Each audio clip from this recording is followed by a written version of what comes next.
happy to see you're here today. I thought like yesterday, like, oh no, did I announce it not properly enough? But you were probably busy. I'm happy you're here today. Last stream was fun. Gato is actually a really good prosecutor. Though I'm concerned that he will die of caffeine overdose in the next week. Also, I also noticed that the staff in this courtroom really are concerned with the many coffee cups he stains. There's so much more dishes to be done every day. So I missed yesterday's stream. Forgot to keep an eye on Twitter for schedule updates. Nah, it's completely fine. If you don't show up, other people will. And if no one shows up, I will scream into the void until the stream is over. Now that you're here, the stream is that much more fun. Still fun to watch you go through it, but it's more fun to comment in real time. Yeah. Now you can! With the new case today. I am very curious. Because... let me transition scenes. There we go. If other people show up now, because we're about to start. Hey. That's not how you hype up a courtroom. Just imagine if the judge is like, alright, let's get this case started. Yeah. I will be a horrible judge. I am a good lawyer though. Seems your summoning techniques still need some work. Yeah, they do. But hey, they're enough to have gotten me 50 followers. I have reached 50 followers! A good lawyer indeed. I still need to stream some more in order to get a shot at affiliate, but this is a great milestone. Thank you very much. Okay, without further ado, we shall begin. Recipe for turnabouts.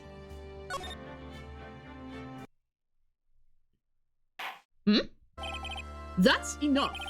This court sees no reason to further prolong the trial. This case is extremely clear. I see no room for misinterpretation of the facts. It wasn't me! I swear it wasn't me! What is going on? The evidence and testimony we have seen and heard are conclusive. The victim was alone at his table when he drank from that poisoned cup of coffee. No, you're wrong! I know what I saw! I saw... What?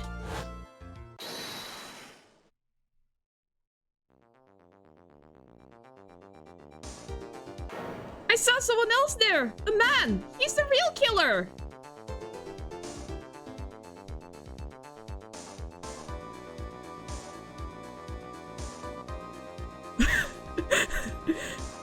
Does he just salt base? He just salts base the coffee with poison. Why would anyone believe me? Probably because you have a horrible lawyer, sweetheart. Oh, hi, Payne. Well, I'd say that pretty much wraps this case up, wouldn't you? Mr. Wright? What? This court's find the defendant. What? Not on my watch, what happened? This court is adjourned. This is why I always have to be in the courtroom with you, Phoenix. What? Like a chef adding spice but poison into the cup. Yeah. Like I said, Salt Bay. He's just pouring salt onto the steak. Dang, new record. Lost the case before the game even started. Yeah, this is what happens when I'm not in the courtroom with you, Phoenix. January 6th, 10:03 AM. Right in court law offices. The start of the new year always makes me feel like I can take on the whole world. Yeah, especially if you make a bingo card to set your goals. I bet it does, Maya. So, I've decided that our resolution should be... Spotty! Take on the world! What do you think? Cheery for just having lost the case? Yeah, that is odd now that I think about it. Sure, whatever, Maya. But I think maybe you've had more than enough mistletoe cake. I have never heard of that. It reminds me of another cake that shall not be mentioned. Never! You've got to eat a lot of cake during New Year's. It's practically a tradition. Is mistletoe even edible? great question. I question, I doubt it. That's what I wanted to say. Well, my New Year's tradition is basically just, like, buy some lottery tickets to determine our luck for the year. This year, I have had terrible luck, so we'll see how that translates this year. Like watching the fireworks on TV or playing a board game. Hey, pal! Oh! He's gonna barge in and like, why are you happy? You lost the case! Detective Gumshoe. Happy New Year, Detective! Likewise? Now listen up, Wright. I wanna... Here's to another fruitful year of lawyer-police cooperation. Hi, Temple Tree! I've become a gamer this year. To be fair, I am a gamer. This is me playing a game. In the courtroom, no less. Yeah, me too. Alright, pal. You've got some explaining to... Have you got a holiday present for me, Detective? A what? Well, Here, have this. It's really nothing much, but... Yay, thanks! Look, pal, we need to have a talk. Take a seat! You looked it up. Mistletoe, leaves, and berries are in fact poisonous for you. Maya, you need to go to the hospital. Maya must have strained an iron stomach to be able to bear with that. Yeah. All those hamburgers. Yeah. It's probably the hamburgers. Mistletoe is also a parasite. Oh my gosh. She really got a very bad start to the new year. Oh my gosh. Meanwhile, Gumshoe is demanding we need to have a seat in our own office. Hey, what about Pearly? You haven't forgotten her present, have you? No. I mean, yes. I mean, no. Are you doing this on purpose? You are a tree. Oh, yes. You are, in fact, quite poisonous. To be fair, I never met you directly, so luckily, I am safe. But you are a nice person. So, you can count for that. Well, stay far away from the mistletoe. Yeah. Guess I'm busted. How did you like my first practical joke of the year? Very funny, pal. Now let's see how funny you think it is when I show you this. Ah, uh-oh. What is it? A magazine? Hey, I wanna see. Deadly poisoning brings guilty verdict. Defense attorney Wright trounced? Wait, we weren't aware of this. Trounced? Let me see that. The defense attorney gave an almost childishly amateur performance yesterday. Dang, we got beaten in court without even knowing it. It's definitely some sort of record. Yeah. Were we hit on the head again? What the heck is this? It's a report, pal, about you. Listen to this. Mr. Wright must take full responsibility for the ruling in this case. Well, don't tell me you don't remember anything about it. Well, actually, Gumshoe, in this case, I really don't. But I don't remember anything about it. When was that issue from anyway? December of last year, which I guess makes it last month. Which makes it old news, you mean? But I wasn't involved in the poisoning cases in December. I was still too busy with the magician. That has gotten both Wright and Maya with the fire extinguisher. Man, that would have been a very clever double kill. I mean, Von Karma got us both with a stun gun, so... So what do you think this is all about, Nick? If it wasn't you, pal, then that leaves only one possibility. A faker. No way. You don't mean... A phony Nick? Oh my gosh, we've got an imposter. Cute. Say the word, chat. Say it. I'm waiting, chat. Yes! Ah, yes. Now we can continue. This must be Gumshoe's idea of a joke. Guess he's starting off the year with one too. No, it isn't. An article from December 5th says I was trounced and my client was found guilty. So, what are you gonna do about it, pal? What do you mean, what am I What am I going to do about it? Well, it's your fault that the judge found the defendant guilty in this case. I wasn't even there! My fault? How do you figure that? Because the Phoenix Wright is super famous now. Well, maybe sort of. Yeah, see what happens when you hotshots start getting too full of yourselves? But I didn't do anything wrong. At least, not that I can remember. You better make this right, pal. Now. That means taking the case back to court. Got it? Sounds like we got our first case of the new year. Let's tackle it with gusto. Maya, you're our assistant. We don't do cases without you. Unless you're the defendant or kidnapped. Yeah, she should be aware of this. That we didn't do cases, but we don't do cases without her. I don't know. The judge already issued a guilty verdict once in this case. It's not going to be easy to get it overturned. Well, if it's one person who can do it, it's you, Phoenix. Lots of first times. Our first non-murder trial last case, and now our first retrial. Well, the last trial did turn out to have a murder in it. But it was the first time we did a trial of larceny, another trial of murder. I guess that New Year's resolution is going to have to wait until next year. Aww. So you're taking the case, right? Good. I'm gonna head over to the courthouse then. After that, I'll go back to the precinct. Drop by if you need something, okay, pal? I don't know why he's so enthusiastic about this. Why is he so passionate about this? Guess people are starting to know the name Phoenix, right? Well, yeah. If a client entrusted a case to me based on my reputation, I guess I am kind of responsible. Indirectly, but nah.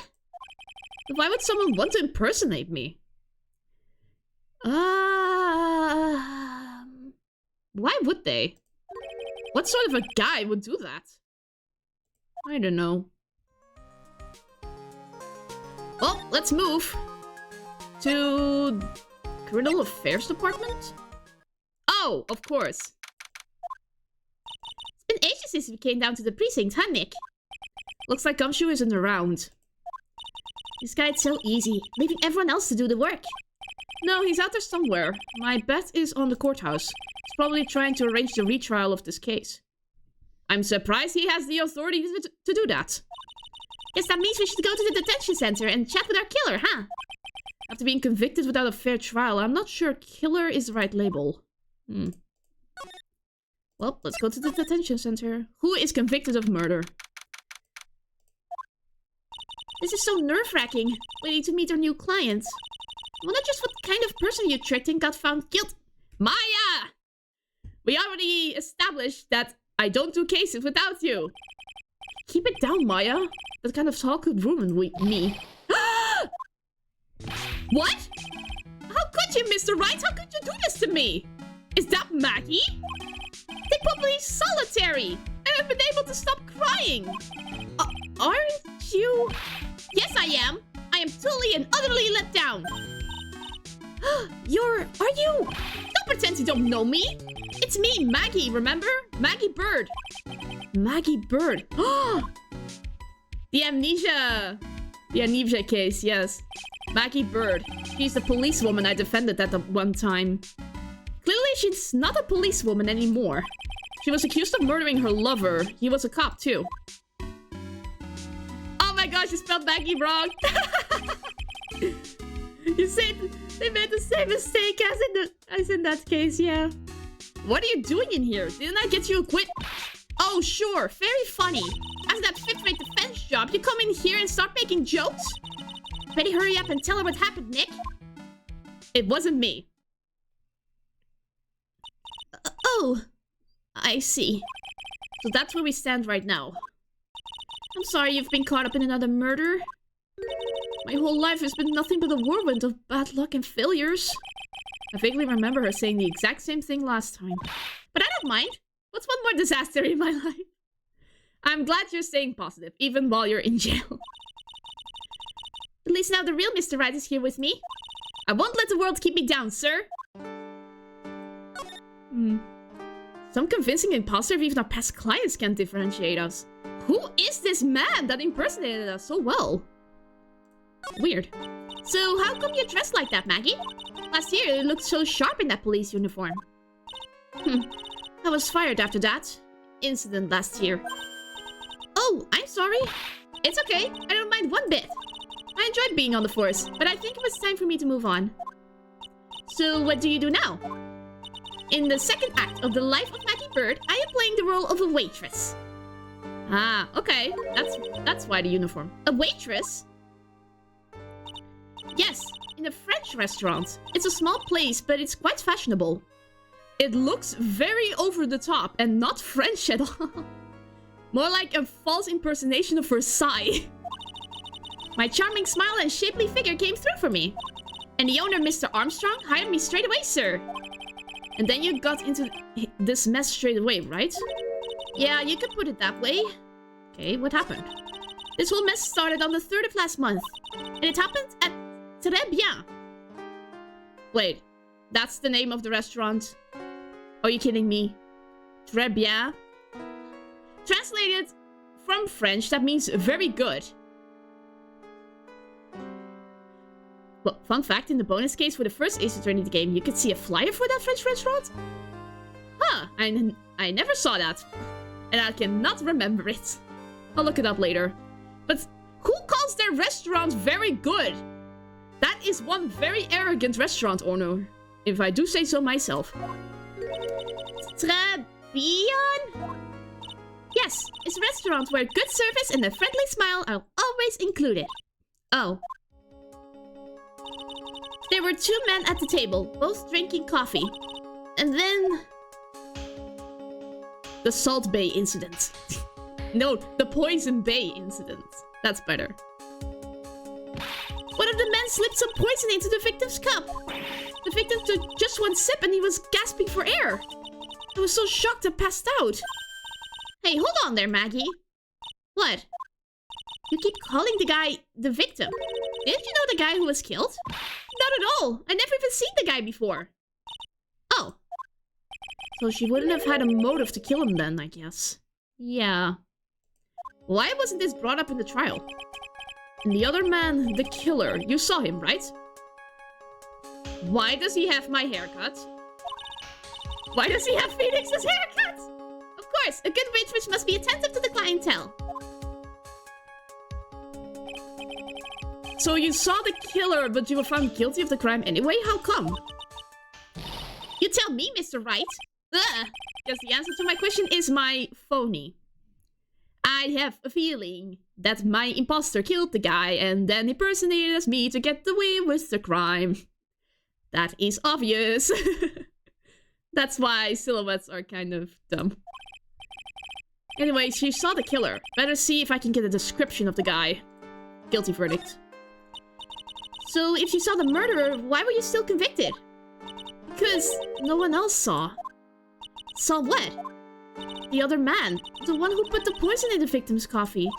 Everyone testified that way. Mr. Armstrong, the customer, everyone. The victim was sitting alone at his table the whole time. But how is that possible? I don't know, but nobody, not one person would believe me, sir. Even Phoenix Wright, my one last hope for a fair trial, failed me. What a pathetic defense! My granny could have done a better job. An amnesiac, Phoenix Wright could have done a better job. Look, that wasn't me, okay? And then I found something a bit incriminating in my apron pocket. What? A small bottle of poison. Ah, they must have slipped it into her apron when she passed out. What? Poison? It was in your pocket? Well, I passed out when the victim collapsed. The killer must have slipped the poison into my pocket, well, when I was unconscious. Exactly. And no one else saw this other guy. No, sir, that's what everyone said. But I don't see how they could have missed him. The other guy. I was the one who took the coffee to the 2 men. Oh? And what was your impression of them? Well, when I first saw them, I kind of thought they might be in the music industry. In music? How come? Well, one of them had some sort of earpiece and an emo musician's look about him. And then there was a sample CD on the table, sir. An earpiece and a sample CD, huh? Did you get a look at the CD at all? It had a band's name written on it. I think it was MC something. They must have been preparing for their debut, I guess. So it was a band CD. Maybe a promo disc? Maybe it was MC Screwdriver. Weird name, but okay. Get serious, Maya. Would you buy the CD of a group named that? No, you wouldn't. What was the name of that group again? MC Hacksaw? No, MC... What was that about the killer? And what about the killer? What did he look like? Well, I don't really remember. Only that he was a young man, well built like the victim, really. Okay.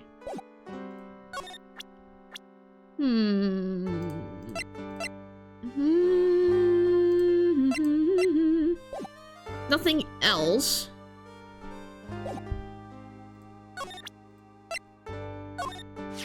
Oh yeah, I need to ask you about this.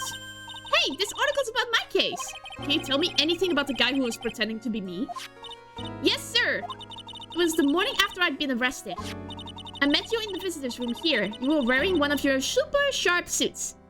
How did she react to the badge? Our imposter didn't have one? Oh, good idea. I shall present that next. Me? Yes, you, Mr. Wright. Ugh. Hey, Maggie. Was my evil double A yam here too? No, I don't remember phoning you, Maya. Oh. Aw, it would have been so cool. Then you got really worked up and passionate. I'm gonna get you cleared of this crime, you said.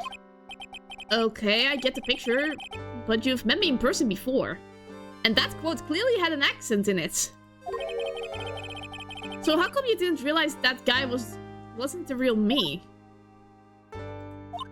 I guess, looking back now, it was a little strange.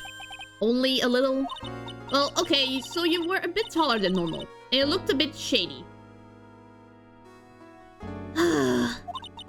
And your voice was a bit weird? Oh, and you had this kind of funny accent, and... So the guy was nothing like me then!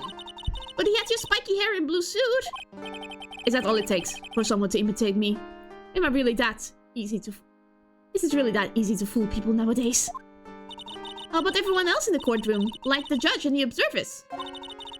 Didn't they realize he was an imposter? Everyone had these big question marks on their faces. But it seems that no one wanted to say anything, sir. Ah, they had doubts, but... This case just keeps getting weirder and weirder. Mr. Wright, do you think it's possible to get a retrial? Probably. The court ruled in the absence of a genuine defense attorney. So we should be able to get a retrial. Mr. Wright? Do you think we'll win next time? Sir? Of course we will. My life has been a full-course meal of bad luck, complete with defeat for dessert. Since I was 6 months old, when I fell from the 9th floor of my apartment. Well, it was unlucky that you fell. Well, it was a miracle you survived! I've been hit by all sorts of vehicles, gotten sick from all sorts of foods, failed at almost every test I've taken, experienced almost every kind of disaster. I even landed a phony lawyer when I had the misfortune of being accused of murder. But I will survive, because Maggie Bird always lives to fight another day. And one day I'll find it. Just you wait and see, sir. I'll find that one single moment of good luck. Ugh. Xin Eop is really gonna pay for this. Who is Xin Eop? What are you staring at me like that for? Maya's right. Whoever it is that thought it was a good idea to use my name and get an innocent girl convicted of murder had better watch out. We'll find him. Don't you worry. We'll get Xin Eop for you. Thank you. Oh, and I'll tell you where Tribulations is then. Right, the restaurant where the murder took place. Phoenix backwards is Xin Eop. That's just added this. Oh, man. Man, I'm dumb. Thanks for pointing it out. Yes, sir. When you go, I'll please tell Mr. Armstrong I said hi. Sure. All right, Nick. Let's go check out this restaurant and its food. Yes, the food. That badge! Is it real? Of course it's real. That's what they all say. But I've been duped before. Give it to me for a sec. Ah! Oh no, she did that one trick.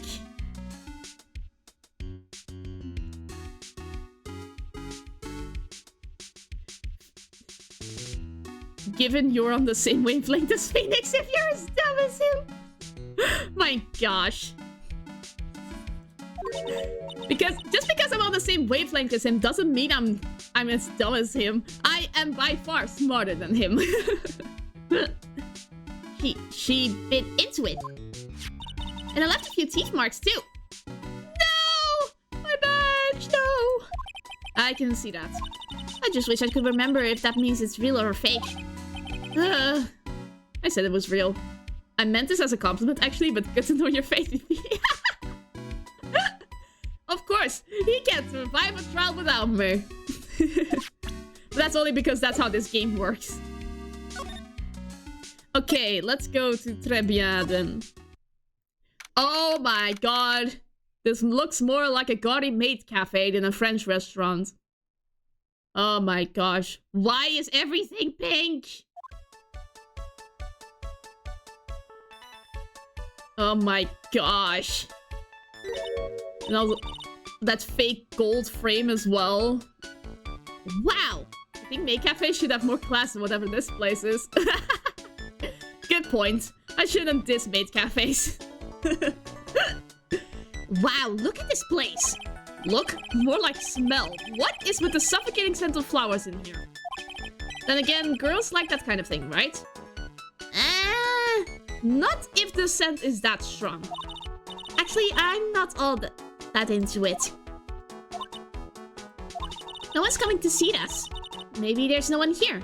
To be fair, the goldish frame I can forgive. They were common in the past. I have some up at home. Ah, okay. Well, yeah. I can remember seeing one of my grandparents' places in the past, but that was a few years ago. Yeah. Like the drapes, those lamps. Why does everything have to be pink? Don't be silly, Maya. This is a restaurant and it's open for business. Hello, anyone here? I want some food. Can I have some cocoa va? I don't believe it. There really isn't anyone here. Perfect. Let's get intrusive. Seeing as there's no one here, let's invade the place. There's no one here. We can take anything we want. Yeah, I suppose we can. Alright. Let's steal some magazines. It's a rack full of fashion magazines, and they're all in French. Why don't you try wearing something a bit more chic this sometime, huh, Maya? Yeah, I guess I could. I'm always in my acolyte clothes, aren't I? It'd be fun to wear normal clothes every now and then. There's something stuffed in behind the rack. Oh, I see it! Looks like a sports paper to me. Hey, and look at this! Someone scribbled a little doodle on one of the pages. Ah, MC Bomber! Is that a literal bomb? Ah ha ha! MC Bomber. And a 1, 2, 3, 4, 5. And a 1, 2, 3, 4, 5 zeros. 100,000. 500,000. Is that a doodle of Master Mask? What is going on? $100,000, maybe? I wonder what MC Bomber is supposed to be. Oh, this paper! It's from December 3rd. Aha! Okay, so this is relevant. Seems like a doodle of him, yes. This paper is from the day of the poisoning. What? Alrighty. Interesting. Why has no one found this? A paper from the day of the murder. This has got to be a clue. I should see if I can find some more about this paper. Look, it's one of those magical boxes that spits out money. You know, you're the only person who would ever describe a cash register in that way. No one found that paper sticking out there till now. Yeah, it appears our imposter is also blind. And Payne was also blind. Look at all the little trinkets tucked away in here. I bet Mr. Armstrong collected all of these personally. Let's see, a bouquet of flowers, some potpourri, and look! Fine bone china cups. Those are probably fake. I never knew you were so cultured. Come on, Maya. This is common knowledge. Any Joe Schmo knows this much. Well, the sign says it's open. Well, it says fermé, which means closed, but it's on this side, meaning that the The restaurant should be open at this time of day. It's restaurant's front entrance. There's a sign hanging on the door written in French. Probably says open or closed.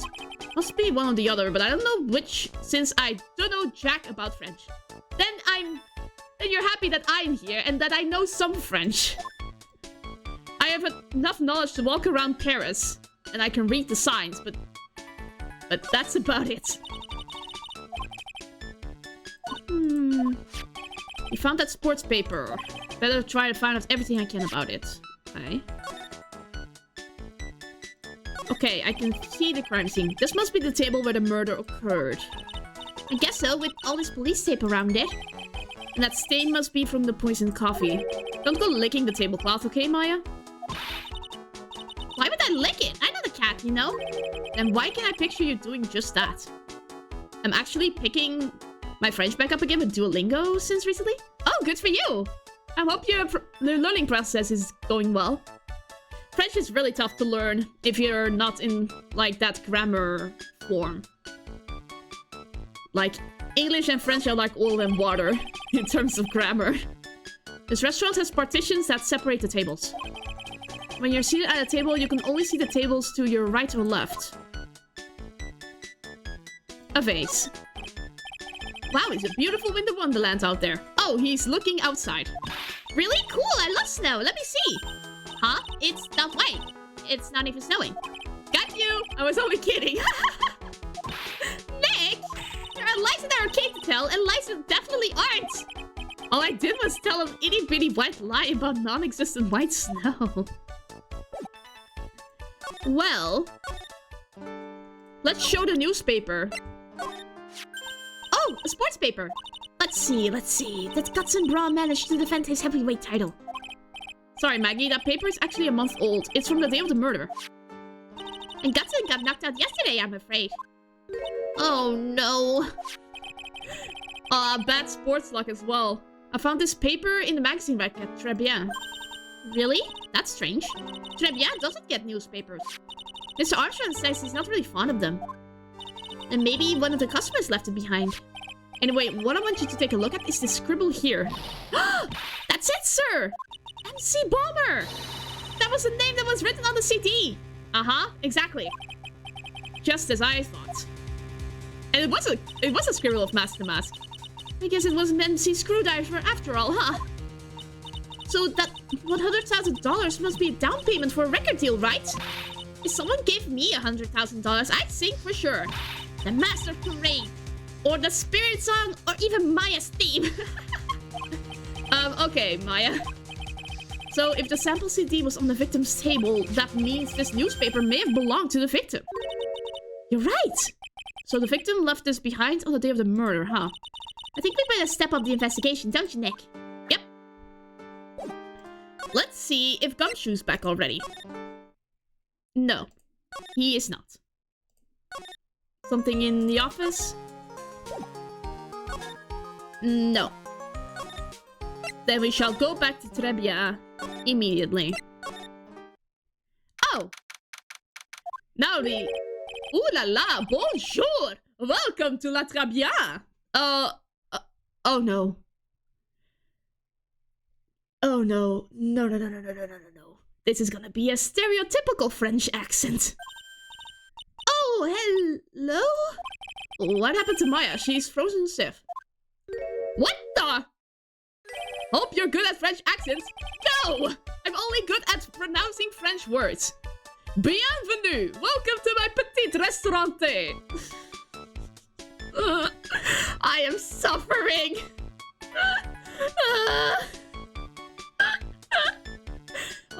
I'm bleaching your mind from the sky. Yeah, I don't want to see this guy again, and I only saw one frame of him. No!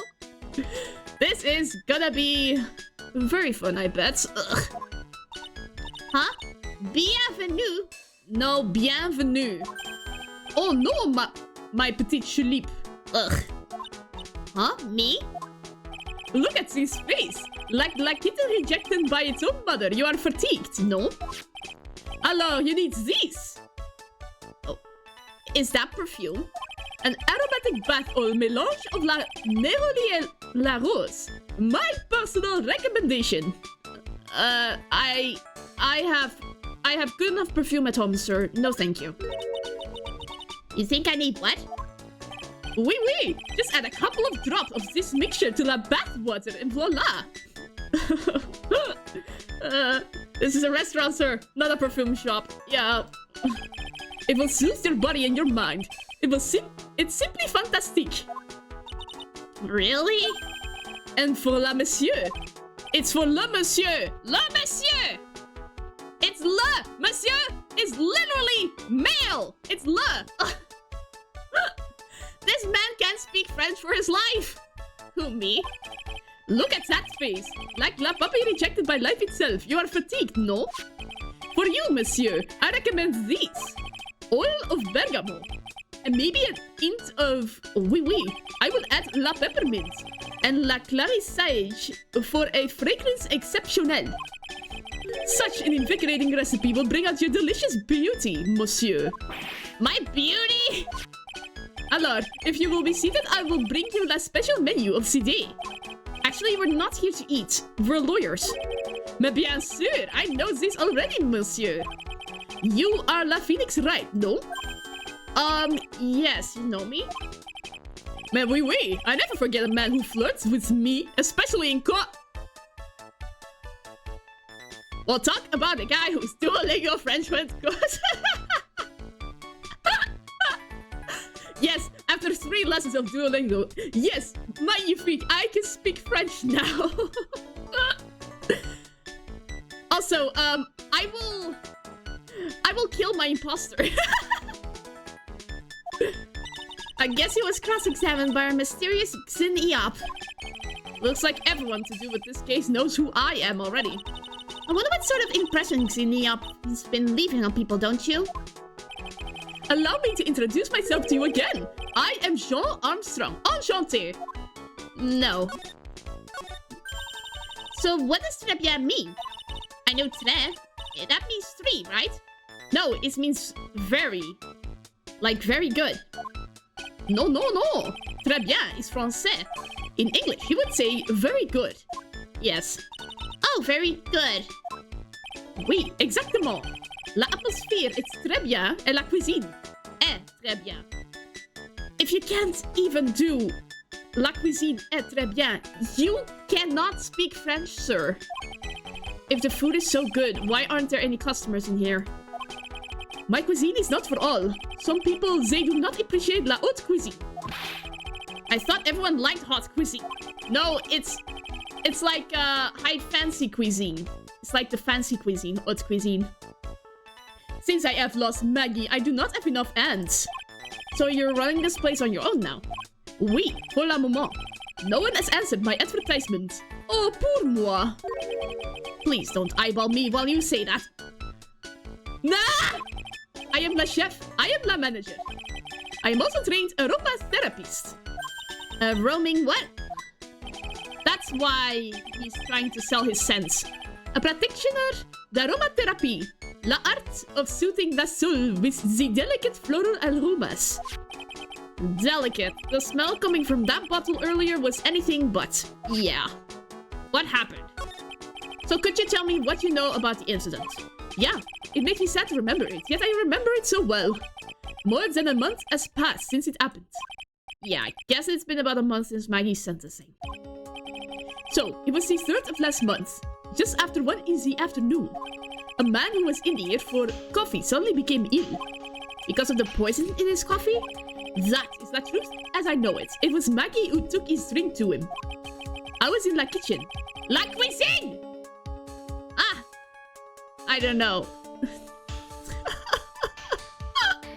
I am going insane! I heard of the sound of someone collapsing. When I came out to see what it was, he was already slumped in his chair. He was dead? Mon Dieu, oui, he was dead. Maggie had passed out also. And this man who died, was he alone? Oui, monsieur. All alone. I know that Maggie said there was someone else, but... I see. La police, they asked me many times. Are you sure there was no one else at the table? They asked. But I am not the only one. Loud man said the same thing. Old man. What old man? Oh no, there was another witness. The old man. So who is this old man that you mentioned? At the time of la murder, there was another customer in here. What? Someone else saw it? Mais oui, as usual, he came alone that day. At the time of la murder, he was here. He saw it too. But he said the same thing, that there was no one else at la victim's table. Or table. I should have said table. But Maggie swears there were two people. Mademoiselle, la lawyer, could not prove it, sis, no? About the lawyer, that was me, I suppose? Mais bien sûr! No. Wow, he's the first person who said it wasn't me. Don't kid yourself, Nick. Now who's the one making stuff up? I want to leave this man alone. Wait. Can I show him some more stuff? The guy's not putting that much effort into his fake French accent. You don't need to... It's my instinct. I respect my languages, okay? Even though I know practically almost nothing about my French. I respect the French language, okay? We found a sports paper in the magazine rack here. One of my customers must have left it behind. Do you have any idea which customer it was? The only ideas I have, mademoiselle, I save for my kitchen. Okay. I am not a lawyer myself. I do not wish to speak out of turn. But your defense in court that day was a little, how you say, lacking, perhaps? Ugh. Even a Frenchman who cannot speak any English could have done a better job. Uh-huh. You are very cool, though. Oh, oui, oui. So handsome. Wow, I wonder just how bad the defense could have been. Every time you opened your mouth, the old courthouse stirred. Oh man, that is something I don't want to imagine.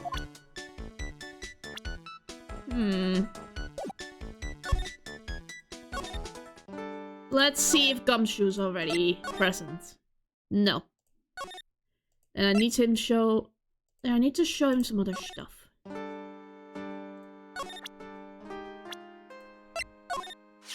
Oh, so you met the owner, Mr. Armstrong. He's, oh, how can I put this? Pretty unique, huh? He has a really intense aura, as a chef and as a person. Yeah, he has a pretty intense aroma, too. So Mr. Armstrong really did not see the killer? Apparently not. Well, he's in the kitchen all the time, so I guess it's possible that he didn't? Maybe I need to present myself. No, that's not possible. Maybe other people. Maggie was a policewoman once, n'est-ce pas? Yes, but she had to quit for, reasons beyond her control. Oui, oui. She was la suspect in la murder investigation, no? Oh, you know about that? That is why I gave her to la perfume for la happiness. Happiness perfume. Oui, landed from Bergamo, like I've given to you before. But she's been arrested again, and found guilty this time. This is true. Her natural aroma of unhappiness must have been very strong. Just a minute, your perfume doesn't work. I'm not surprised she was la prime suspect, after something like that took place before my very eyes. Aha! Okay. Something like what? What's this guy talking about? Does this mean Maggie did have a motive? We've got to ask this guy for more info stat. Bingo. Maggie's motive. When Maggie took the coffee over to the victim, did anything happen? Oui, I suppose you could say so? He is lying! So what happened? No, it was nothing. Look, Maggie says she didn't even know the guy. But she's still been indicted for murder. The prosecution must have come up with some kind of motive. Oui, it is true. If there was anything at all between Maggie and the victim, it could be relevant. So please, tell us anything you know. Ah, ha ha ha ha. Of course. 3? Shebas. Psyche locks. No way, what are we going to do, Nick? We'll just have to remove... What the? What's wrong? The Magatama. It's gone. No! Huh? I had it in my pocket, but it's vanished into thin air. What? Oh no. but I could see the psyche locks. Maybe that means the Magatama's nearby? I dropped it somewhere? Mr. Armstrong, could I just confirm something with you again? The table where the victim was sitting. Was anyone else sitting there? That is a question you will have to ask him yourselves. Huh? Him? La old man spends all of his time dans la parc. La parc. Oh, a park. What park's that? Behind la restaurant. It is called Vitamin Square. Thank you. Je vous en prie, mon dear. My dear. Ah. Let's go check out this Vitamin Square right now, Nick. Alright. My Magatama. Aww. That's actually a really cute park. That's why it's called Vitamin Square. That's so cute. So this is Vitamin Square. Yeah, I see where they get the name from now. The fruit screams vitamins at you. Hey, Nick! That's the guy, right? Isn't that the old man Mr. Armstrong was talking about? That grouchy-looking grandpa? Uh-oh. He's throwing seeds out for the pigeons. Ah. Maya, he's not throwing seeds for them, he's throwing seeds at them. Screw you, pigeons! Whoa! Hello. Ugh, my grumpiness threat level has just been raised to red. Red, just like his clown nose right there. I will not disturb him. I will first examine, this. Ooh, there's a magazine here. It's a magazine full of job listings. You're a disgusting rogue picking up something else of the... someone else threw away.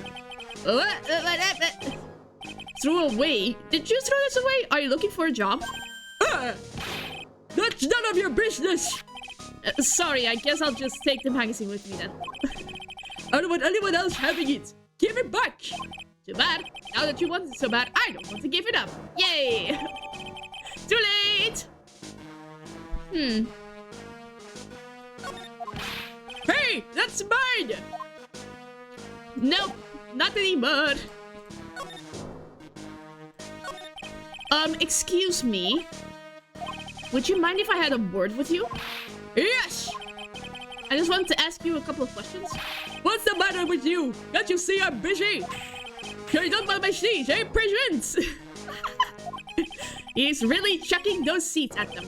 That's got to hurt. Go on, eat this! Ugh. Excuse me, sir, can I ask you about Maggie Bird? I don't know any Maggie Bird. Yes, you do. Maggie, the waitress at Tribulations. Gah, it's a disgrace, I tell you. Another disgrace. A disgrace? An innocent young girl revealing herself like that. Revealing? You mean her uniform? The youth of today, they don't have any shame. No shame, I tell you. Not even once. Whatever happened to the old Bushido values of Japan? Like honor and majesty. What about me? I'm not wearing anything revealing. Your problem is you lack any sense of grace. Talk about hitting a girl where it hurts. Do you go to Tribulations a lot? That miserable excuse for a restaurant. The garbage they serve it there is not food. Where's the sushi? The tempura? The rice? Tribulations is a French restaurant, sir. Where do you think we are, boy? In Paris? I want real food, not those snooty snacks. What about those shameless guards? You mean the waitresses? You can see all the way up to there. Yes, the waitresses. I hate this case.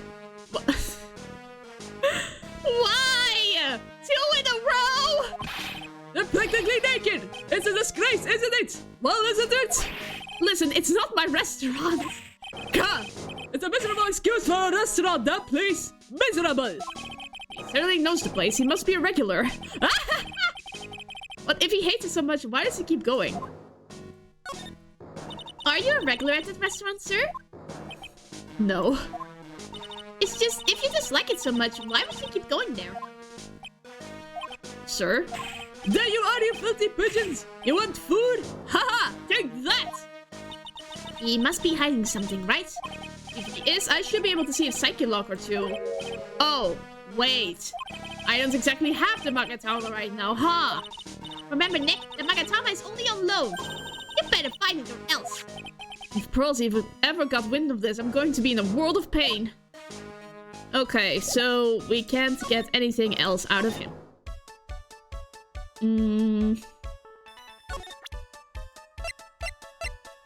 I don't have any ideas. Gumshoe's probably not in the office anymore. What do you think of this, sir? Mademoiselle! Uh-oh. Yes? What have I done? Are you looking for a job? No! That's where the main uniform comes from in the title! No! What? No, I was just... Let me see. Your style is un peu différent, but you have a good face. Différent? Félicitations! You have passed! I will hire you. Bien, come with me. I will teach you everything I know. Nick! Help! What have I done? I am so sorry, Maya, now! I don't know whether to laugh or feel bad for Maya. Maybe I should do both. Yeah, rest in peace, Maya. I'm so sorry I had to do that to you. I am so sorry. Well... Looks like they have Maggie in questioning. I guess I've asked her pretty much everything. I'll come back if there's anything else. Well... Ah, there we go. Gumshoe's back. Well, pal, have you found the evidence yet? The one that's gonna find your innocence? No, not yet. We've only just started our investigation. Well, whatever you need to know, I'll give you the dirt on it. I'm putting off all my other cases for now, pal. Why would you do that? You didn't care about me since this case. I'm just really fired up about this. Oh yeah, one more thing. The retrial's been approved. Court sitting at 10 AM tomorrow. Okay, that's great news. Thank you very much, Gumshoe. And Gardo's gonna be the prosecutor. Of course he will. Oh, him. Now listen up, pal. If Maggie's found guilty again. Yes? I'll make sure you get locked up for good for it. Got it? Like you have the authority for that. So the guilty party was Maggie Bird, huh? Yeah. Back when she was on the police force, you were her mentor when she was a rookie, right? Yeah, I kept a close eye on her. I mean, not too close, you know? Oh, I see. Hey, what's with the funny looks, pal? I was just her... It wasn't anything, like... Look, sure, I was her boss when she was doing her training, but that was it. Nothing happened. Gumshoe sure is sweating up a storm over nothing. Ah, so that's it. Our big ol' Gumshoe has a little crush on Maggie. Oh. Is Maggie an adult? Probably. Yeah, she's 23. That is 9 years difference. Okay. Nah, we'll see what comes of it. I don't like her or anything. I was... Note to self, gossip with Maya about this later. Look, pal, don't tell anyone, okay? You've got to keep it a secret, got it? Sure. Would you mind not guessing what I'm thinking all the time? Hey, tell your face, pal, not me. You'd have to be blind not to see what's on your mind. So, I was wondering, could you fill me in on the victim? Glenn L. He was a computer programmer. Okay. I see, a programmer. He was just a regular Joe working for a small-time computer firm. Maggie never had any contact with the guy before that day. And all she did was take him his coffee on the day of the murder. How? Yeah, Maggie also claimed to have never seen the guy before. Did the victim go to the restaurant often? Not according to the chef, said it was the first time he'd seen the guy. A programmer, and a first-time customer at that. What possible reason could Maggie have had to kill a guy like that? That's what I thought. But a motive was still somehow established in her trial. You're kidding! What was her supposed motive? Sorry, pal, I'm real busy. I haven't got enough time to sift through these papers. Look into it yourself, okay? What could this motive have been? This is really a proper investigation. I'm kind of working on it by myself. Oh, that's right. The judge already ruled on the case, and all the evidence is in already. The only problem is with Maggie's testimony. Yeah, it doesn't sound very good for us, huh? Look, pal, I've got a mountain of papers on this case to look over before tomorrow. So I'm just gonna say this. Maggie Bird's no liar. She's she's... Aw. Okay, so she's a bit out there, and a bit off base sometimes, but she was a good cop. That's not exactly complimentary, you know? So what do you think really happened? And just how contradictory is her testimony? The biggest problem with Maggie's testimony is the number of people at the table. Yeah, my thoughts exactly. Maggie still insists there was another guy sitting with the victim. Right, but get this. Sorry, burp. Everyone else in the place says the guy was alone, even the chef. And then there's that CD. CD? Oh, yeah. She did mention something about a CD. There was a sample CD on the table, sir. But our guys turned that place upside down. There was no CD. What? Not on the table, not anywhere in the whole restaurant, pal. But didn't Maggie say the victim was wearing an earpiece too? Yeah, but that was for the portable radio in the front pocket of his hoodie. A radio? He didn't have a CD player? You got it. Your phony never explained that contradiction at all. Come to think of it, the owner of Tribulations didn't mention that CD either. I don't know why, but I get the feeling Mr. Armstrong's got something to hide. She, really? It's so obvious. Let's present MC Bomber. What's that? A sports paper? Yeah, I found it in the magazine rack at Tribulations. It's dated the same day as a murder. You may be onto something here. And take a look at this. See this writing here? MC Bomber. Hey! What is it?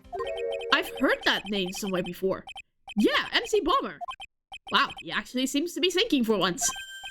Oh, it's so good, I can't remember. And he goes back to being the gumshoe we all know and love.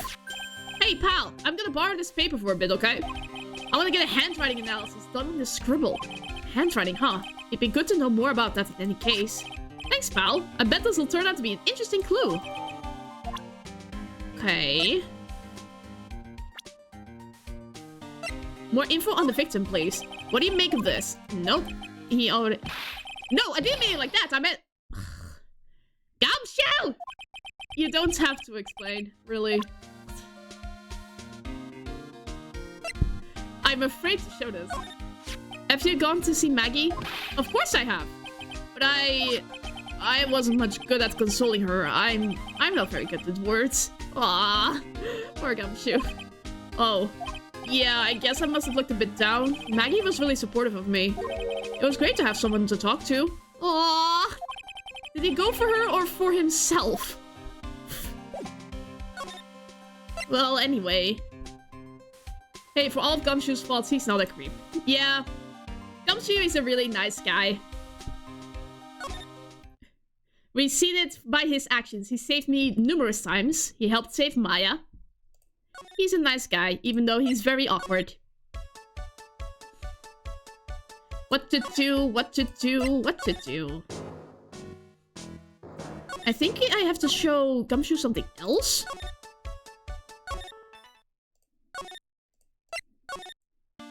Okay. I wasn't at the trial myself, but I asked this one detective I know how your defense was. And what did he say? He started off by saying I'm at a complete loss for words, but he must have found some quick... because he went on about how bad you were for an hour. But he said you sucked so much, it seems like you were trying to get Maggie found guilty.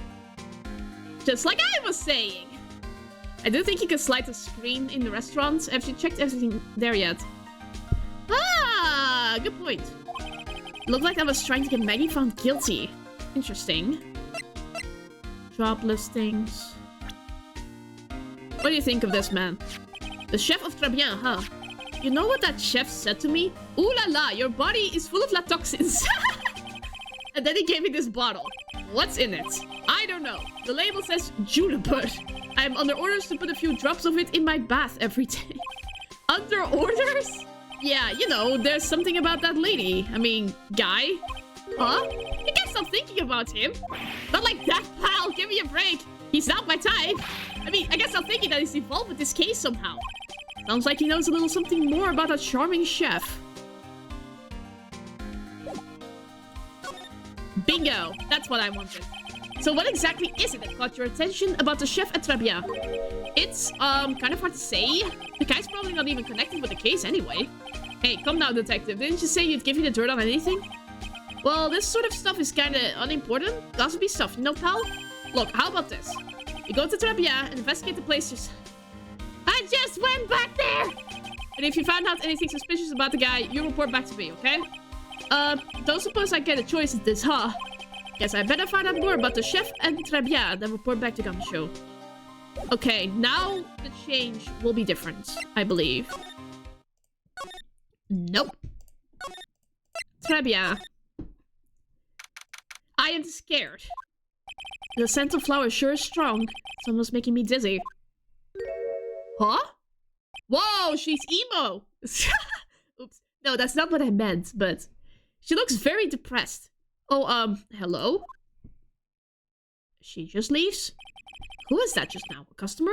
No. She had sort of a dark aura about her. Yeah, depressed. That was not... Blah, blah, blah, blah, blah. Oh, welcome! Bienvenue! Oh no, Maya! She's been Frenchified! Sickly was the word I was thinking of. Yeah. That's what I should have said as well. Wow, what a cute voice. That was Maya. Oh, it's just you, Nick. But Maya? Well, how do I look? Maybe you should quit being a spirit. Nick, no! Maybe, but it's kind of boring being waitress. I mean, you're my first ever customer. Then who was that woman I just saw? Oh, since you're here, you might as well have something to eat. I am kind of hungry, actually. So, how do you like your new job, Maya? I never knew there was so much for a waitress to do.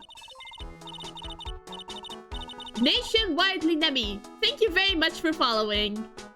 I hope you're enjoying it. Take people's orders, bring them our food, make coffee work at the cash register. Of course we need a customer before I can do any of that.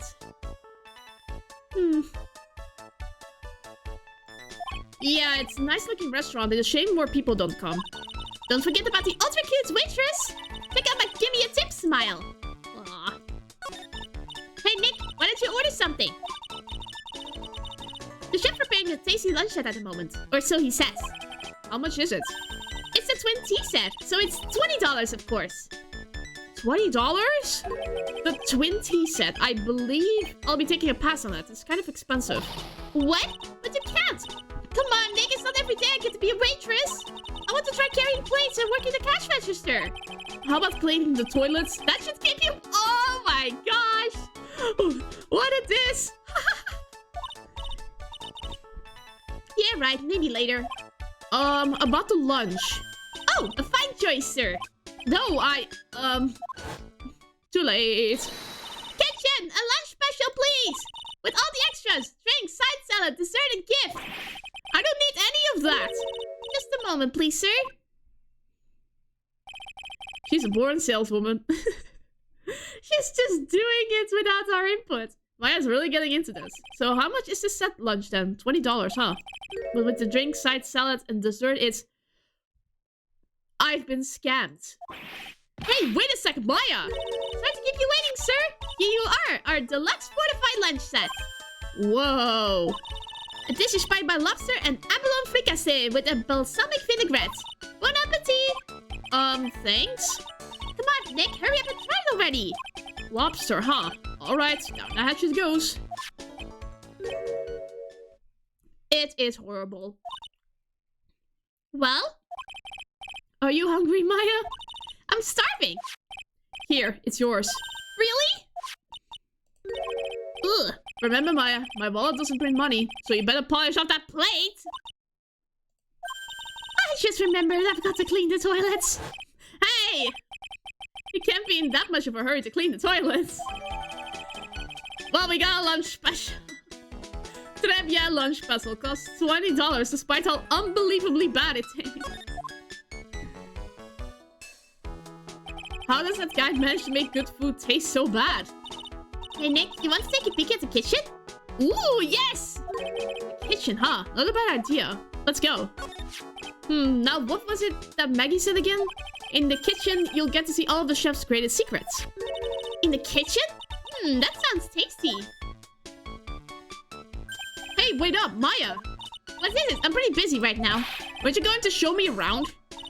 There goes my plan to find some cool clue and show it off in your face. I better conduct a search in the kitchen myself. Okay. Alright. And here it is, the famous Tribulations kitchen. It's my first time in here too, actually. And there is a weird atmosphere in here, that's for sure. Mr. Armstrong will be back soon, so we better search quickly. Chop chop! Those frills are fire hazard. Oh god! No! Who puts the vanity in their kitchen? Where's Gordon Ramsay when you need him? Exactly! Oh my gosh, who puts a vanity in a professional kitchen?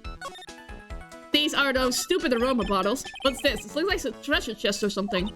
Wow! Looks like all these little bottles! And a diary. Oh god, I do not want to read his diary. Oh, they're aromatherapy oils. He's got so many, they're overflowing onto the floor. Let's see. 1, 2, 3. 98, 99, 100. They're all the same too. Hey, wait a minute. What is it?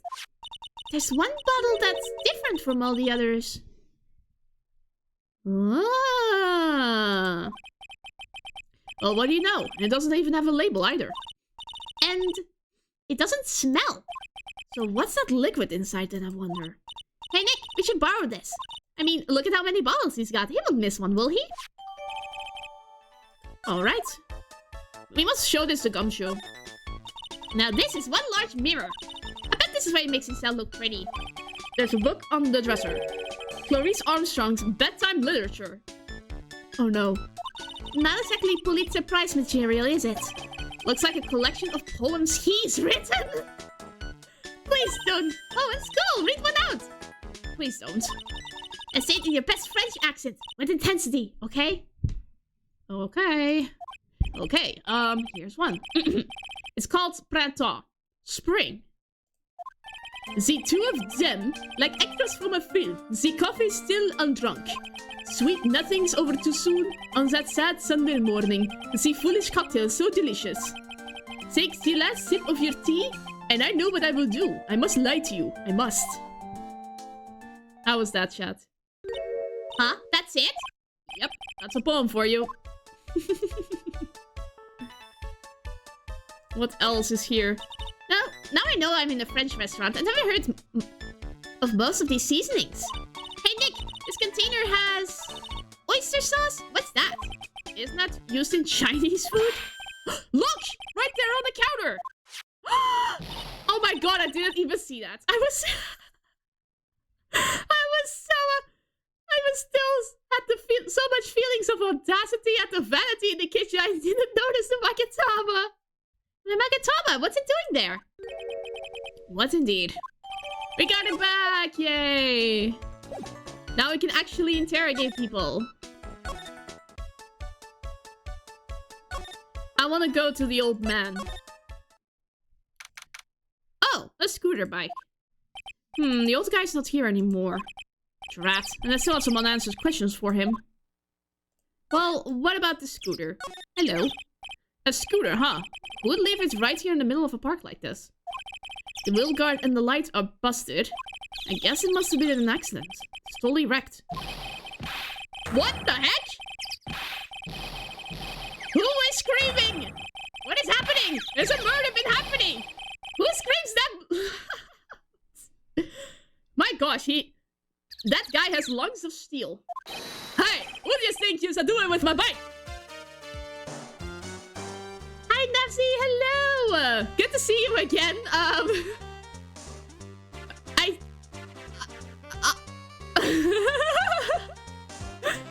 I guess this is our imposter? What? What?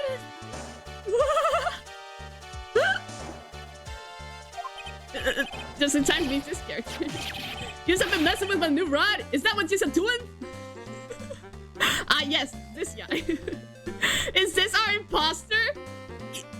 How did no one see this difference? His skin is orange. New ride? Is that kind of a... You're gonna pay for this. It wasn't me. I was just passing by. Hey, and who's the one that covered my settling crap, huh? You're gonna pay. You catch my drift? No, wait a sec. I'm not a pigeon. I couldn't have done it. A wise guy, eh? I don't know what to think. I am beat you so hard in the field, use a smooch in the express train. Uh-oh. You should better watch your back. This ain't over. I'm gonna round up with a group of lawyers and then you should gonna pay. Actually, I'm a lawyer myself. What'd you say? I'm Phoenix Wright, a Trinidad law. A vampire too? Oh my god, I just noticed. Minuscule 8. Thank you very much for following. Oh my gosh. Phoenix Wright. This is saying you, Phoenix Wright. Yeah, I am. So you guys get two, huh? Cause I'm Phoenix Wright. The one and only. How did no one see that this is an imposter? He screams like a tiger. His skin is orange. He has a scar on his eye. He has... What? What? Out of my way, I gotta cruise. The hair fits though. It's only the hair. He does look like Wright. But... Ugh. I do. The face, the hair. Oh my gosh. We got run over by our tiger fighting imposter. Surely that guy was my phony. Was he? He wasn't anything like me! I guess I better make a note of the scooter. Okay. Ridden by my phony, the wheel guard is all smashed up. Okay. Ugh, pathetic! Oh, the old man! Perfect. Oh, it's you. A few threats from a little brat like that? And you look like a pigeon that got its seeds in its eyes! Have you been here the whole time then? I was in that strawberry! I had some thinking to do. Well, like you had some cowering to do. How am I doing? I'm doing pretty well, thank you for asking. How have you been doing? Hope the streams have been going well? Well, I have a feeling. We can interrogate him now. Excuse me, sir, could I just ask you about this? Oh! Here you go, boy! How's some pigeon fits out to you? This wasn't exactly what I was hoping to get out of this guy. Yeah, no, I need to ask him about this first. Are you a regular at that restaurant, sir? It's just that if you dislike it so much, why would you keep going there? You doing okay, just chilling? Yeah, I'm happy you chose my stream to do it. Always happy to entertain people. Sir? There you are, you filthy pigeons! You want food? Haha, take that! There we go. 3 as well! I knew it! This old guy has got something to hide. But what could it be? Behold! Take that!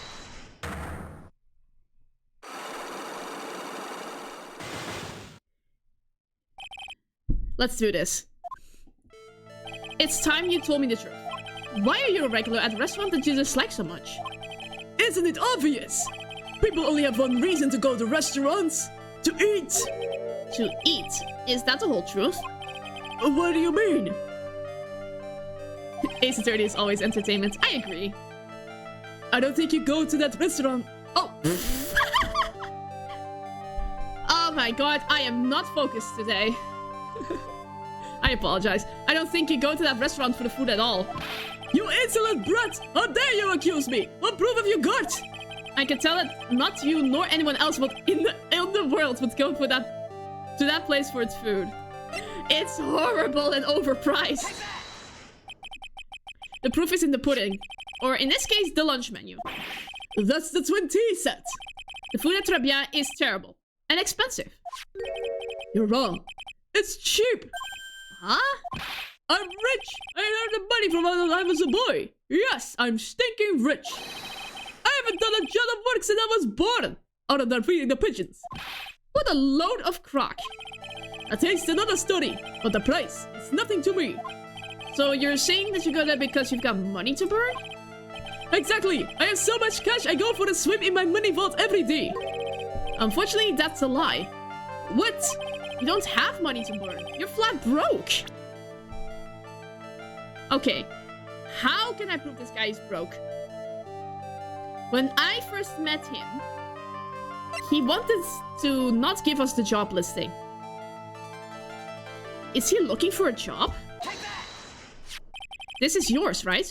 My magazine! Why would a rich retiree be looking for a job?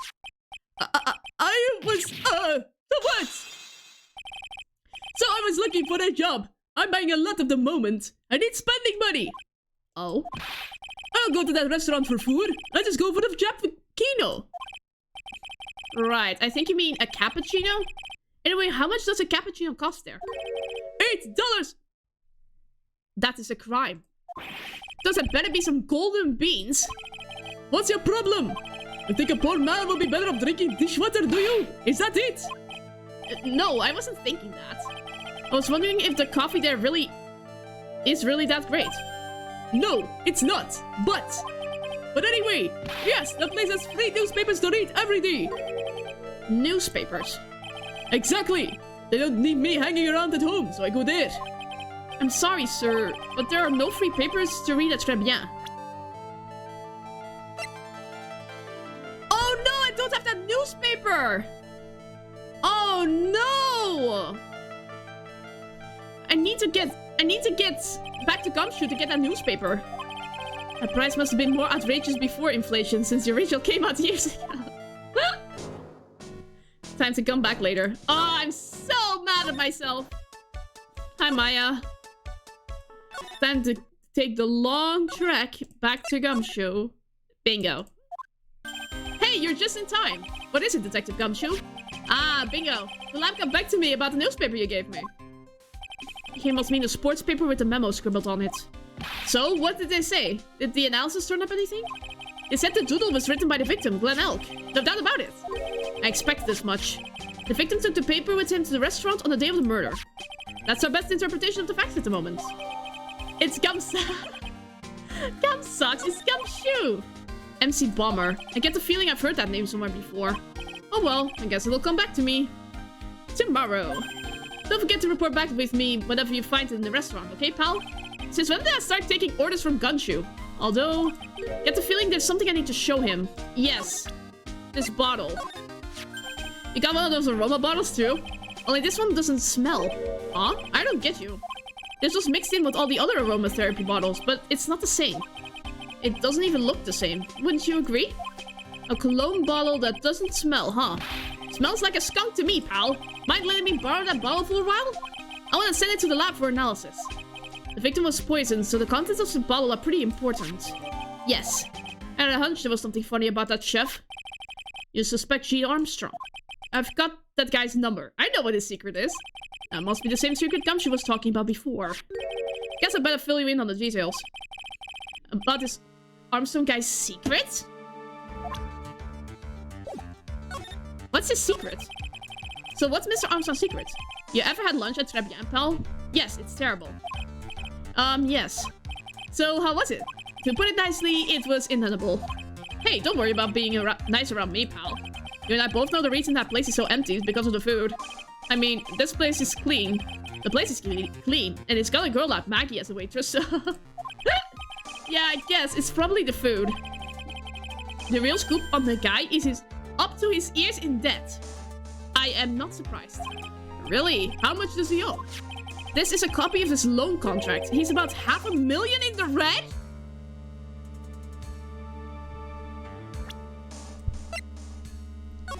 $500,000. $500,000? Are we talking dollars? Yeah, hey, if it was sterling, he'd really be in trouble. Sorry, that figure just took me by surprise. Yeah, this case is full of surprises. And I'd be willing to bet that Chef's got something to do with most of them. That's my hunch. Good hunch. Okay, now that I have the newspaper... What a trek. Walking so much. Round 2! Or round 3. I don't know. I'm gonna skip the first 2. The food is absolutely terrible, sir.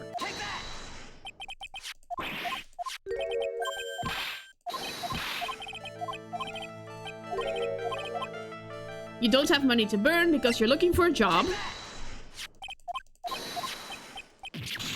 Mm-hmm.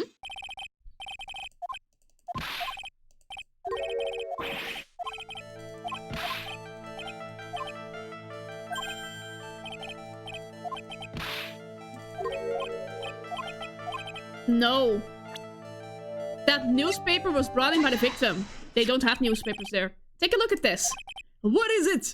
It's a newspaper I found behind the magazine rack at Tribulations. So, what of it? This was the only paper there. And it's dated more than 1 month ago. What? You see what I'm getting at here? The restaurant doesn't get newspapers. That's just one that a customer happened to leave behind. Haha. Tell me, why are you so determined to hide the truth? I'm not hiding anything! I'm going to have to put this guy out of his misery. Listen, the real reason why you go so much to Tribulations is... This man blushing while getting caught. He must be embarrassed why he goes there so regularly. Oh no. He's gonna kill the old man. I'm gonna kill him as well. He goes there for the waitresses? Oh no. What are you asking me about that girl for? She was the waitress at Tribulations. Oh! Therefore, the answer to the mystery. A white old man who drinks expensive coffee at a terrible restaurant is the waitress. Oh! But I don't recognize that face! And you are probably telling the truth here. Because you weren't looking at the girl's face, but at her outfit. That's the truth, isn't it? You became a regular at the restaurant because of the waitress's uniform. That uniform is all you can think about, isn't it? I can't take it. To you, that waitress was your... Enough! Please. No more. Stop saying that word! Stop saying waitress! Stop it, stop it, stop it! Oh, no. I'm gonna prepare a line to kill this guy. I am first. Who's behind me? Pick your spots quickly, or be last and be ready to deliver the final blow to him. The choice is yours. Sir? Yes, it's true. I was there for the young girl. Fine, so I'm a dirty, wicked, sinful old devil. No, I didn't mean it like that. I even got one of those lousy cups of cappuccino every time. For $8! All because of the starving girl. Punish me, lock me up. Really, that's not what I'm here for. You'll be the same. Another 20 years, you'll understand what it's like. No. You cannot hide behind that. That's stupid. You know how painful it is to be an old man like me! Be happy with yourself! Oh my gosh! No, really, listen, sir. Stop calling me that! I have a name, you know, boy! So show some respect, I'm Victor Kudo! Sorry, Mr. Kudo. Oh my gosh. You young'uns think you know it all, don't you? Well, I'm not saying another word. I won't tell you anything more. This guy was in the restaurant at the time of the incident. Which means I have to hear his testimony, one way or another. I don't believe this. I even broke his psyche locks and everything. Guess I'll have to try to get him when he's in a better mood. Uh-oh. To be fair, it's not as bad as that hottie. That's not saying much, but murder's a bit much. Let's go for some mauling. Okay. The murder line has been changed to a beat-up line. That's better. Maya? I need a favor. Oh, is that old man? Is he still feeding the pigeons? Yeah, he fed me as well. I got a bunch of those seeds in my eyes. Ah, my eyes. Ouch, ouch. Hey, Maya, would you mind going with me for a while? Huh? Me? Why? There's something I really want to ask that old man. Sure, okay. I'll just get changed. No, hang on. Can you go like that? We are committing crimes today. I guess. Oh no. Oh, poor Maya. I don't want to subject her to this. Sir. You again? Technically not illegal, still immoral. Yeah, Maya is Maya an adult? Let me check. Yes, Maya is an adult, so it's not illegal, but it's still immoral. Well, I see. Nick, his eyes are burning into me. It's okay, I think he's going pretty well. Huh? You're still just a little child! Okay. He has at least some morals. Well, allow you play on the slide, alright? Play on the slide? Ugh, he was so close! Just a little more and he would have spilled. Pigeon. How can we crack this guy? Excuse me, please, sir. Uh-oh, no. Quiet! Can't you see I'm feeding? No, Mia!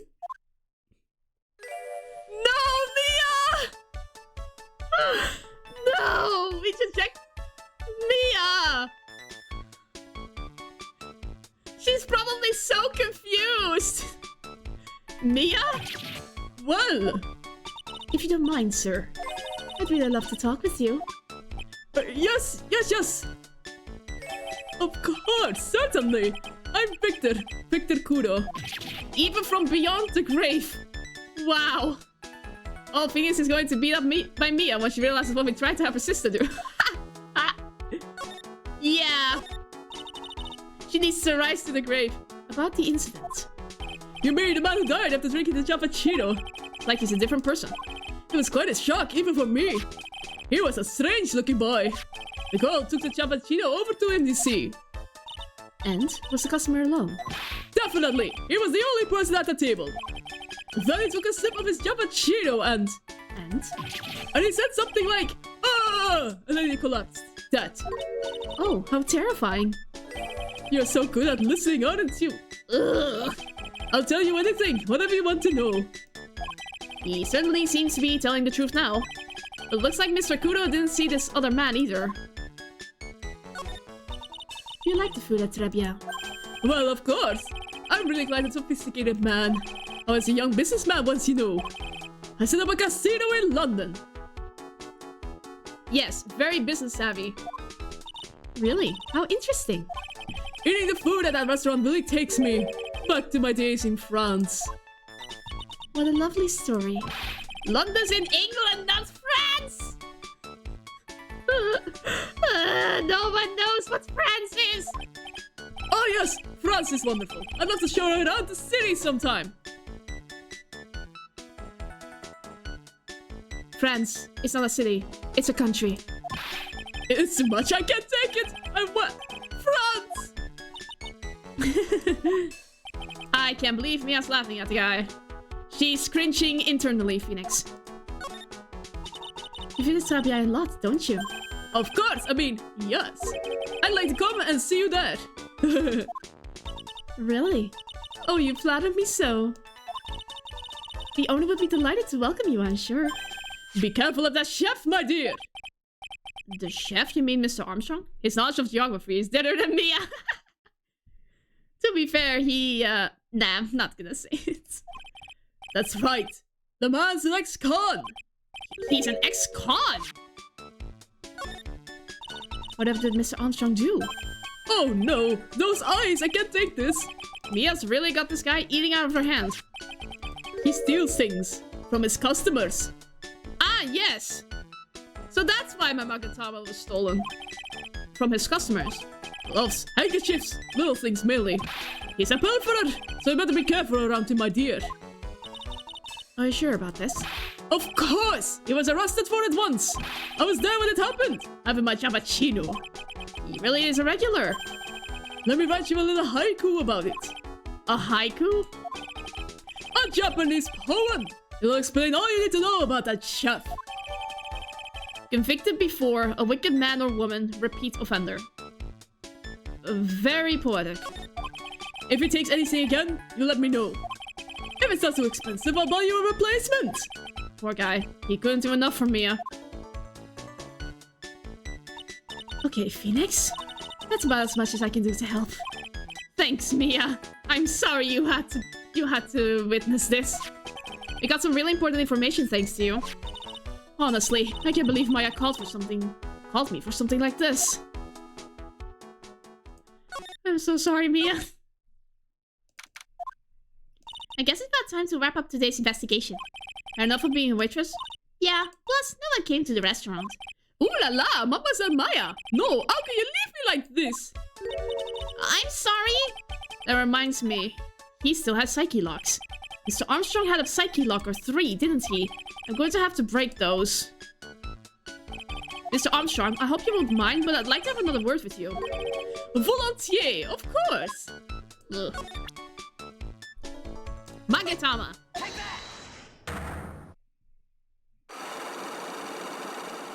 I think this is the final piece we need before we go to court.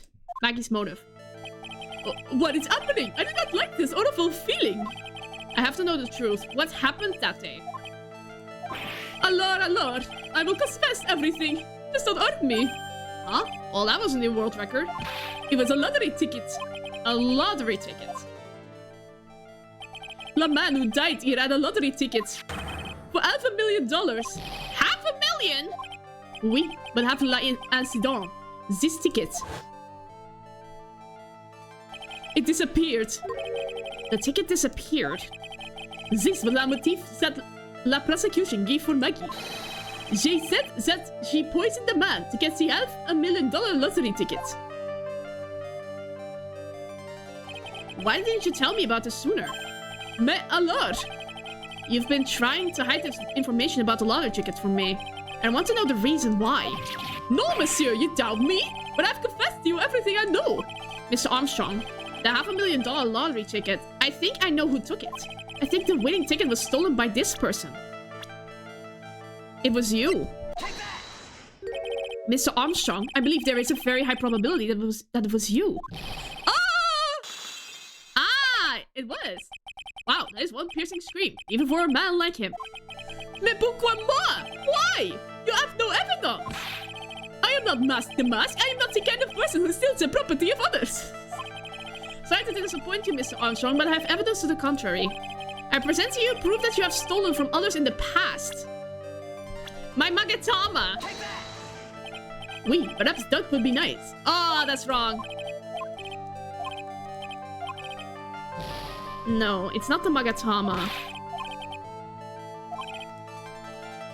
Ah, the poem. Bingo! That was it. What is this? A poem? Oh, monsieur, you know me so well. I adore poems. Please, read it and put some feeling into it. Convicted before, a wicked man or woman. A repeat offender? I'm sorry to have to bring it up, Mr. Armstrong, but you have been arrested for stealing from your customers before, haven't you? Mon Dieu! Le mensonge! You are the liar! You deny it. Do not make la false accusation, s'il vous plaît. So, do you have any proof? I want to see like incontestable proof that I've ever stolen from one of my customers. Magetama. Yes. It seems old apples die hard, Mr. Armstrong. What is that? This is my Magatama. And I found it in your kitchen. No! Wow, that scream just about broke some windows. I am always ahead of the game. That's the reason why I get most of the penalties. Oui. I have a weakness for la little trinkets and la figurines. And it just slips out. I cannot stop it. Kleptomaniac. You've stolen handkerchiefs, gloves, and other things from your customers, right? Oui, it's la truth. I am just a timid little girl inside, monsieur. A timid little girl. Besides, this time, it was not la small trinket, oui. It was $500,000. Mais no, why would I steal it? I have no need for such money. Really now? Oh, monsieur, what is it? Isn't it true that you're in some pretty serious trouble? And that you are in desperate need of a large amount of cash? The loan contract. This restaurant is deep in the red, isn't it? You'll have a loan to the tune of $500,000. That lottery ticket would have wiped out your debts.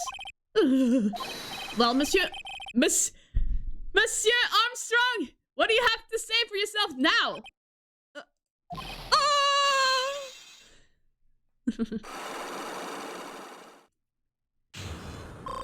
Yay, my life has been restored.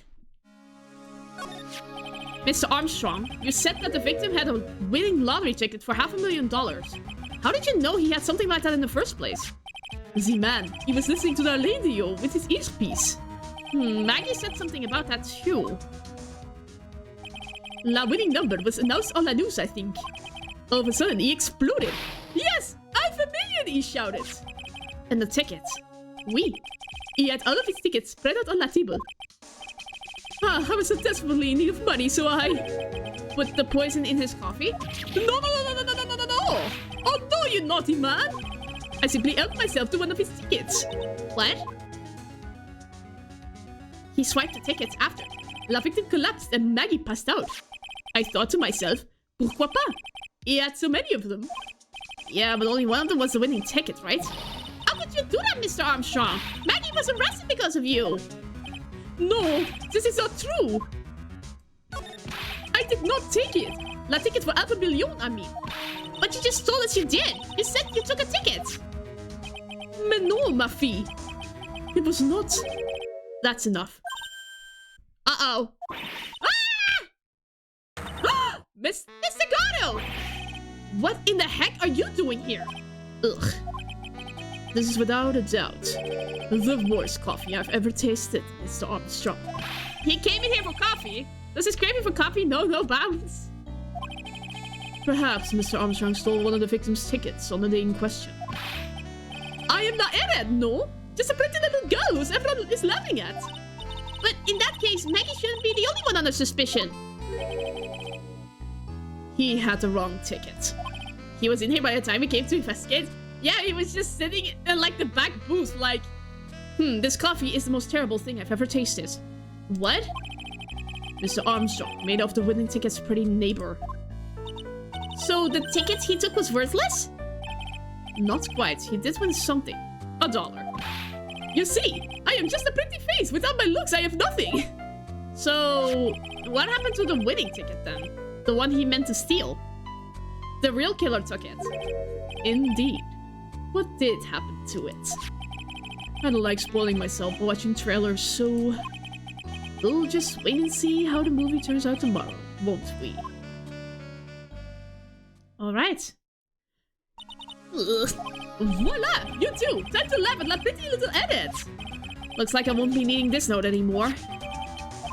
Looks like we've got a new mystery now. Namely, where did the winning ticket go? I've got a bad feeling about this. Well, anyway...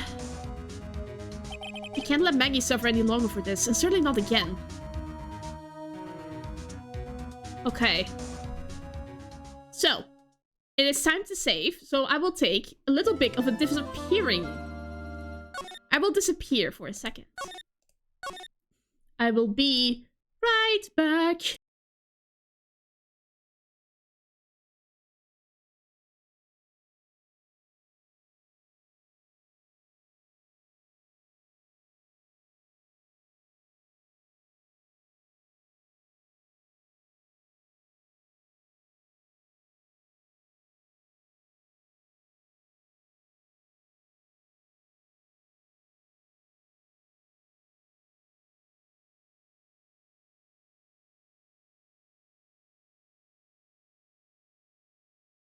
Well, I'm screwed. I was trying to make a protein shake. I can't. It is stuck. Stupid bottle. Dang it! Stupid cup. It's stuck on the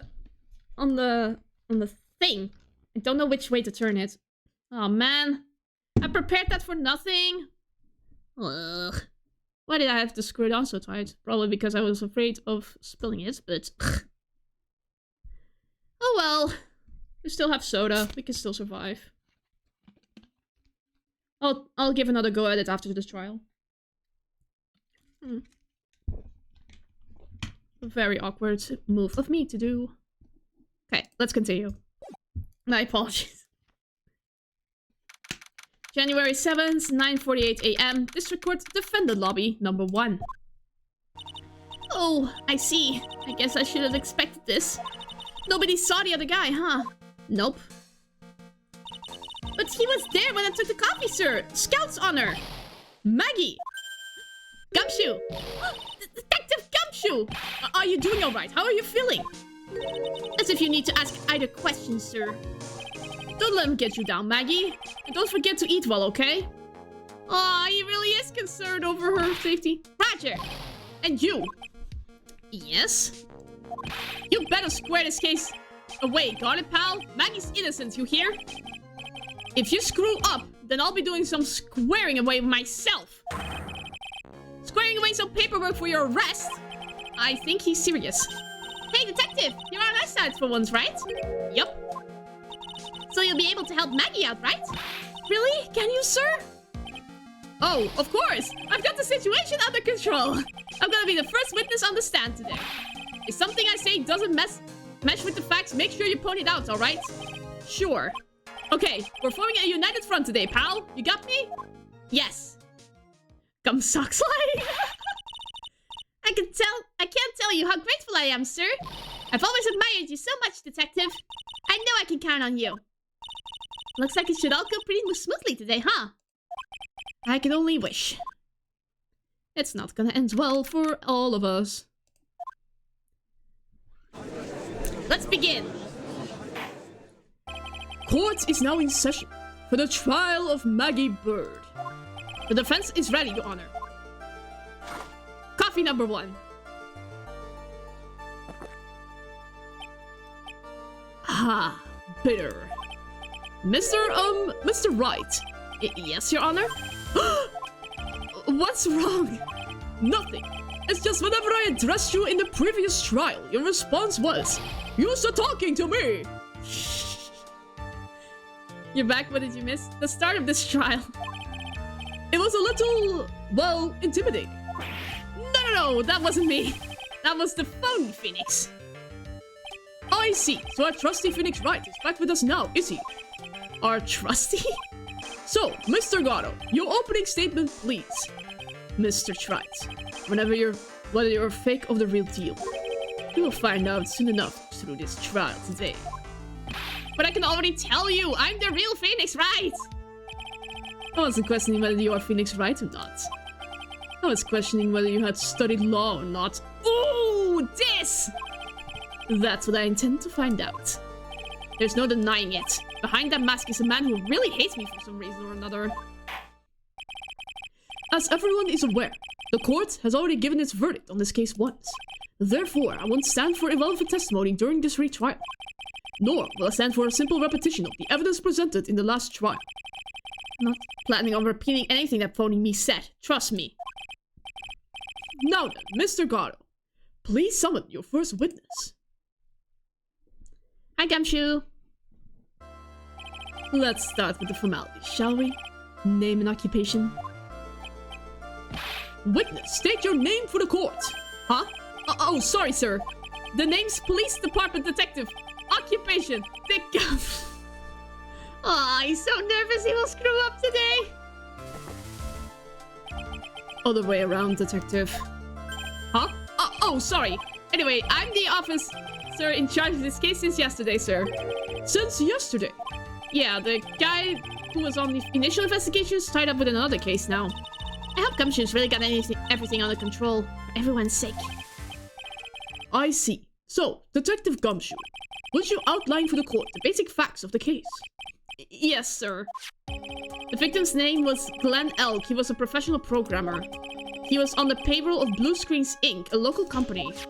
This is the victim's autopsy report. The court accepts this into evidence. Died of potassium cyanide poisoning. Time of death was between 1:30 and 2:30. And here are the floor plans of the restaurant. When the incident took place, the victim was sitting right here. The poisoned coffee was brought over to him by the waitress. The waitress being the accused? Yeah.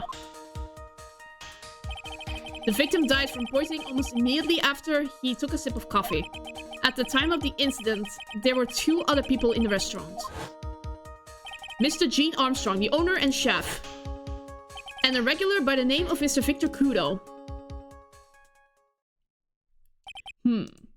It still seems to be a very straightforward case to me. Okay. Come, detective. Take up this hammer. and nail the defendant's coffin shut with your own 2 hands. Now then, Detective Gumshoe, let's have your testimony. Yes, sir. Okay. The incident. When the incident took place, the victim was alone at his table, sir. We understand that the guy, Glenn Elk, was listening to the radio at the time. Traces of poison were found in his coffee cup, and what we found was potassium cyanide. The stuff really packs a punch. And, it looks like Miss Bird might have had, well, some kind of motive?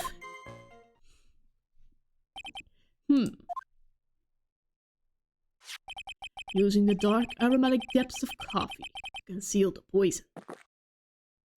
Classy lady. Of course you would say that. The facts of this case seem to be ironclad.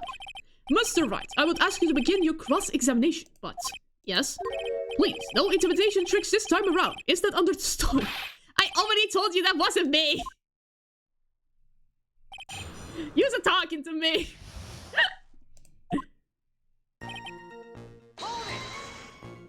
Can I stop you for just a minute?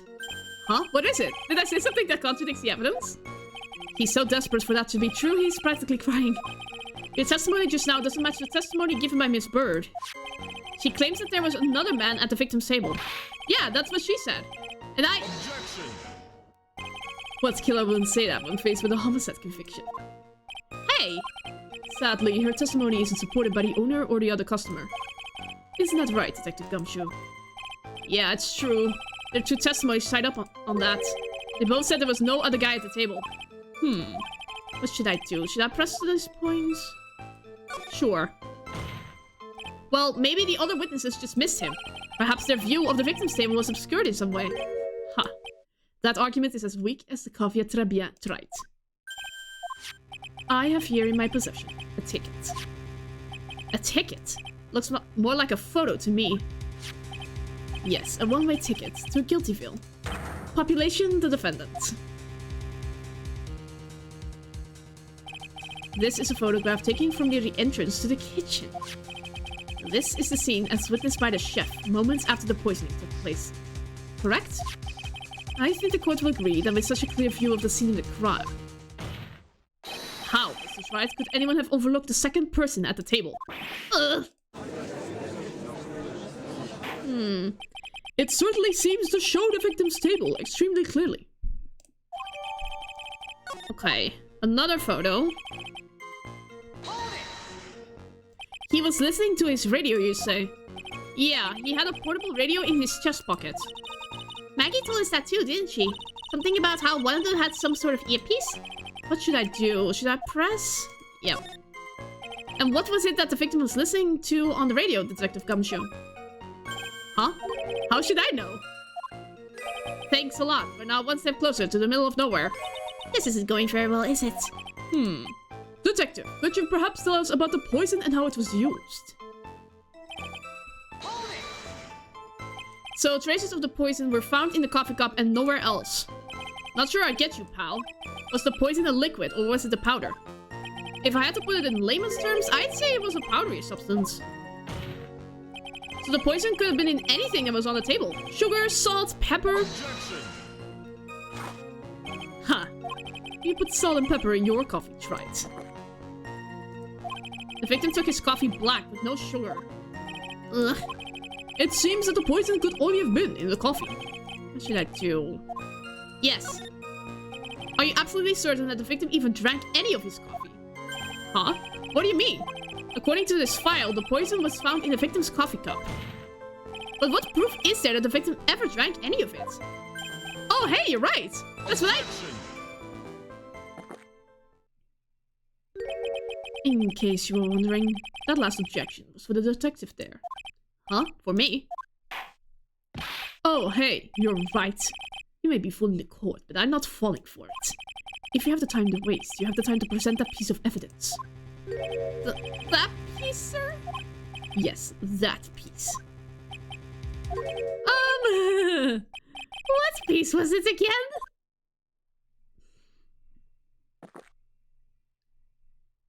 This. Why did you throw it at me? Should I be grateful this coffee's only hard enough to give me first-degree burns? now I remember. This is the, victim's coffee cup? Yes, the victim's cup. Take a good look at the rim. Oh yes, it's unmistakable. There is clearly a coffee stain on it. Conclusive proof that the victim did drink the poisoned coffee. That was in this cup. I see Unknown Ranger! Hello, welcome to the stream. We are doing a very weird case today. And it's not going well. The victim gulped down the bit of death that the waitress brought to him. Like this! My goodness, he was speed drinking. For the record, the only prints on the cups were the victims and the defendants. Oh, no. Upon further investigation of this cup, we found a certain chemical substance. Gato lost his coffee indeed. Yeah, I prefer tea myself. Potassium cyanide, I've heard of that chemical before. Exactly how strong is this poison, Detective Gumshoe? It's, well, that stuff's lethal. Eat too much and your history. How much is too much? A lethal dose is 0.2 grams. That's about enough to finish anyone off. Same, I like coffee, but I prefer tea. Yeah. Yay, we agree on something. Okay. 0.2 grams? How much is that? You know when you swap your ears for earwax? Yeah, about that much. Ew! Earwax, huh? Sounds like something Gumshoe's got an abundance of. He can't hear well. Such a special quantity of poison could have been concealed anywhere. Some kind of a motive. Yeah, but if you ask me, it's been blown way out of proportion. Objection. You know what my golden rule is, Detective? Chuck out a bad cup of coffee. You can always get another. Huh? I don't get it. I'm saying, you can always get another witness on the stand, if we have to chuck you out. Ugh. So stick to the facts, Detective. Now then, what was Miss Bird's motive? Come on, Gumshoe! She was... they said she wanted to steal a lottery ticket. I knew it. That's what we heard yesterday, too. It disappeared from the scene of the crime. And it wasn't just any lottery ticket. It was a winning ticket for $500,000. Mr. Armstrong knew about the ticket too, didn't he? But he stole the wrong one. Then, is it possible Maggie stole the winning one? No. What should I do? Should I press on it? Press harder. Always press harder. More information. Wait a minute. The mere fact that the lottery ticket disappeared in no way implicates my client. Ha. I have here in my hand the very ticket in question. Gato, why did you hide that from me? Oh my gosh.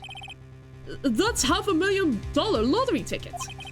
One of the female police officers found it when she was conducting a search of the defense. Okay, we are dead. What? To be fair, the opposition always hides evidence from us. Fair. What was your favorite prosecutor so far?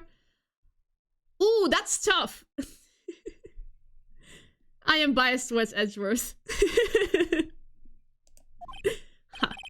She's quite a lucky bird, her little waitress. You will submit that ticket as evidence in the court, immediately. I better keep an eye on that ticket. The way the judge's voice is quivering. I knew it. I mean, we went through a lot with Edgeworth, okay? I barely know Gato and Francisca. I like Francisca, but I like Edgeworth better. This ticket was presented to court in a previous trial too. But it feels heavier now, somehow. $500,000, you say? It's just a scrap of paper. What matters is where it was found, Your Honor. That's a Maggie's person, unfortunately. That's enough. The facts of this case seem overwhelmingly clear to me. The defendants had ample opportunity to commit the crime of which she is charged. Furthermore, it seems beyond reasonable doubt that she did indeed commit this crime. I like an old man who knows the score. There is also the matter of the $500,000 lottery ticket. That alone provides a very credible motive. I mean, for that sum of money, even I might be tempted to bend the rules. I admire an old man who is weak to the siren call of money. Retracting the statement. Of the ones you encountered so far, Francisca is my favorite, although she's only my third favorite overall. Wow! That's high praise for the following prosecutors then. I'm excited now to play the Apollo Justice Trilogy. Not good, Nick. The evidence against Maggie's starting to pile up fast. Yeah, that's because the court has ruled guilty once already. I'd say it's about time to wrap up this repeat performance. With one final decisive piece of evidence. He's got more evidence against Maggie? This is the apron the delightful Miss Bird was wearing at the time. Wow, that's not the cleanest apron I've seen. That stain looks like... It can't be blood, can it? Ha! It seems the star of her play was a little flustered. And somehow spilled coffee on herself. The coffee? That's not exactly the first thing that caught my eye. Of course, the coffee stain isn't the most interesting thing about this apron. No, there's something else that stands out even more. Something else? I presume you mean... Of course, I'm referring to the pockets. The pocket?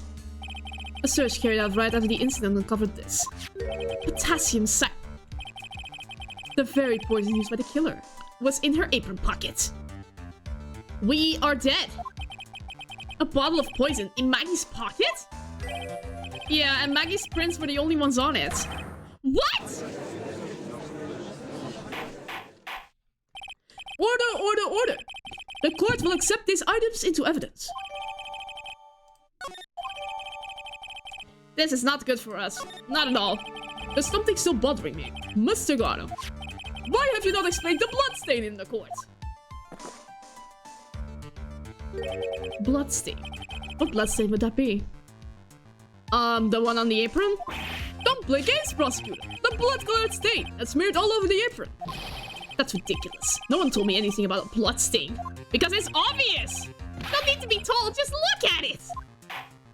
Exactly! Well, detective, could the stain really be blood? No way, sir!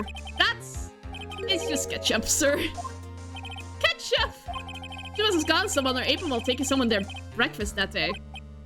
You could have spoken up a little sooner, Detective Gumshoe. Who eats ketchup at breakfast? Well, it's not like that again, and I'll have you drink 17 ketchup with this. I thought everyone knew what it was already. I haven't seen anything yet to make me doubt the last ruling I made on this case. The motive, the opportunity, and the supporting evidence. They have all been clearly established. Japanese omelet tends to have ketchup on it. Oh, right. I'm dumb. Well tried. It seems you really are a phony after all. Ugh, you really know how to drive a man nuts. Witness, please continue with your testimony. Describe for the court the crime scene and the findings of your investigation there. The investigation, okay. The crime was reported at 2:55 p.m. by a kind of scary old man, sir. Poor Maggie had passed out from the shock. It must have been real tough for her. The victim didn't have any identification on him. But we figured out who he was pretty quick, and then the investigation went smoothly. When Maggie was searched, we found the lottery ticket and the bottle of poison. And that was it. There was nothing else missing from the crime scene. Okay. You identified the victim and secured your prime suspect. Very good. Last chance to convince the court you're a real lawyer, Tried. Don't count on any more cross-examinations after this one. So let the fun begin. Okay, serious mode. Let's go. We need to find a contradiction in this. Scary old man, Detective Gumshoe. There's an old man who's regular at the restaurant when the incident happened. Ah, we're obviously talking about the same old man. Officers were dispatched right after the report came in, but the old guy still made a fuss. What took you so long? Then he hurled abuse at them. And seeds. Seeds? Huh. It was nothing. I caused each one with my teeth. What? I guess not even the mighty Gato can avoid being attacked by that guy. The old man was the only other customer in the place at the time. He took his time finding a payphone apparently, so he was late reporting the crime.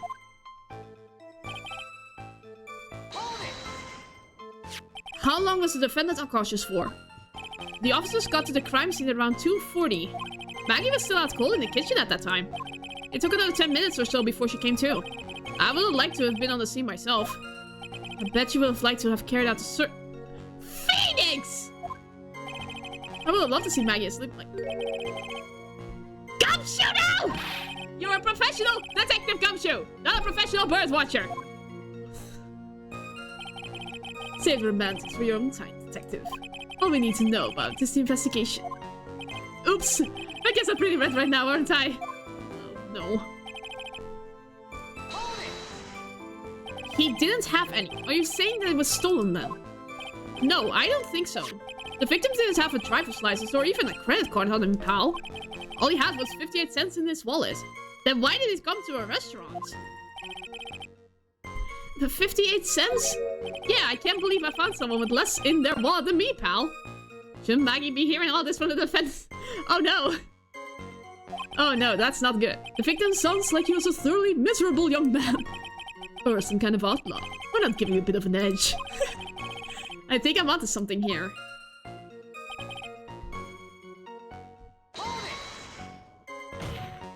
Wait a sec. Huh? Did I say something dumb again? Let me paraphrase what you just testified to this court. The victim didn't have any form of ID on him. That's basically what you said, yes? Yeah, basically. In that case, how were you able to identify the victim so quickly? Oh, that. Uh-oh.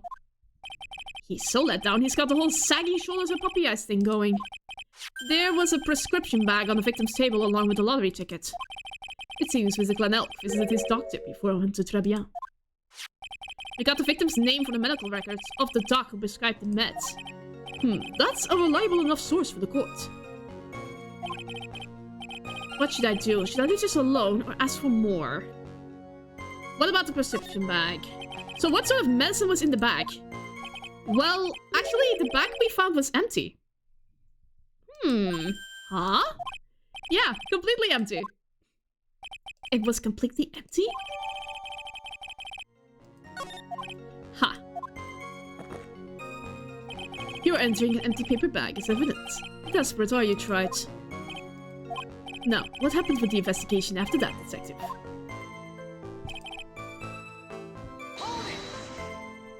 But the defendant had been passed out for a while, correct? In that case, is it possible someone planted the evidence in Maggie's pocket? Hey, yeah! You've nailed it, pal! It happens to me all the time. We had an apartment party the other day, and when I got home, I was wearing the boss's shoes! Keep up this crazy testimony, detective, and those shoes will end up down your throat. Sorry. So, Trite, someone planted the evidence in Maggie's pocket? That's a pretty bold statement. Care to back it up with some evidence? Well, I'd love to if I had any. It appears you have no evidence to support your theory, Mr. Wright. Continue with your testimony, witness. Okay. Where's the poison? So the $500,000 lottery ticket and the bottle of poison were accounted for. Yeah. Interesting. It's true that those two items were accounted for, but wasn't there another lottery ticket that was stolen that day? Oh, yeah. The one with the restaurant owner took. He won the whole dollar with it. What a lucky guy, huh? And they're just going to let him get away with it? It was just $1, detective. I guess no one cares when it's that little. Except for Gumshoe. If I don't find a hole in this testimony, the judge is going to handle his verdict.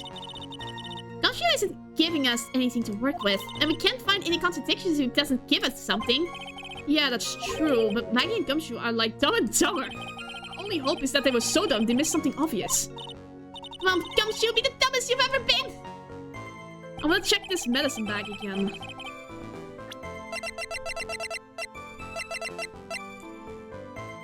The victim got this from the doctor before going to Tribulations. The bag is empty.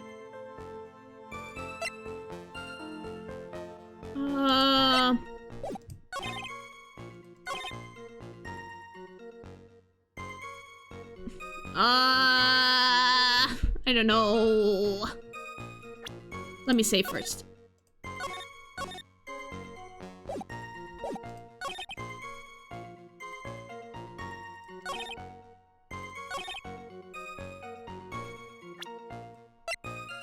But if the victim got this before going to the doctor, why is it empty? Yes! Detective Gumshoe, I think I should point something out to you. There is just one small contradiction in your testimony. Oh, finally! I'm getting all anxious just waiting, so hurry up, will you? You testified that nothing else was missing from the crime scene, However, the prescription bag you mentioned was empty. Did the officers recover the medicine from the scene of the crime later? No, they didn't. The victim was given a prescription right before going to Tribulations. Where then did the medicine disappear to? You are too cool, pal! Indeed. Due consideration was given to the victim's prescription in the previous trial.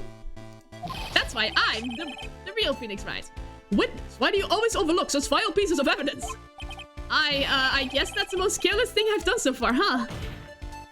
The victim was killed by poison, and the victim's medicine mysteriously disappeared. The victim's own prescription could have been lethal poison itself. Order, order. Well, Mr. Gatto, what do you have to say to that? Huh, that's all. What? Read for the court the name of the clinic on the prescription bag, if you will. What's the clinic's name got to do with anything? Near Ear Otolaryngological Clinic. Otolaryngological. Just what kind of illness was the victim suffering from, Mr. Gatto? Hardly an illness, Your Honor. More like a bit of war wound, you could say. A war wound? The day before the incident, Mr. Elk found himself in a fight. He took a blow to the side of the head and ruptured his eardrum. He ruptured his eardrum? Then what on earth was the prescription he was given? It was a cream that was to be applied topically inside his ear canal, not to be ingested. What? Ah! It's mentioned in the autopsy report, if you read the fine print. They found traces of a medication in the victim's left ear. Yes, here it is. In very, very fine print. It seems Mr. L correctly applied some of his medication while he was at Tribulations. Therefore, it would be absurd to believe that he would have eaten his medication. Ugh. It seems that his medication is irrelevant to the case after all. No! Nick, if you don't think of something quick, it'll all be over! She's right, but I can't get away with a weak-old objection. Push the medication issue or leave it? I can't get away with any weak-old objection. I should leave it. It does seem as if the medication isn't connected to the case. Ha. Maybe the last Mr. Wright was the real one. At least he didn't waste time. Indeed. If you have nothing further to add to this medication issue, the facts of this case seem so different. No! What? Nick, don't let him do this! You've got to stand your ground! Wait, Your Honor. Actually, this prescription is absolutely pivotal to the case. Mr. Wright, did you not just say the exact opposite? Ah! No! Gotta lose a few battles in order to win the war, I suppose. Only moments ago, Mr. Gatto made the following statement. It seems Mr. L correctly applied some of his medication while he was at Tribulations. If that's the case, then why was the medication not found at the scene of the crime? Oh, oops. But the medication in question was for topical use inside the ear canal. That doesn't change the fact that it could not be found at the crime scene. However insignificant it may seem, it's a lawyer's duty to pursue the truth. Objection. You know as well as I do that the medication is irrelevant. It hardly seems likely that the prescription drug will contain potassium cyanide.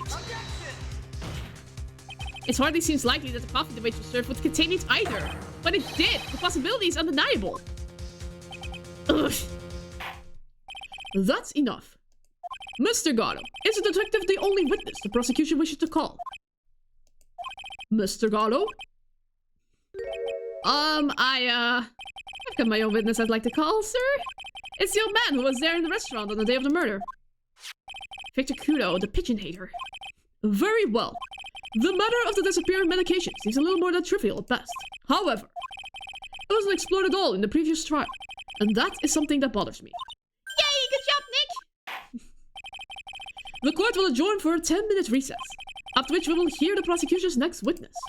Ha. I suppose this means I'll just have to finish you off in my last 6 cups. Court is adjourned for recess. Okay, good. I'm trying to... I can't get this open. This is what happens when I try to make a protein shake and try to leave it on the side. Goddess already have 11 cups of coffee. Yeah, the coffee addict is at it again. Meanwhile, the protein addict right here can't get her fix. Ugh. Why did I screw the lid so tight? Why? Oh man, I'm so embarrassed. Come on! Yeah, no, I can't get it open. I'll have to get it open after stream. No. Whew, that was close. Is that one of those push and twist lids? No, I just screwed it on too tightly. Tell me about it, I nearly died in there. My mistake. That's my line, sir. I wonder how much he drinks a day since trials are only a few hours. He chugs them like it's water. No, it's my line. I think I really did die a little bit. Looks like we all nearly died in there. Can't believe Detective Gumshoe. How could he betray us like that? Wait, what did he do? Huh? He said he'd help me, but he totally set me up. I don't think he meant to do that, Maggie. He was backed into a corner. I mean, the guy's got to do his job, right? It's okay. I know all about lies and betrayal. I've had them my whole life. Stonewall, hello! Welcome to the stream. Although, would you say it is better than a whip? Well, coffee is better than a whip. But at least if the coffee is lukewarm. That's what I'll say about it. It really hurt this time. It felt like someone punched me hard in the stomach. I hate that guy. I don't ever want to see him again. Aww. Nah, Francisca is funnier. Okay. She is funnier. Poor Gumshoe.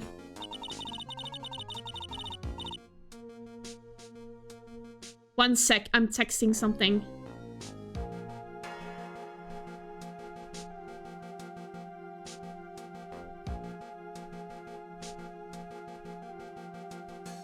There. I sent for reinforcements. So the witness is going to be that old guy from the park, right?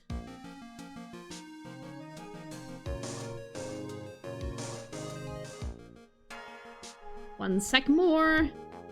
Okay. Yeah, Mr. Kudo. Lover of waitress outfits and protectional seats. He drinks his way too fast for it to get cold. Oh no! So he did have burn wounds then. We already got a cup of coffee to our head.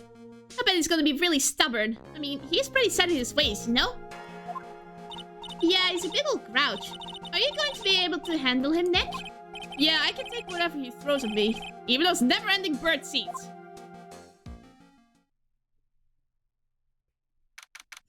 Alrighty, let's go. Court will now reconvene for the trial of Maggie Bird. Mr. Gatto, your next witness, please. Prosecution calls the lucky old-timer who got the show over a cup of coffee.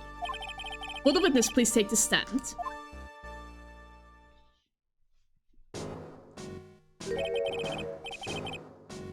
Name and occupation, if you don't mind. The name is Victor Kudo, born and bred in the land of the rising sun. Honor and duty are what make me. Mind you, I can be quite emotional at times, too. We don't need to hear about that, Mr. Kudo. Just tell the court your occupation.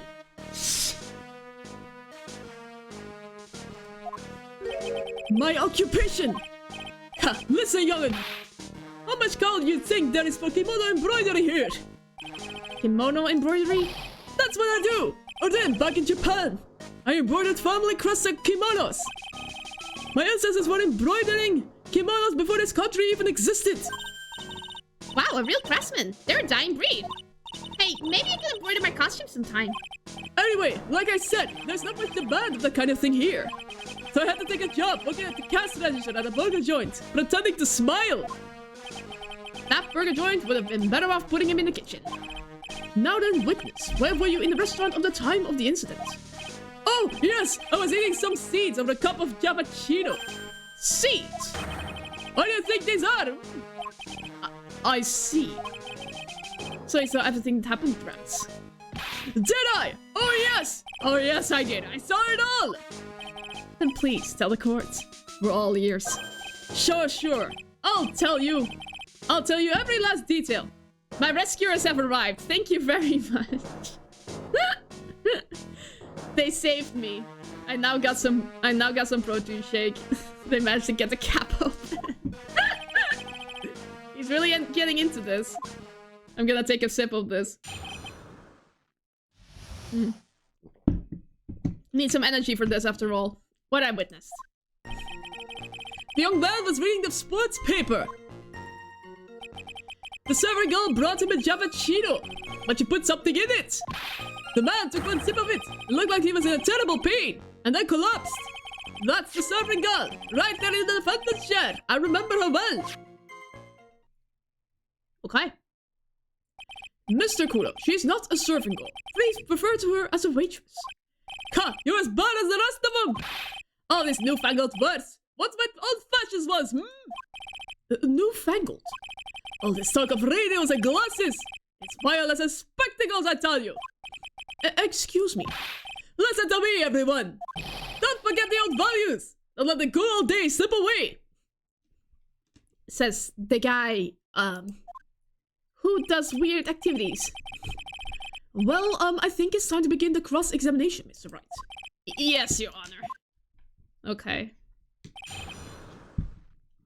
What I witnessed.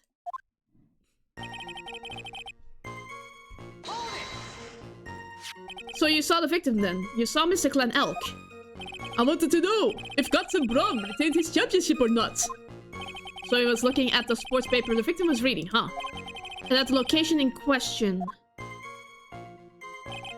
There were partitions between tables on the same side of the restaurant, right? So what if they are? If you say that you could see the victim, were you over here? It means that you were sitting at the table on the other side of the restaurant, correct? Ka! I go to that place to drink Javachino. I don't go to sit. I remember which table I was sitting at. I don't remember? You mean you go there to eye the waitress? Ugh.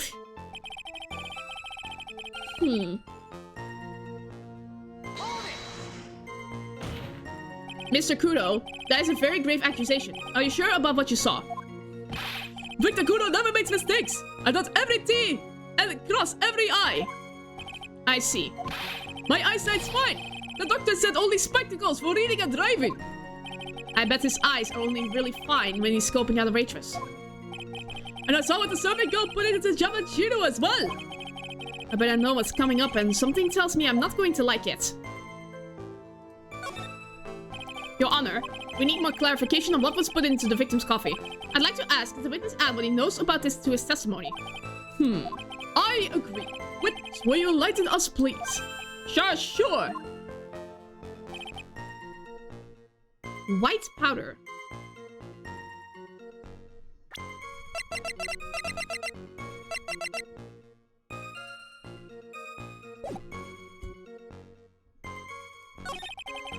Wait, back.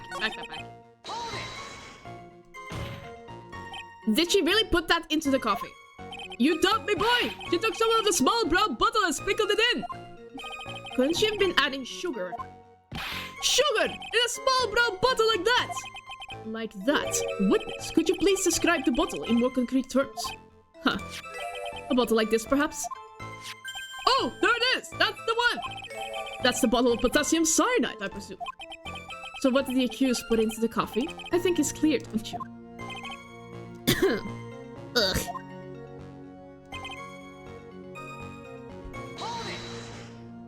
He took just one sip. You youngins, you waste everything! Those Javachinos cost $8! In the good old days, we would have drank every last drop, into the cup, and then die! Yeah, that's what happens when you eat when you eat a cup. Congratulations. You have earned the title of baddest man to grace a courtroom. So it was an immediate death, while with potassium cyanide. I suppose that is possible. Oh yes, he slumped over with so much as a twitch. I felt the Javachino I just drank turned sour in my stomach.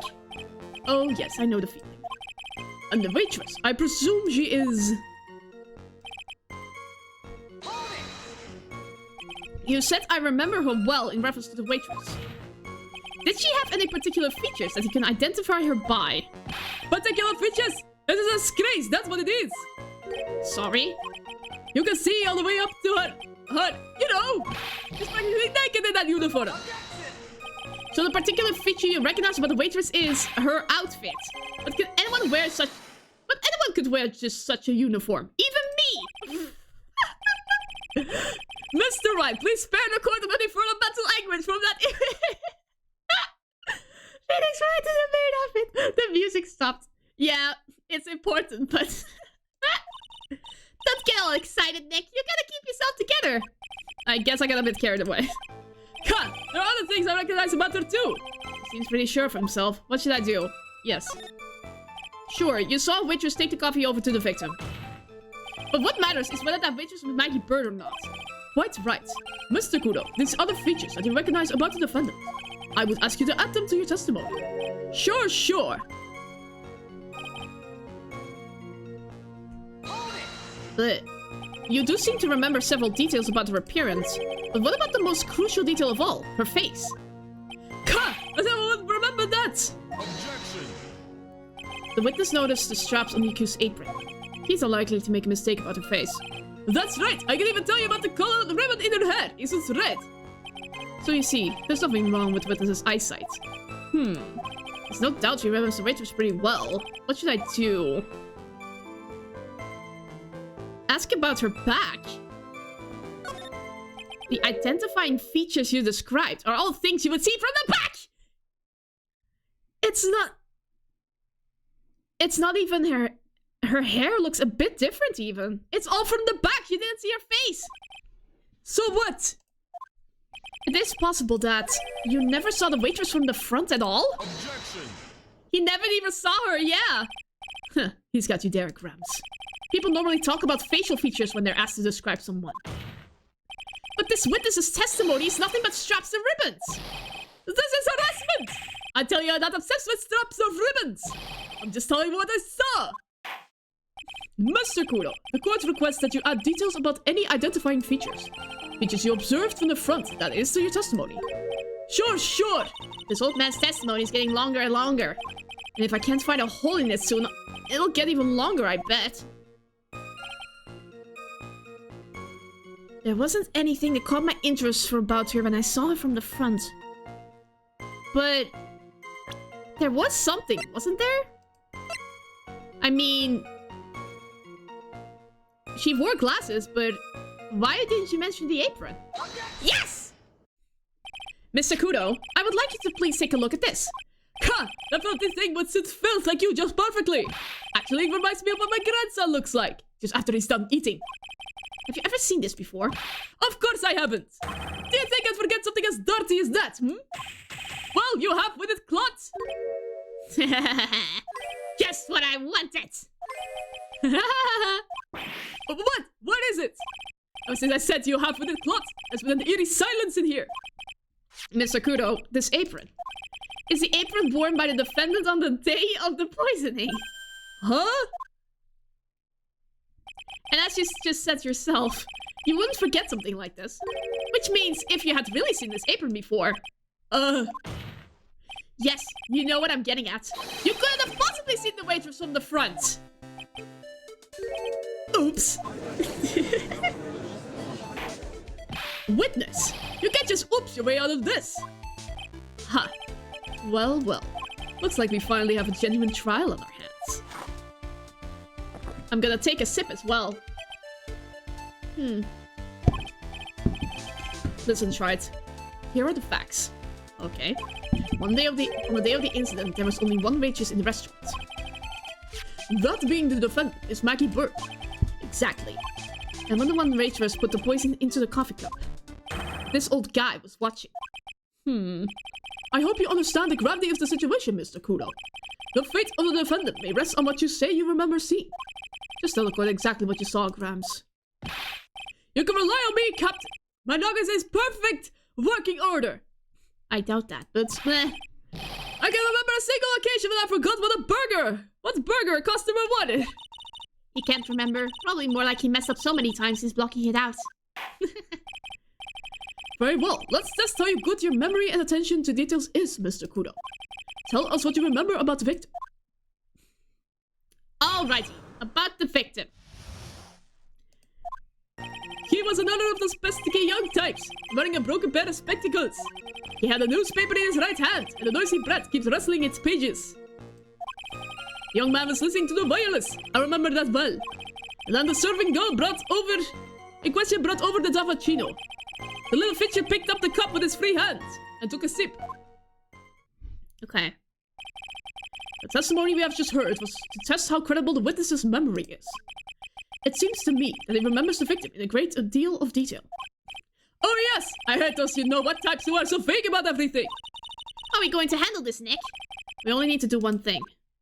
Just need to prove that the old man's memory is shot. Just strip him up, you mean? Isn't that kind of cruel?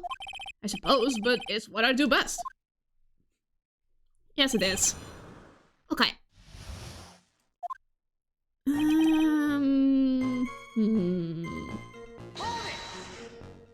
Spectacles. Dark glasses to you. One of the lenses was green, the other was broken. Newfangled rubbish. That's why I remember him so well. He did have some kind of lens over his left eye, but I wouldn't have called it a pair of glasses. He seems to be wearing some rather modern-looking shades.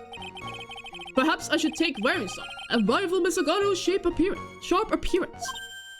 We better come up with something sharp and quick. Guess I'll wait and see if I should challenge him about the spectacles.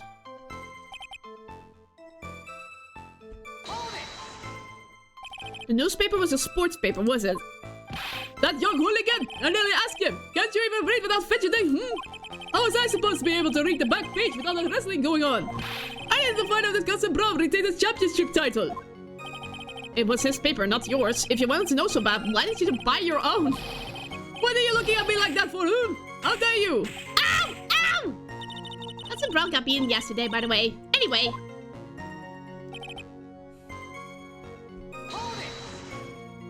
The wireless. The decadent young rascal! In my day, it was one or the other. Read the paper or listen to the wireless. Oh boy. And using an earpiece. It's selfish, that's what it is. I was straining my ears, but I couldn't catch any of it. Was he that desperate to listen to the radio? What are you looking like that for, Ow! Ow! Ow! Ow! This is battery of the court.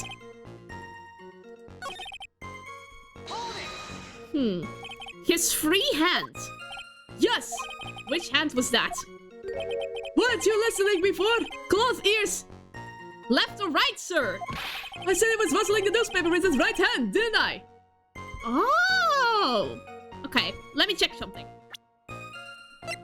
The cup.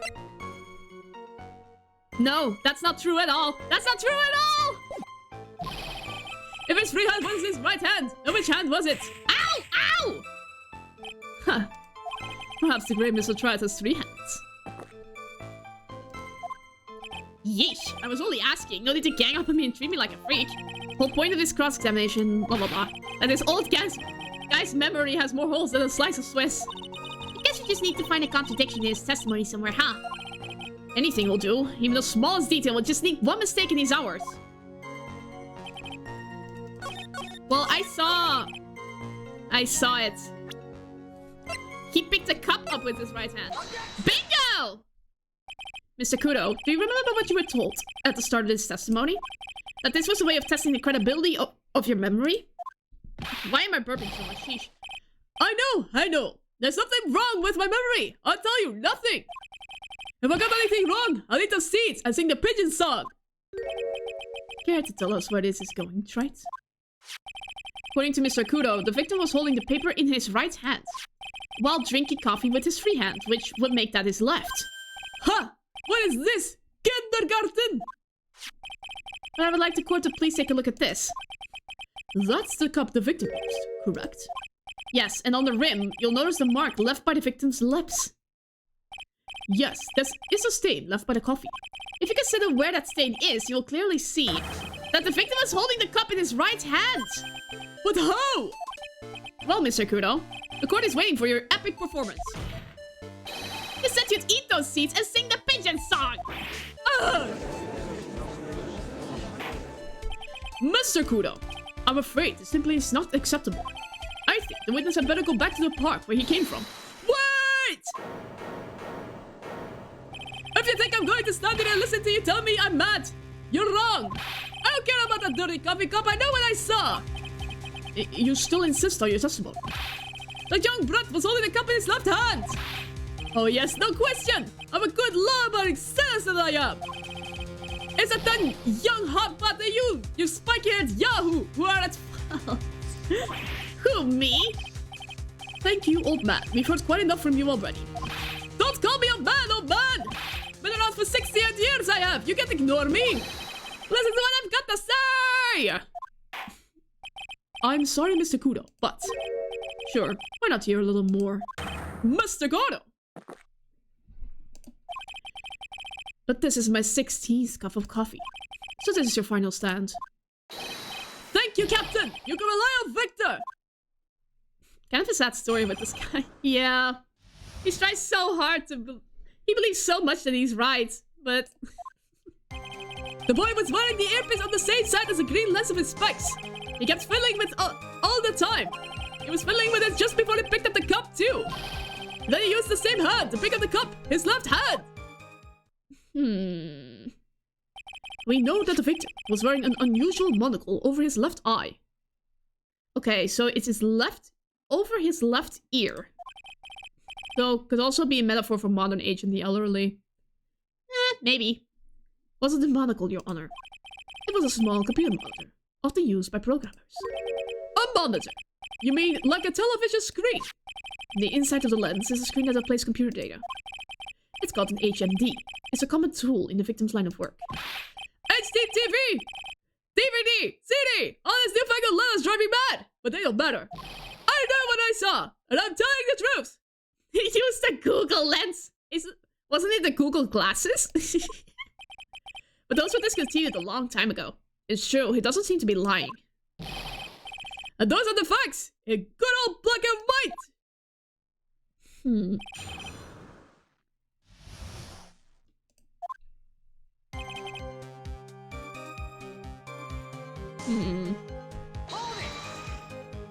So the victim was wearing an HMD.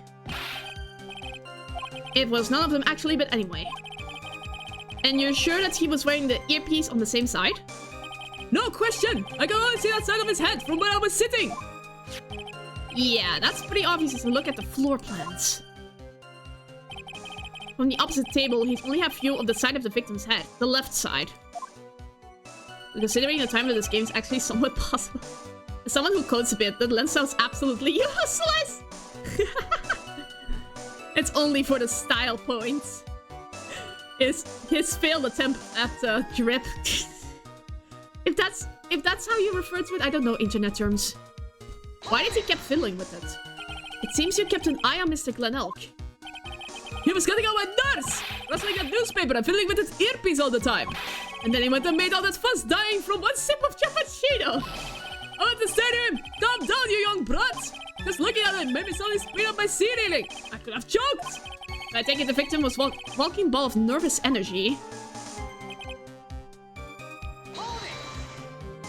The earpiece you mentioned, which hand did the victim touch it with? You're one of those people, aren't you? You're the type that uses your left hand to get things out of your right pocket. Or passes your left cuff with your right hand.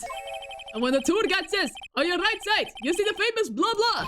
You're the only one who deliberately looks left. Well, aren't you? No, I didn't. Oh, see, he used the hand on the same side of his body that the earpiece was in. Ow! Ow! Ow! So if he had the HMD on his left side, and it was his left hand, I guess.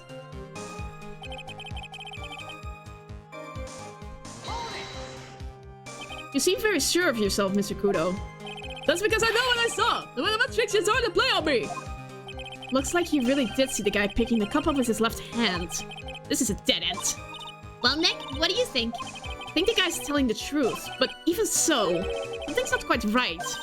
There's just evidence at him until he breaks! And if he's not lying, there wouldn't be any contradictions in his testimony, right?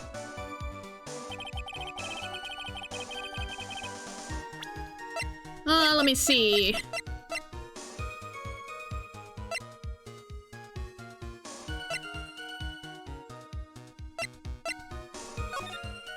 No.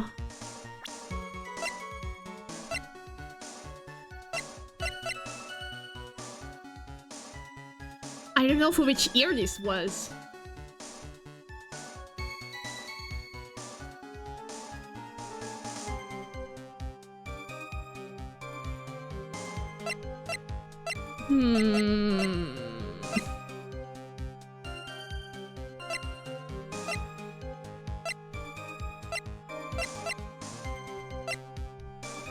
Remember that just because someone isn't lying doesn't mean that they are mistaken.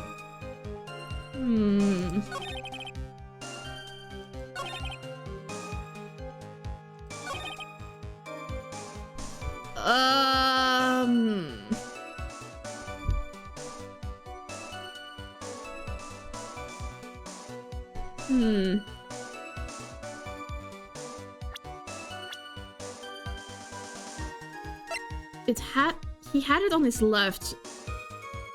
The left eardrum was ruptured.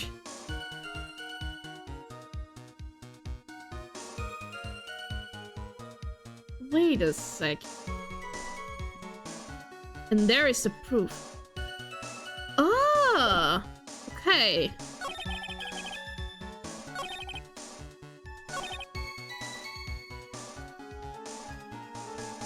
But that couldn't have been the case because his left eardrum was ruptured. He couldn't have heard anything from it. Yes! Sorry, I'm way too excited about this. I'm not sure what the relevance of this is, but... Mr. Kudo, there is something very strange about your observations of the victim. Thank you. What? What? You say he was wearing the earpiece on the same side as the HMD. No question! You can look me up if I'm wrong! It was his left ear, without a doubt! I can only see that side of his head from where I was sitting! Aren't we all when the music stops ever presenting an evidence?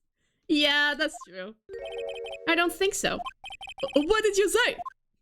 You're no doubt unaware of this fact, Mr. Kudo, but the victim couldn't hear with his left ear. His eardrum was ruptured! Hey! Traces of medication from his condition were found in his ear canal. That's right, it's impossible that the victim was wearing his earpiece in his left ear, because he couldn't even hear in that ear. Is that true, Captain? It is.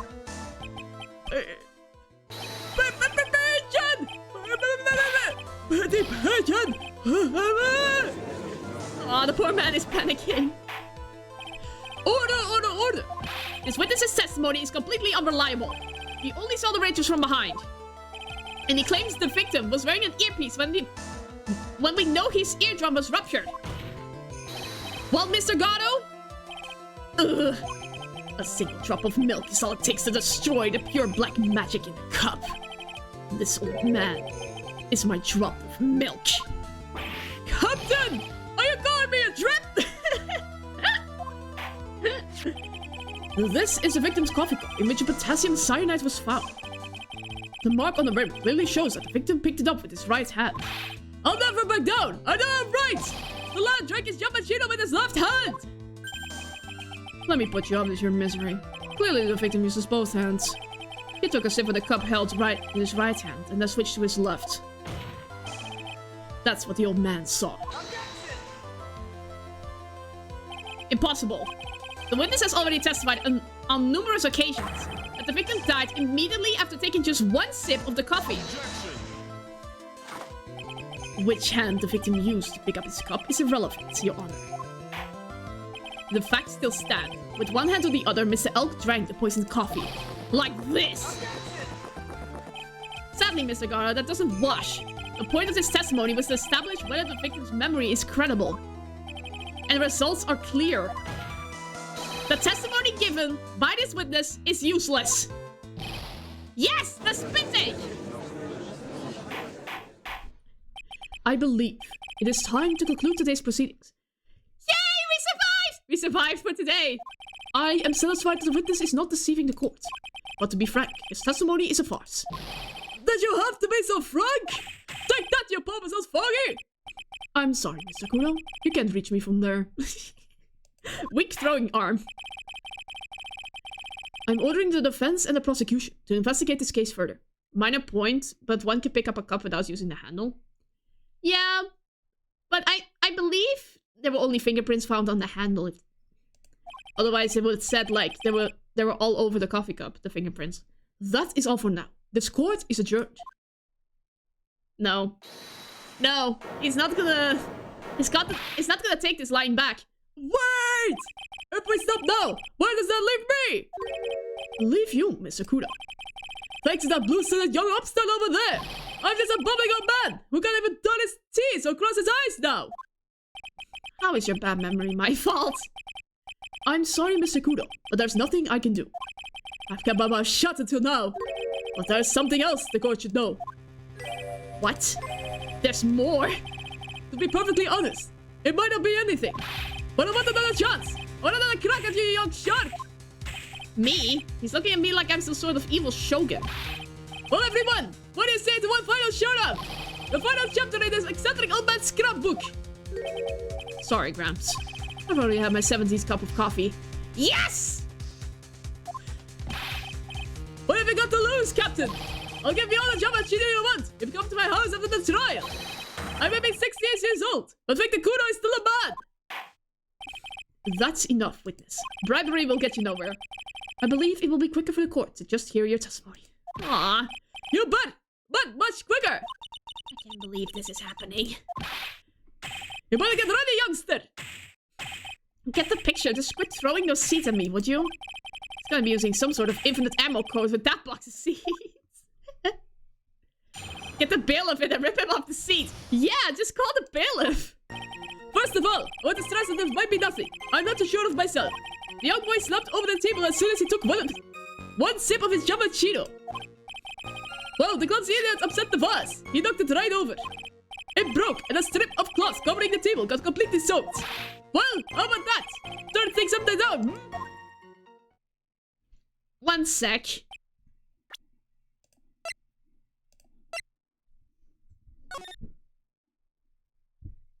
The vase is still intact.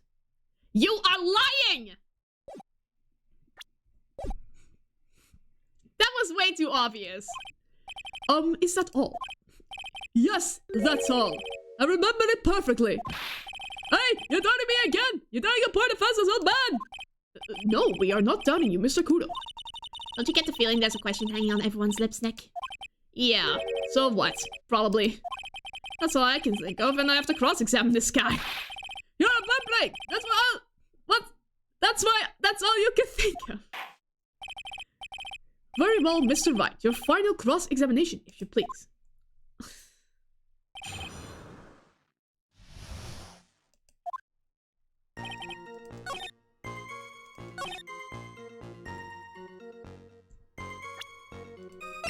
Can I just do this? Well, maybe for safety reasons. A vase, you say? Yes! There are vases all on the tables in that place. There are accidents waiting to happen. They're practically begging to be knocked over. Well, he's right about there being vases. I do remember seeing them too. There was a vase on the table when I ate lunch there. And you saw the moment when the victim actually knocked over the vase. Well, it's hard to say. It's a bit unclear. But how do you really define it? Okay, I get it. I heard it break, and the sight of it burned into my memory as clear as day.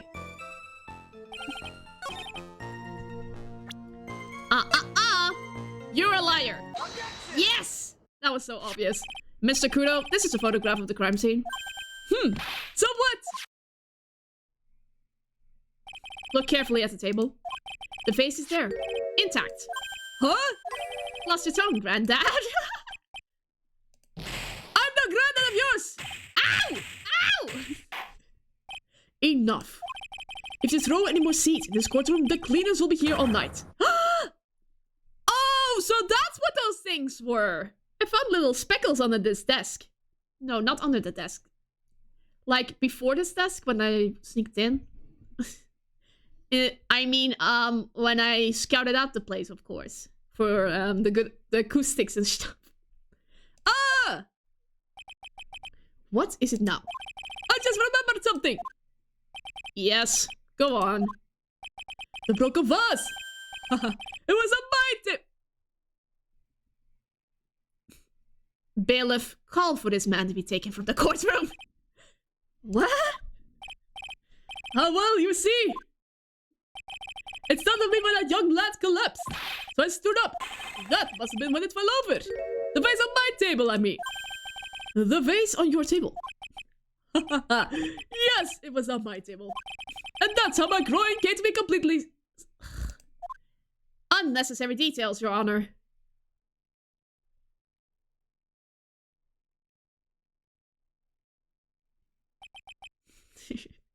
Get this man taken from the courtroom, bailiff. Thank you, Mr. Kudo. You certainly earned your kudos for today. I'd like to ask a question now. Have I been any use at all? No. Dang, you spent way too long on that witness. Exactly. Perhaps that's something you should reflect on yourself, Mr. Kudo. Arg! Wait a minute! If that's the case, there's more! I've got more to say. Oh yes! I remember something else! Bailiff! Yes! Bailiff, escort the witness out of the courtroom. Finally! Wait! Listen to me! Oh man, you are so exhausting. Well, we seem to have been considerably sidetracked, and I am still not in a position to deliver a verdict. The defendant had not been positively identified as the witness in question. Additionally, there are 2 disparities in the testimony we have heard thus far. The mark on the coffee cup that the victim supposedly drank from with his left hand, and the earpiece, which was inserted into his left ear, out of which he couldn't hear. Wow, Nick, you did it! I therefore require both the defense and the prosecution to further investigate the facts. Yes, Your Honor. There is one more thing before I call today's session to an end. One more thing, Your Honor? The witness we just heard from. He is most insistent that his testimony should be of use. So he summarized it accordingly into this statement. Okay. You may have each a copy of it if you wish. Whatever. Prosecution doesn't need props like that. Gado's really mad, huh? Yeah, I would be too. Very well. Here you are then, Mr. Wright. There are 3 copies. My own, yours, and Mr. Gado's. Yes, Your Honor. I got all 3. When the incident occurred, I broke the vase at my seat. I'm sorry. I'm sorry. This isn't a piece of testimony. More like a 5-year-old's apology. What the heck are we supposed to do with 3 copies? Yeah. An unreliable witness is always frustrating. That is all. This court is adjourned. Yay! We survived. To be continued. Okay. We still have an hour, so we can still do the investigation of the second case, and then I will call it for the day. Well, at best case, we know where the man was at. Yeah. Well, I will be right back for this second. I will disappear for another moment.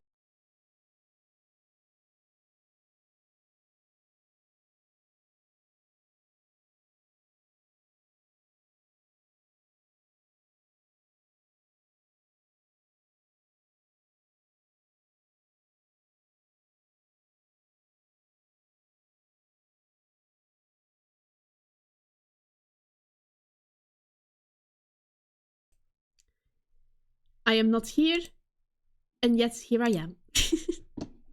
Okay, let's continue.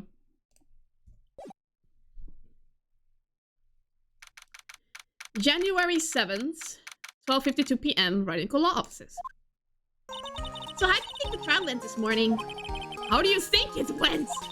Horrible. Horribly. I got a bit crazy in there. I just wonder if that killed our chances. Yeah, I guess it did get out of hand. Mr. Kudo's testimony did nothing to help us.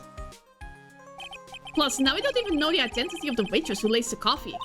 All we know is what old Mr. Kudo saw, the apron straps and the ribbon. And that the victim was wearing an earpiece when his eardrum was ruptured. Third part of tea drank? Well, how many cups is a pot of tea? Like 2, 3? In this case, they're on track of rivaling Gado today.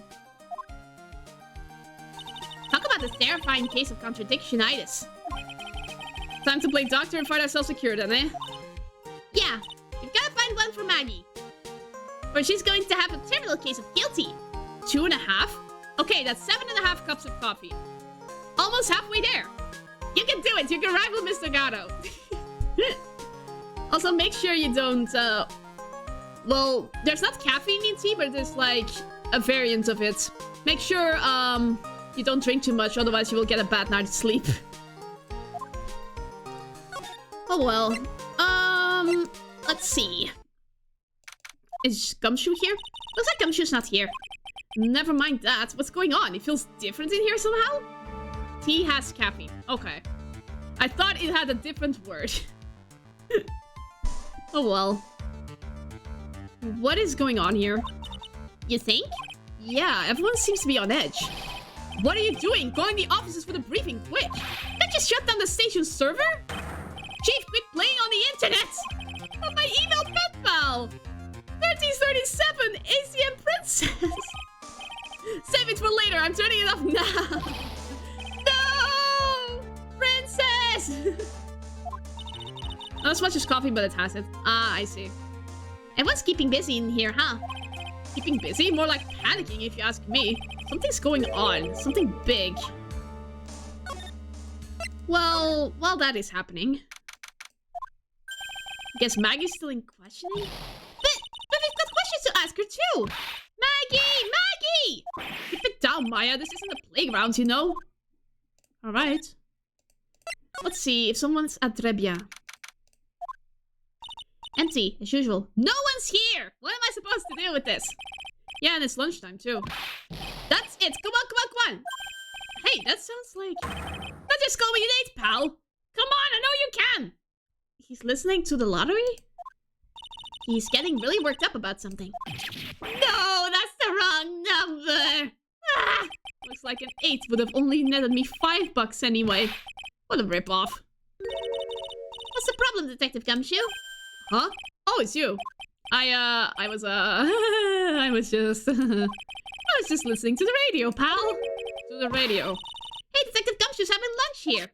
He is, and he's having the twin tea set. What can I say? This is a nightmare. How am I supposed to look Maggie in the eye now, pal? You really drove her into a corner, you know. You always blow apart my testimony. Why, of all days, didn't you do it today? Sorry, there just weren't any holes in it, for once. Yeah, what happened? Usually your testimonies are like Swiss cheese. Swiss cheese? Would you have preferred crumbly like aged parmesan? Anyway, this case has already been ruled on. There shouldn't be any holes left to find. Oof, this ain't Gumshoe's better on the lottery. Aw, he's broke. He shouldn't be losing money on the lottery. That's $5 for buying a bit of instant noodles. Yeah, like 2 cups of instant noodles. So did Maggie say anything to you about me? I mean, oh, yeah, you're not gonna be happy about this, but... Well, how did you put it again? I can't believe that Detective Gumshoe. I hate him, sir. I mean it. I don't ever want to see him again. Something like that.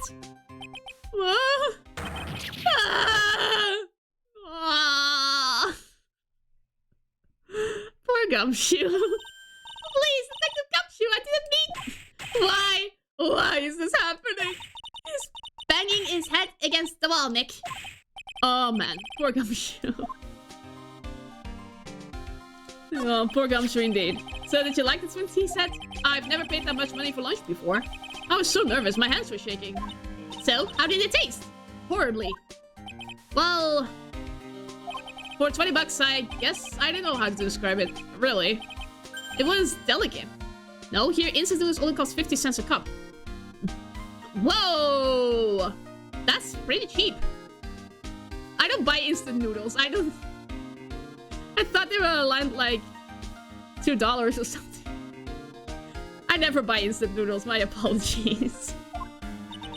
It was delicate. Delicate? You mean you liked it? It didn't taste bad to you. What's the matter with him? Looks like he's thinking. That's it! I've been trying to think of the right word to describe the taste. And I just realized. It's bad! That's it. It tasted bad. Me neither, but I'm aware of the price. Yeah. No, instant noodles are dirt cheap. Okay. I should really look up the price for my instant noodles. Yeah. I sometimes... Last year I bought them once so I could practice my chopstick skills. Because I wanted to go to a ramen restaurant. It's just kind of hard to admit it to yourself when you pay $20 for it, you know? Maybe you should have found out about the price after he had finished eating. Hey Nick, maybe that's why Glenelle came here. Maybe he heard about the super fierce twin tea set. If by fierce you mean fearsome, Speaking of Glen Oak, that reminds me. We still hardly know anything about the guy. Why don't we ask Detective Gumshoe what he knows, seeing as he's here? Restaurant ramen is really good. Yes, it is my favorite food of all time. It even rivals pizza. Can you believe that? It's so good! So what were you all excited about earlier? Huh? That's right, you said you were listening to the radio or something. Oh, that was nothing. I wasn't excited. Come on, Detective Gumshoe, you can tell little me. What were you listening to? Nothing, really. It was just the, daily exercise show. Oh, of course. Only one psyche lock. That's a very, very clear lie. What the? Psyche lock? This lunch is special lobster sure is great. Uh-huh. Green tea is your favorite food. Green tea is very refreshing, but I prefer black tea myself. Then why are there tears in your eyes?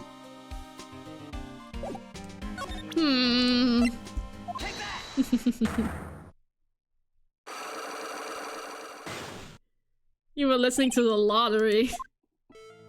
Alright, Detective Gumshoe, tell me the truth. What were you listening to?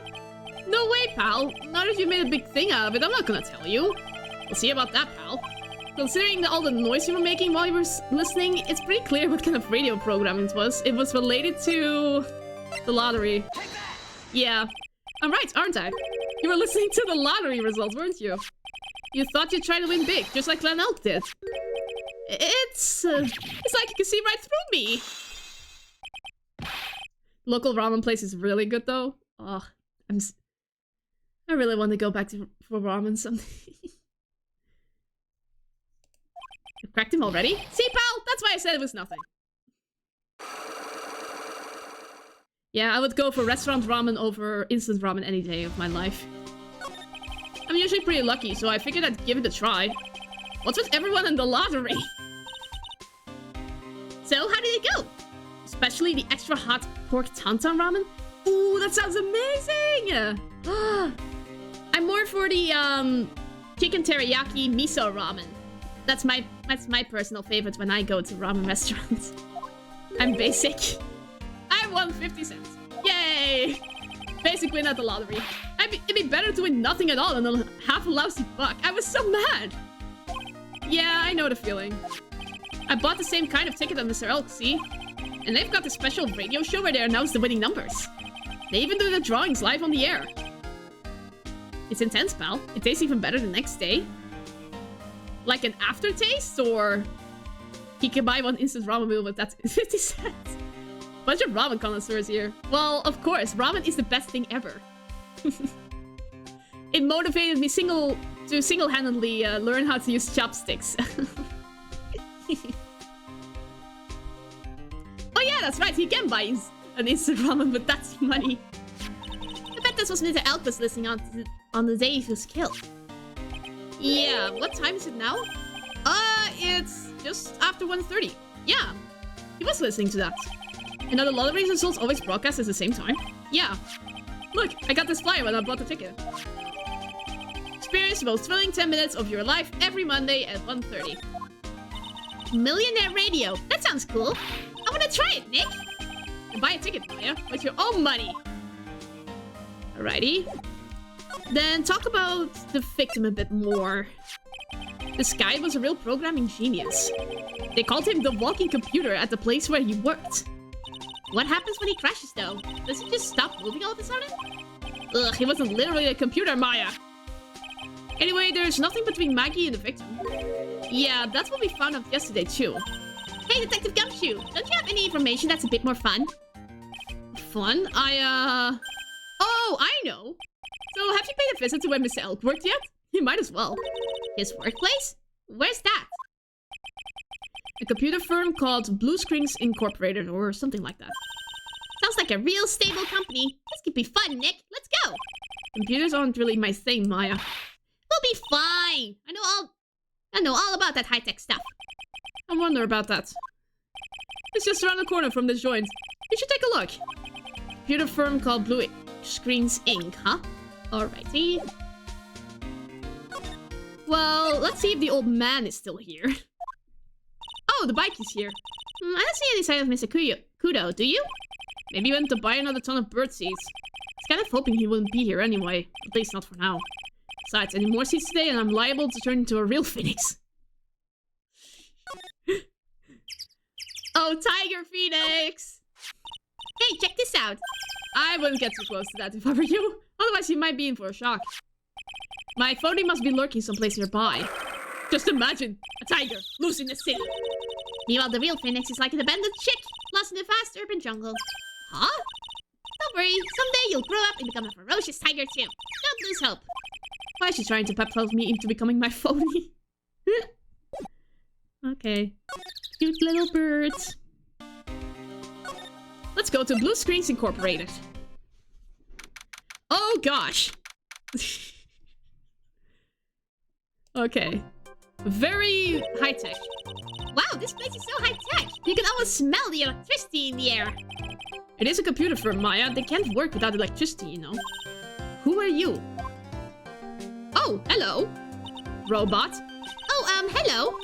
I'm sorry. Access is restricted to authorized personnel only. Welcome to what they thought we will be in now back in the night. This is a computer programming laboratory. There are far too many trade secrets that could be leaked. Wow, what secret? Everything you see here is classified. No information can leave this building. Understood. Who is this woman? She's like a robot of from some kind of whack educational show. Just say educational, Phoenix. My name is Lisa Basil. I'm the company director. A director? She's human? She seems more like a ghost in a shell. And the thing over her eye, is that the same device as Glenn Elks? That's a DMH, right? Nice try, but it's the other way around, Maya. It's an HMD. All of my programmers here at Blue Screens Incorporated are supplied with HMDs. And do you write programs too? No, I just enjoy wearing this. They are pretty cool. I wouldn't mind one. So, what exactly is this firm's business? I will try to simplify it so that you can understand. We analyze the data management systems required by certain branches of industry, and then deliver optimum operating systems and source-level components to them. Huh? You lost me on the corner of analyze and management. It doesn't matter. They analyze stuff. You got that much, right? The software we produce is distributed on CDs. CDs? Yes, compact disc. Digital optical storage media. Of course, CDs are used for software as well as music. It is a small firm, but all of my employees are first-class programmers. Let's ask one of them what they are doing. Excuse me, what are you working on right now? I'm researching the impact of time slicing common areas in multi-threaded on-logical accesses shared with global variables. Obviously, program structure heavily influences response time and new performance, so the co-dependence of global variables and memory overhead is vitally important to the success of the execution. Well, you get the idea. This is the sort of thing we are involved in. I would pick a different environment to coding. Too bright, crowded, and the servers would make the room hot. Yeah, there must be a lot of air conditioning for it to work. Doesn't it say planes in the 2010s? I actually managed to keep up with text this time, but I'm sounding dead inside. You actually understood all that? Good for you. Did you good people follow all of that? Yeah. Phoenix be like, what are CDs? Your blank smile just said otherwise, Maya. Sounding dead air to the performance. If I remember, this game takes place in 2018. No, that's not true. You know what would happen, right, Miss Basil? You mean about Glenn being poisoned? Yes, I know. It's terrible. Can you tell us anything that might be helpful? I don't think so. A police officer was here earlier too. But I couldn't tell him anything either, because the waitress who committed the crime has nothing to do with Blue Screens Incorporated. Oh. How about Mr. Elk's desk? Have you cleared it out already? No, not yet. It's this one right in front of you. If there's anything that might be useful to you, you are welcome to take it. Oops. I guess there might be a clue here somewhere.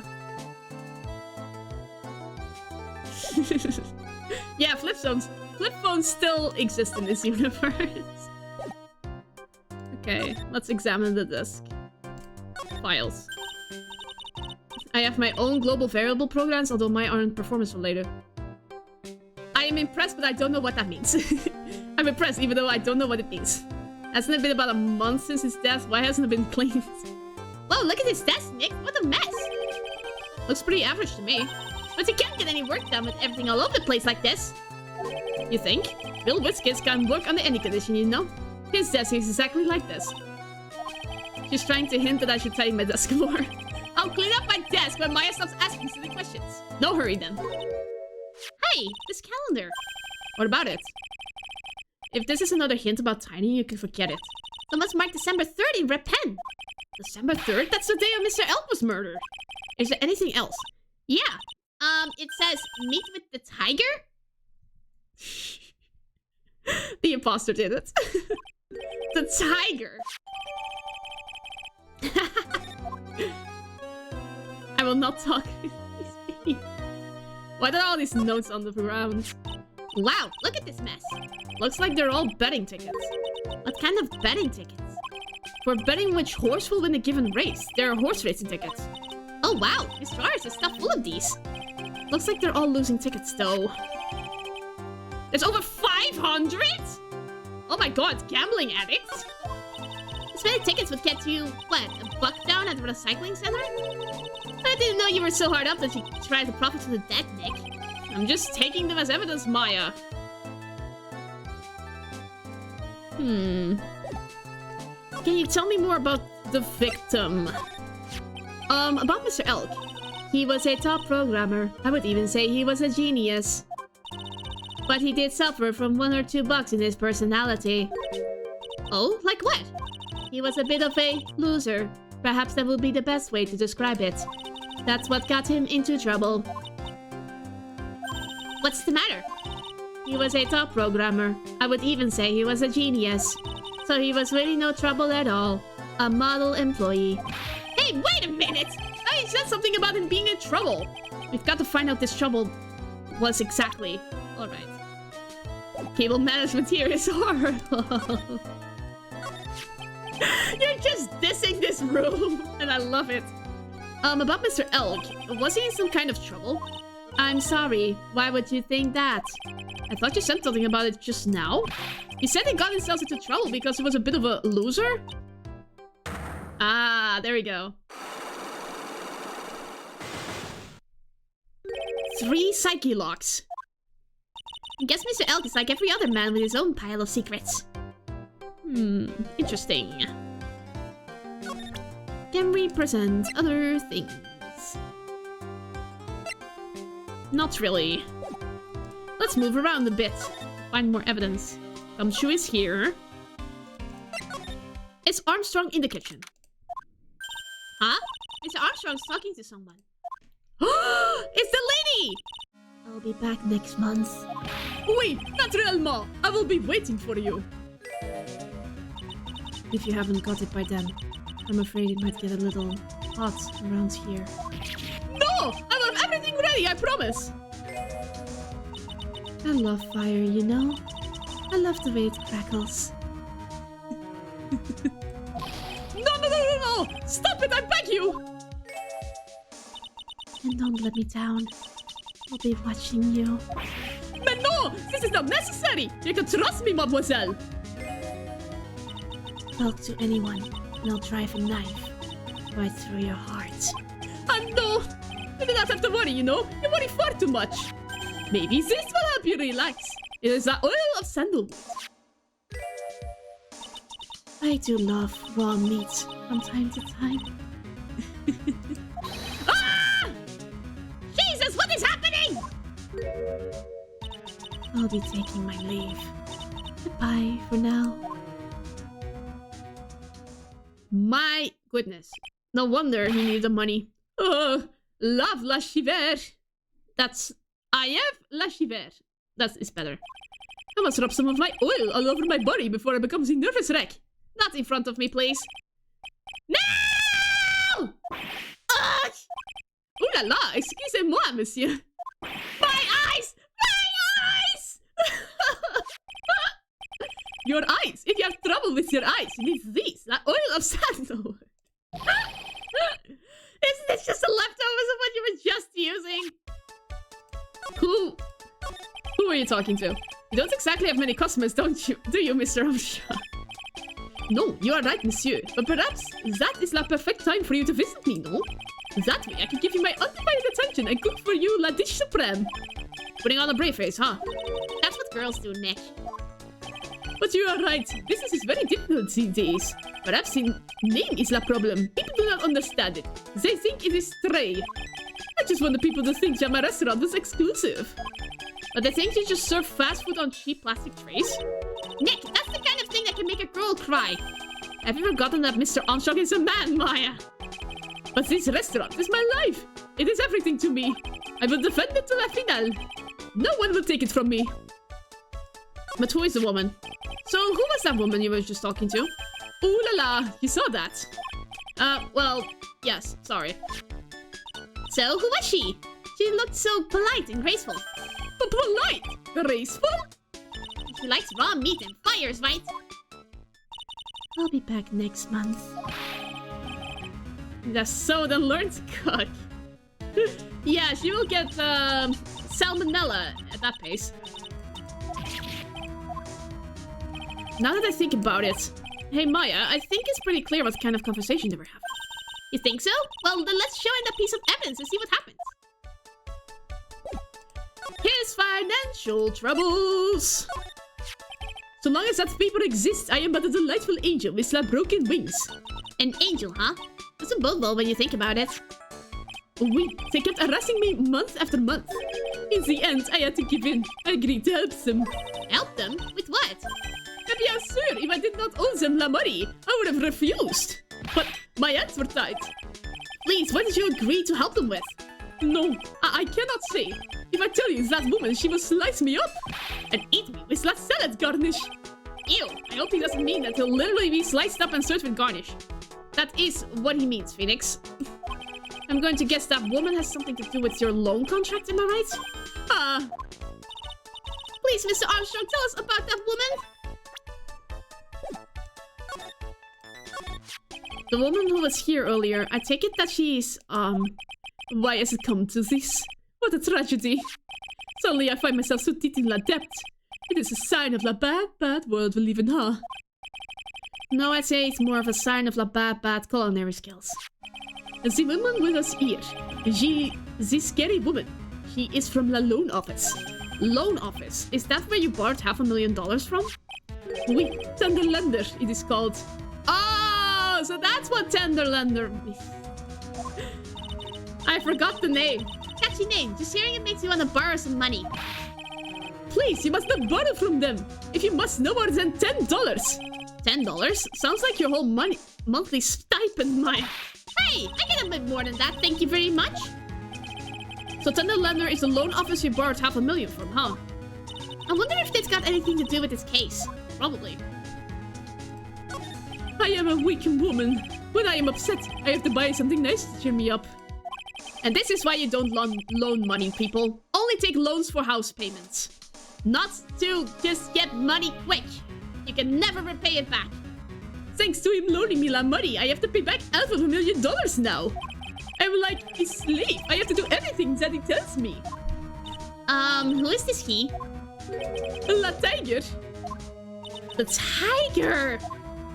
Oui, he's la manager of the Tenderlander, a terrifying man, la big city mobster. When he shouts at me, my knees are trembling, and his voice is ringing in my ears for 3 days. As soon as I hear la noise of some battered old scooter he rides, I start to cry. A big city mobster who rides a battered old scooter. Does this guy resemble me by any chance? Oh, no. This man has a presence. A most formidable personality. Although, wait, he does have la spiky hair, just like you. Wait, there is a resemblance there, I suppose. Sounds like this loan office is worth checking out after all. If you want to visit the Tenderlander, it is just beyond Vitamin Square. Hey, Nick, if you need money, I can loan you some. As long as it's less than $3. Thanks for the offer. Just beyond Vitamin Square, huh? Okay. Well, I'm gonna head back to the precinct now. Well, good luck. They are panicking over there. Inspect the food. Got a big meeting starting in a bit. About Maggie's case, you mean? No, that's pretty much wrapped up now. There's another big case going on at the moment, so she's been pushed aside. Okay, well, see you later then. Bye. Bye-bye. Okay, I need to inspect the food now. Wait, what? What? You forgot to pay, didn't you? You better get going, detective, or you'll be late. Actually, I've got a favor to ask. It's a big one. You can't pay the bill, huh? A favor? Yeah, it's for, Maggie, actually. I was kinda hoping you'd give this to her for me. Aww! You made a box lunch for her? It's just hot dogs and rice. Classic gumshoe. That's the only thing he can afford to make. Aww. What is it? It's a lunchbox. I got up early so I could make it. Weird combo, but I'd eat it. Yeah, I'd eat it as well. I've been real worried about her. She looks like she lost a lot of weight. Detective Gumshoe. How many weenies are in here? There's not a person on Earth who would go down this much meat. You think? I love weenies. I can't get enough of their tender juiciness. So when you give it to her, it took me ages to make. So please say you will, pal. You probably put like a whole can of it. How early did you have to wake up to make that? 20 minutes early? Well, yeah. For the weenies to still be hot.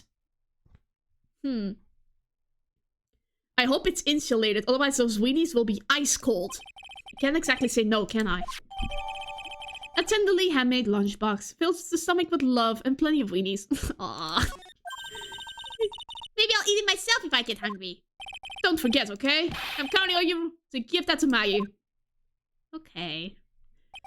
At least I'm glad he didn't ask me to pay his bills. He's finally gone.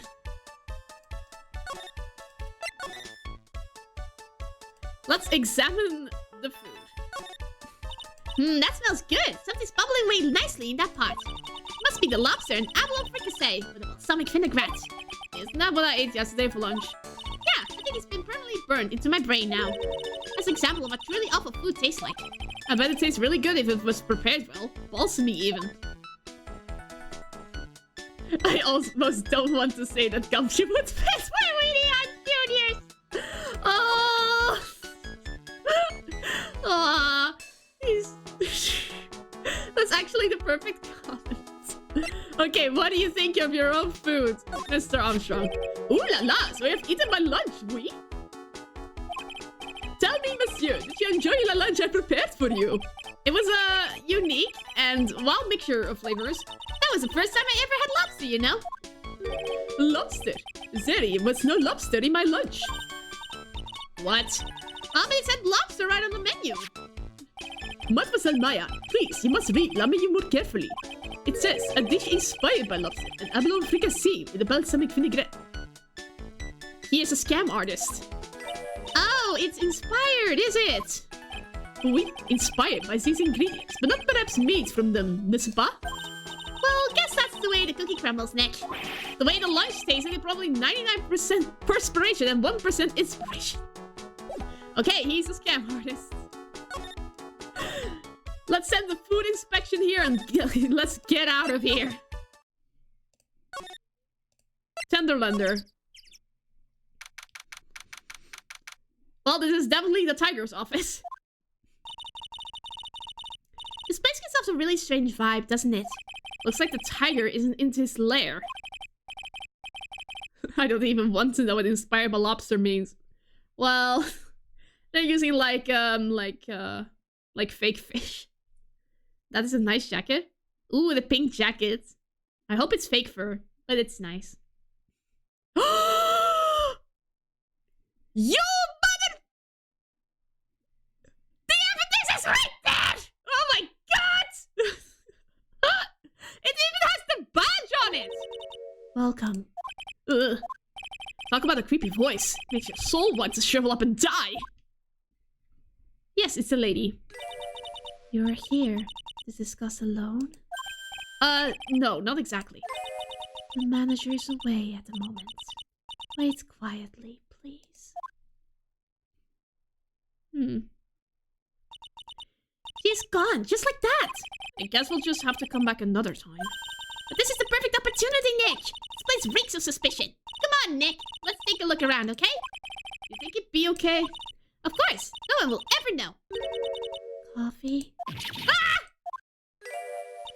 I'll leave it here for you to enjoy. Quietly. Yes, thank you. Do not touch the desk, please. Nick! Let's get out of here! Now she wants to get out of here? Okay, fine, I'll leave. There he is! Old CD's back feeding the pictures again. There! Take this and this! And get out of my park! Like I thought, he's really mad. Come on, Maya, just keep your hands down and let's sneak away while we still can. What? Why? Hello, old man! What are you doing, Maya? Huh? Huh? Hey, he just turned his back on us. I'm not surprised. I bet I really hurt his pride in court this morning. Hey, Mr. Kudo! Pigeon! Huh? Look, we really need to talk to you, right? Out with the demons! And with good fortune! Ow! Ow! Ow! These shell splinters! Painful. I always knew you were a demon, Maya. How will you feel if you saw a punching bag in your boss's room? I don't know. To me, it's kind of weird. Don't you just go to the gym? If you want to train your boxing skills. I'm sorry about what happened in court earlier today. Ha! Everyone will be talking about me behind my back now. A dirty old man who was so busy looking at the serving girl's backside. He can't remember her face. A filthy, depraved animal. Not at all. Are you listening to me, boy? I don't care what you say. I saw that waitress put it in. She put some white powder into the young lad's cappuccino. We hear you. And another thing. The young layman was wearing an earpiece. On the same side as the lens of his broken spectacles. We're really sorry. So I made a little mistake about the face. So what? I know what I saw. I tell you. Okay, take it easy, please, Mr. Kudo. Don't tell me to take it easy, you spine-head brat. Take this. You said you were a craftsman, right? The modern world costs honest craftsmen like me aside in the rooms. Surely it's not that. I come from a long line of craftsmen. Right back to the time of the shoguns. Do you hear me? I didn't become an embroiderer, I was born of one. Actually, I'm kind of in the same situation myself. I wanted to stick my fingers up the dribbling old judge's nose. I screamed right down his ear hole. Objection! Oh, so did you want to become a lawyer when you were young? I don't think that's quite it, Maya. I think it's just in a bad mood. I've got a tsunami of frustration inside, and it's ready to burst out. If I let him start rambling now, he might never shut him up. What should I do? Actually, we've got places to go, so... Fine, whatever. Don't forget, I've got a tsunami's worth of grumbling to do. Yes. This girl right here is literally really looking forward to hearing it all, honest. What? I never said that. Come to the place where I work then. Here, bring this along with you. What is this? It's covered in seeds. A discount coupon from a burger? You really want someone to grumble at, huh? Although it is a burger joint. What about we let him talk?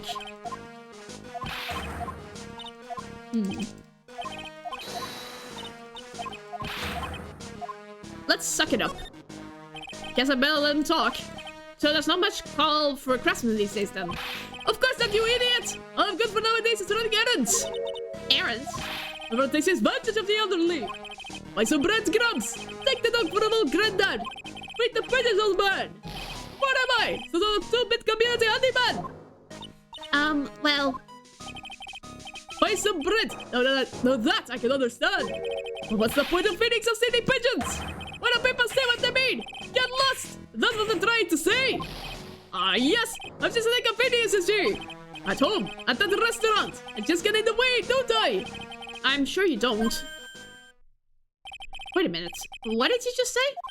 At home and at that restaurant. Knew it. Hold up, by restaurant, are you talking about Trebia? Did you get asked to run an errand there too? Yes, I did! The very day that younger brat was poisoned. What? What is it? What is the errand?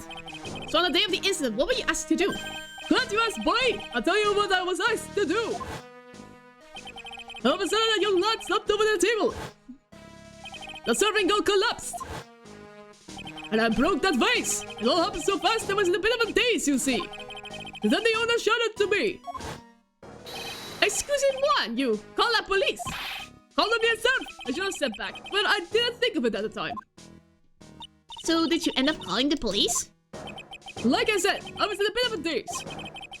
Did you call them on your cell phone? Ha! Not like I have one of those newfangled chicken jinx! Well, I'm looking for a payphone, of course. You went looking for one? I couldn't find one right away, you know. One at around 5 minutes or so. He didn't remember that during court, yeah. But didn't he say that? 5 minutes? So for 5 minutes after the incident happened. Yes, sirree! The owner was a Tribia on his own. Why didn't you mention this in court this morning? Well, I would have if you'd given me the chance. But you blew me out of the courtroom. You remember something else. Ah! It's not my fault. You're the ones to blame. You could have at least told us before we go to court. Is it really that important that Mr. Kudo was the one who called the police?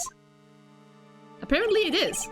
What's important is the unaccounted time before the police arrived. The victim was dead, and Maggie was unconscious. Which leaves that man, alone in the restaurant. Mr. Kudo might have been chased out of the place on purpose. What do you mean? Maybe a certain someone didn't want him in the restaurant. Oh, sure! You go ahead and say I was in the way as usual! I suppose I should have been getting myself covered in pigeon poop instead, huh? We need to get more details about what exactly happened. From Maggie and from Mr. Armstrong. Okay. Mr. Armstrong is easy. He was in the kitchen. He's not here. Looks like Mr. Armstrong's out again. But the place is open for business. You can't have an open restaurant without a chef. Hey, it's not my fault, Nick. Don't take it out on me.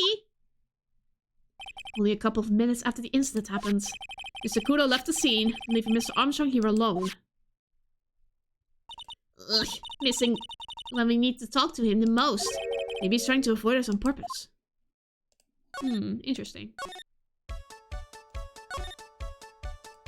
Maggie! Hello? Oh, Mr. Wright! Hello, Maggie. So they finished questioning you? Was it just unbelievable in court today, sir? I'm going to stay up all night and blog about everything that happened. Weren't you scared? It was pretty touch and go in there. Yeah, but you totally nailed that old man. Well, he was all over the place with his testimony. He's not the only one. Huh? What do you mean? Everyone else's testimonies don't match up either. Not with that... It's what I remember of the incident anyway. Is it possible she is the one misremembering things? Well, before we start, are you hungry, Maggie? Someone made lunch for you. Oh yeah, I've got something you're going to love. Really? What is it? A lunchbox just for you. Here. Wow, a lunchbox. Weenies too. I can't believe it. Thank you, sir. Did you make this just for me, Mr. Wright? Nah, it was Detective Gumshoe. Who else would make such a nice lunchbox for you? Detective Gumshoe? He's really worried about you. Looks like he put a lot of effort into making this too. Ah, I can't accept it. Detention center rules. No gifts allowed, sir. Hey, come on, Maggie. Don't be like that. The rules are the rules. They'll lock you up if you break them. Oh. Somehow, when an ex-cop turned waitress says that, it seems a whole lot scarier. And anyway, I hate weenies. She's so lying. She's so mad at Gumshoe. Oh, really? It's all yours, Maya. You can enjoy it with Mr. Wright. She's right. It's better than letting it go to waste. But I guess so. Well, how was it? That hit the spot. I love weenies. Oh, good. I'm glad I gave it to you then, sir. Oh, she wanted it so bad. I'm gonna take a sip real quick.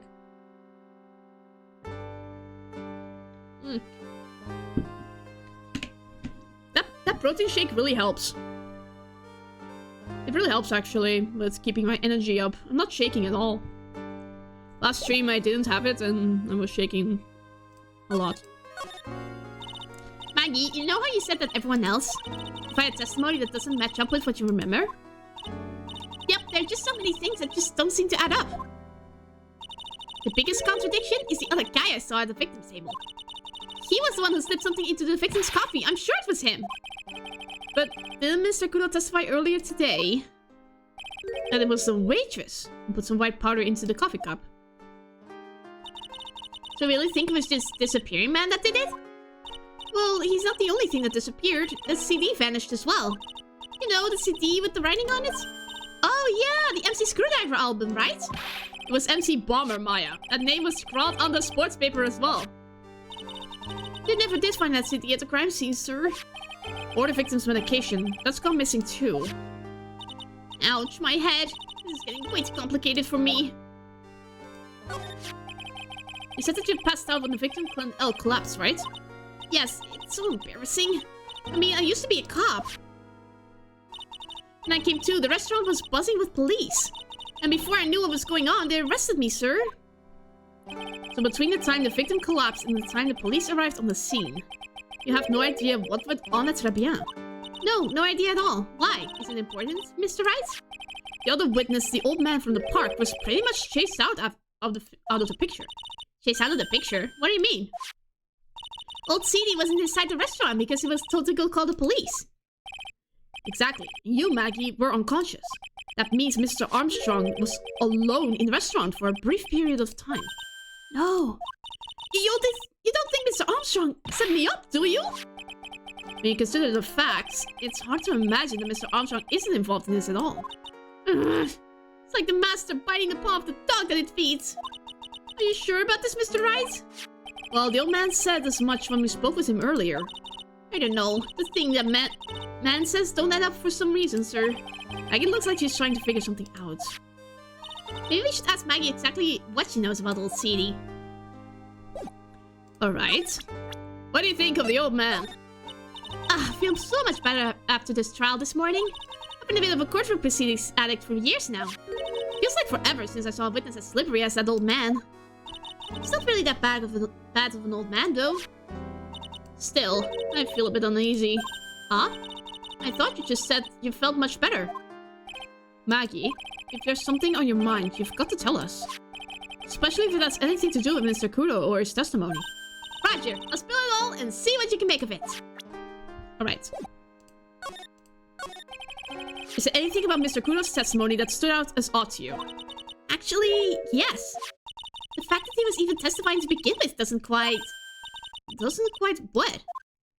Well, when I took the coffee over to the victim's table, he wasn't there. It's true that there was another customer in the restaurant. Yeah, we know that already. It was Victor Kudo. I can't really say it was an old man. He was not there! What? Okay, then how about calling him a really old middle-aged man? No, age isn't the issue. The other customer was a woman. It's the scary woman again! A woman? Are you sure, Maggie? Well, I'm not 100% sure, but I think so. So, what did this woman look like? She was sort of creepy. And she had a kind of cackling laugh. Creepy. Cackling? Why do I get the feeling I've come across a woman like that recently?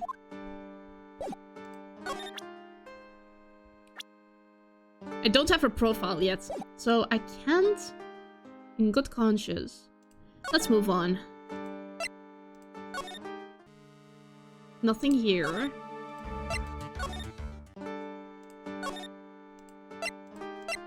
Let's go to the loner's place again.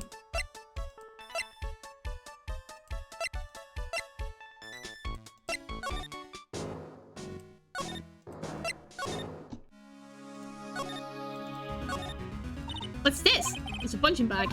What? No, wait! You wouldn't catch me walking around with a bag like that. What do you mean, walking around? The design's gross to start with, and it's way too heavy to be practical. Why is it called a punching bag? Don't people know messenger bags are in? I knew it. That was right before back at Tribulations. That is fashion is more my thing. Really, really hope she's pulling my chain on this one. Hey, look at this Parisian style coat. It's so chic. Looks more like a pimp coat to me. Guess I haven't got an eye for fashion. Hey, look at this. This suit is the same color as the one you wear, Nick. The same color as my suit. Keep your voice down, Maya. Nick, you've got to take a look at this. Some cake. I'll just leave it here for you. Yeah, sure, I am. Thanks. Just wait here quietly. Otherwise... Sure. Did you hear that, Nick? Wait quietly, she said. Yeah, sure. I have my eye on you. Only so that I can take care of you. Understand? I'm scared, Nick. So? What were you getting so excited about before? Look, on the label of this suit. That's an attorney's badge. Made of cardboard. Are you freaking serious, people? Is the tiger a lawyer? No way, look at this thing. It's made of paper. Found attended lender. Made of cardboard and painted to look authentic. For some reason, your badge suddenly looks really cheap to me, Nick. Why doesn't anyone recognize an obviously fake badge when they see one?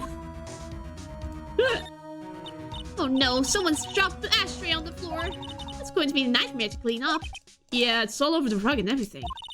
I accidentally knocked over a really big space heater once. Cleaning up was such a pain. It was one of those super antiques where you have to burn a ton of charcoal.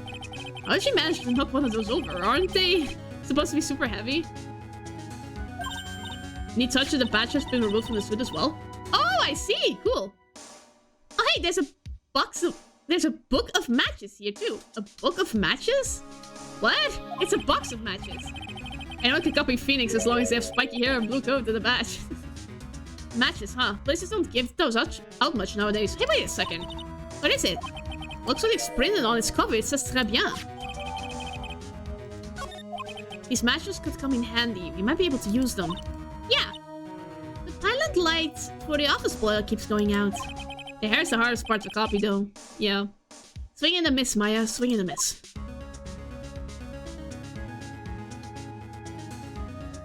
What's this paper? Let's see, this round doll thing is called the Daruma, I think? I figured I'd read a book or two, or more cultured in case you're wondering. You mean you aren't making stuff up for a change? I bet you also didn't know that no matter what, he'll always write himself. Go on, Nick, give him a good shove. Only if I feel like dying. Now this yellow thing, this is a Japanese chess piece. I think it's called King. Not that I'm an expert at anything, I'm more of a reversey person, you know? Assuming she knows what she's talking about, these aren't exactly a typical mobster wannabe items. They're not trophies, are they? Ugh. Hey, there's a piece of paper sticking out from under here. What is it? A repair bill. Looks like he did some repair work on his car. Does he even have one? 50,000 to replace a bumper and a light? That's insane. Car's registered to the Cadaverinis? Huh? So it's not even the tiger's car. Why would someone else's repair bill be in the tiger's office? $50,000 paid by Tigre to the Cadaverini family. Okay. Went through compromise, huh? There's a CD player on the desk, but the desk is so loud.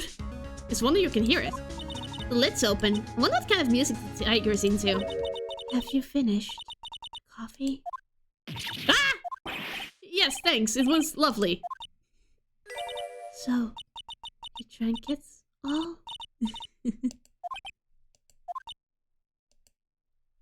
Oh shoot. We are dead. If you touch anything else that doesn't belong to you, there's always another cup. Oh, that coffee was laced with something, I'm almost sure of it. Make my stomach, it's killing me! Oh, wait. Maybe it was just the burger I ate for breakfast. You ate a burger for breakfast? I sure hope so. You better take a look at that CD while he's still alive. What the? What? Is that the record soundtrack? Is it Claw of the Tiger? It's a demo CD. The artist's name has been handwritten on the disc in pen. MC Bomber. What? It's supposed to be the CD Maggie told us about. Let's listen to it. I bet it's heavy metal. No way. That woman will make us drink more coffee if we do. Oh god, the tiger's back! My god, he can scream! Shivas. Ah! Come out from under the desk, Maya. What are you so stupid to around my office for? Nothing, we were just...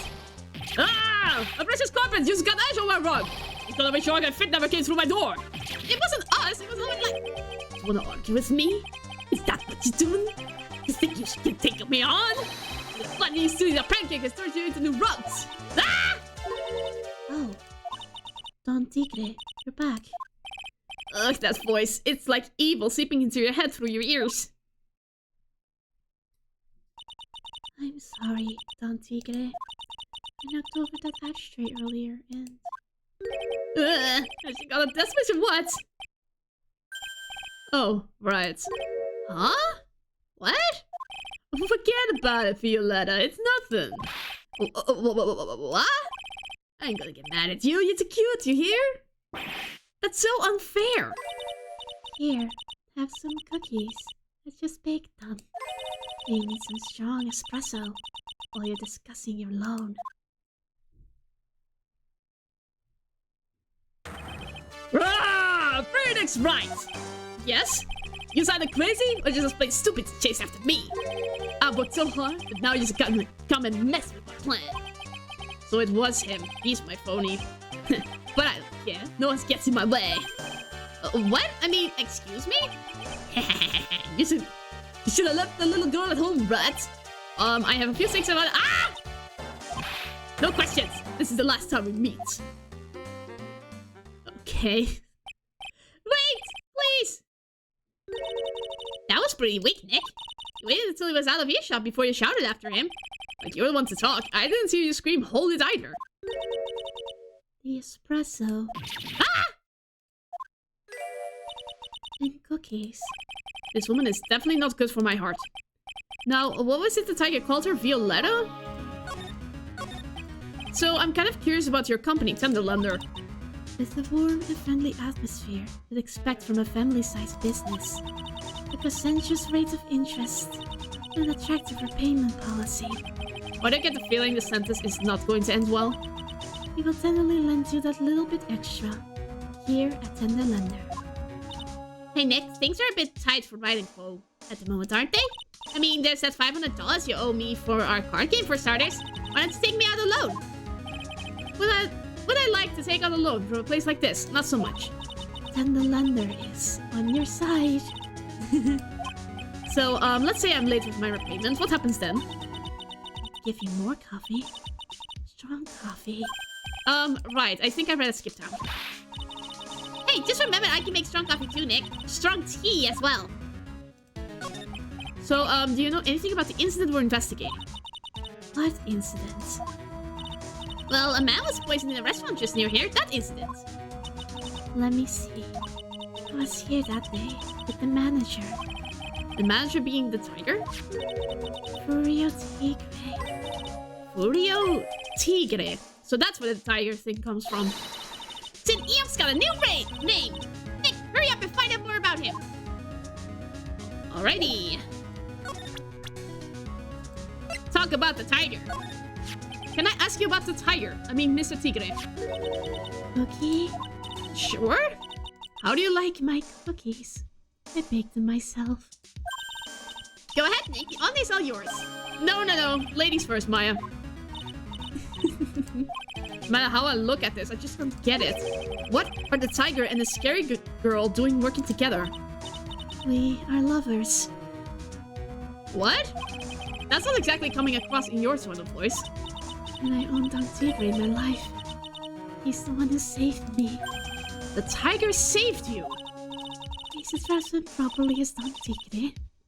Otherwise, I'll have to. Okay, Don Tigre. Of course, I'm sorry.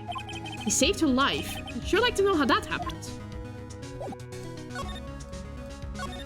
I'm very frail, you see. Just recently, I died once. You died? About 4 months ago. The doctor said to abandon all hope. I guess you were expecting her to take a boat ride across the river Styx. Don Tigre, he saved me. He gave up everything. Everything? When I found out what he had done for me, I was happy. No offense, but I'm finding that a little hard to believe. I decided that I'd pay him back with my life by serving him coffee and espresso. Still wonder about what's in their coffee. So, is that why you've got that bandage around your head? This? So, what's the story with the bandage? They put it on after the operation. Operation? It's just a little injury. A little fatal injury. A fatal injury? I just suffered one herself by the sound of it. So that's the injury you were talking about before when you said you had died once? Ah, I knew it. 4? Shebus. Ugh, she really creeps me out, Nick. Same here, but we've got to find out the truth. Okay.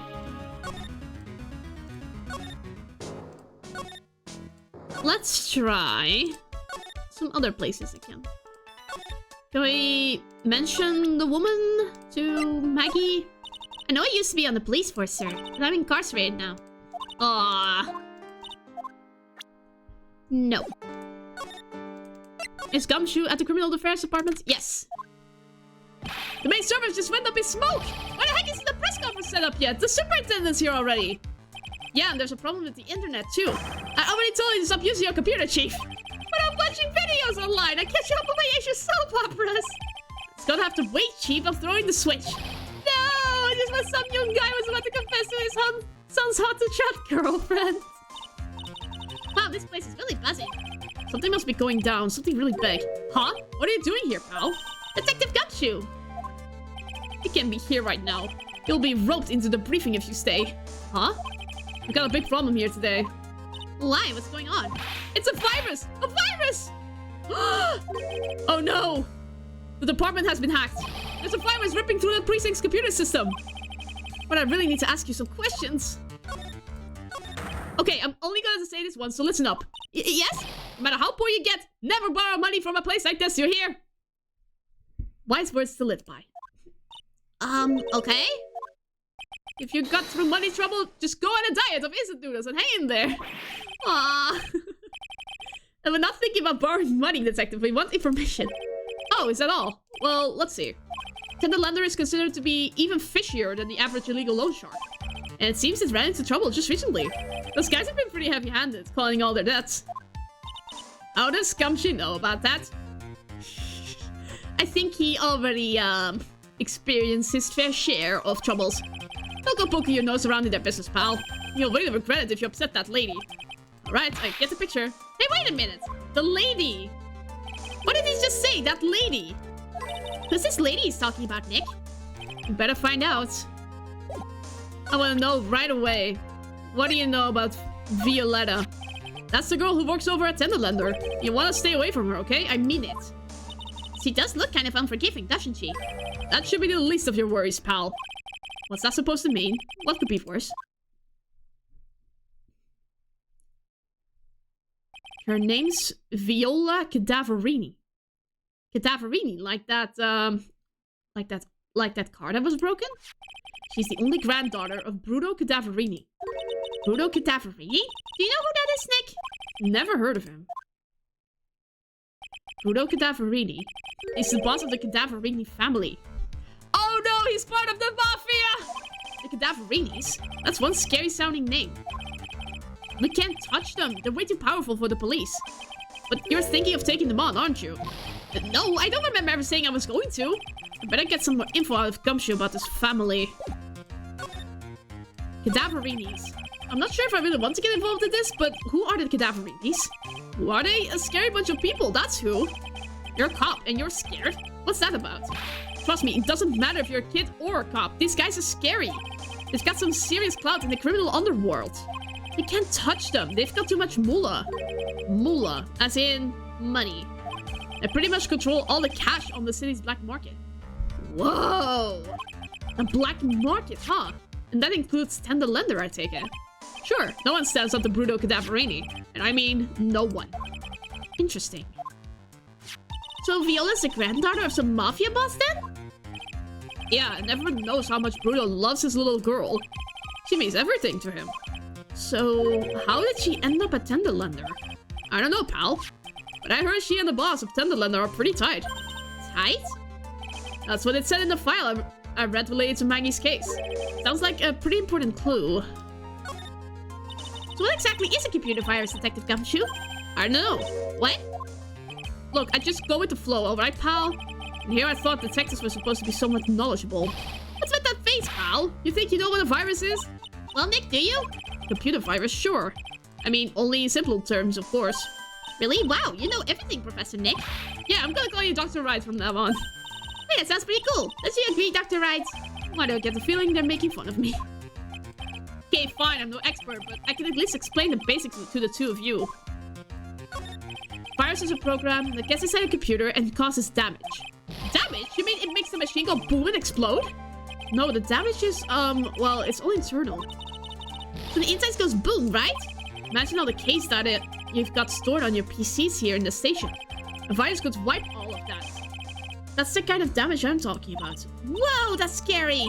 Yeah, and what's even more scary is that viruses are infectious. Infectious? Most computers are connected together on a network, right?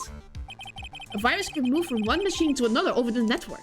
So the virus just keeps spreading faster and faster. Just like a real virus, huh? But Nick, why would anyone want to make a program like that? Yeah, it takes ages to type in all that data. Why would you want to destroy it, pal? No, people don't infect their own machines. They send the virus to someone else's. What? That's horrible. Oh, I get it. It's like you're sneezing on Mr. Gatto so he catches a cold. Right, then he wouldn't be able to turn up in court because he'd be too sick. You really shouldn't do stuff like that, Nick. It's wrong. Who, what, where, when, and why did the conversation jump to talking about me? Anyway, that's what a computer virus is. A bad program that causes damage. And all the different viruses have names, right? Kind of feel like I've heard the name of the virus we caught somewhere before. Name of the virus, huh? Ah, ha, ha, ha, ha. Well, I found this CD recently. Detective Gumshoe, about this. What? I'm trying to... Ah! This is it! The stupid name! I remember now! I thought so. Here it comes. Don't just nod to yourself and keep it in the dark, Nick. What's going on? It's okay, Maya. You don't have to cry about it. The name scribbled on the fourth paper and written on that CD. That's the name of the virus! MC Bomber! What? Yeah, the virus that just infected every computer in the station, pal. It's MC Bomber. Can you give us any more details, please? We already knew about the MC Bomber virus from a while back. A group of criminals issued a series of demands to the head honchos of law enforcement. They threatened to release the virus if their demands weren't met. Who are they? I don't know. Some hotshots from the criminal underworld will be my guess. Now the virus has been released, huh? Yeah, it's in every computer, in every public office in the city. Everyone's going nuts! They're hopping around like they're dancing at a carnival. All this stuff with criminals and viruses. It almost feels like we're in a sci-fi movie. Apparently the programmer who made the virus was a real genius or something. Focus right now is on tracing the route of this virus on the black market. I guess the head of that criminal group is something along the name of Hammer. You mean someone put this virus up for sale? Yeah, because this one's so powerful, they're estimating its price tag was in the millions of dollars, pal. In the millions? A virus can be worth that much? I can't believe it. I almost forgot the most important thing. And that is? You know, the lunchbox. How did everything go? Oh, I was hoping so much that she ate it. Lunchbox? You remember the weenies? Oh. So how did my weenies taste when they went down to hatch? Huh? Well, it was delicious. Yeah? That's what you said? Really? Well... Don't worry about it, pal. I figured something would happen, so I came prepared. Prepared? What do you mean? I made a jumbo lunchbox. Oh. Do me a favor again, huh, pal, and deliver this? This sure is a heavy burden, in more ways than one. I can just imagine Maggie's little eyes sparkling with joy when you bring her that. Weenies. Again, Nick? Tell me we don't have to eat all these too. Aw. I really can't eat anymore. Okay, fine. Yeah, Maggie isn't here anymore. Well, with this information, I want want to see if I can take a crack at this lady.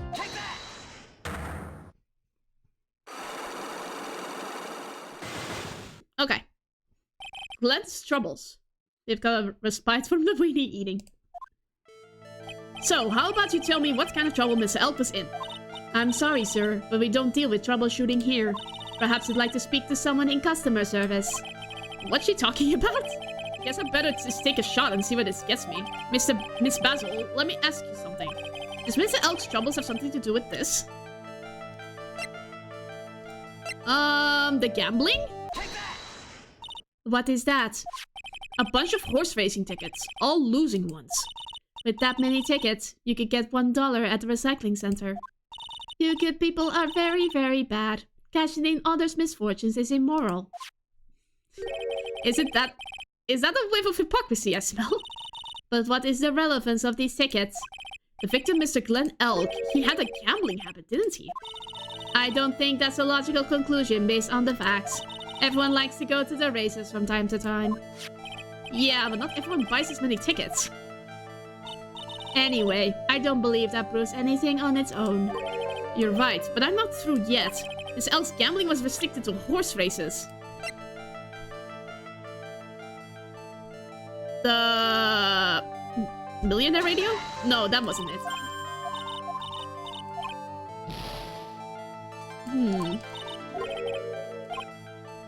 Mr.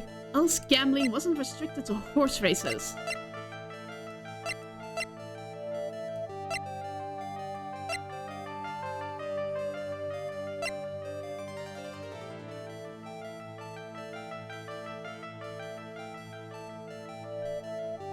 I don't know.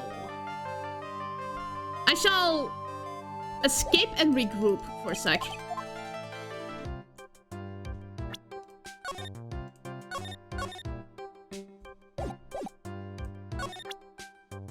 But it wasn't restricted to horse races?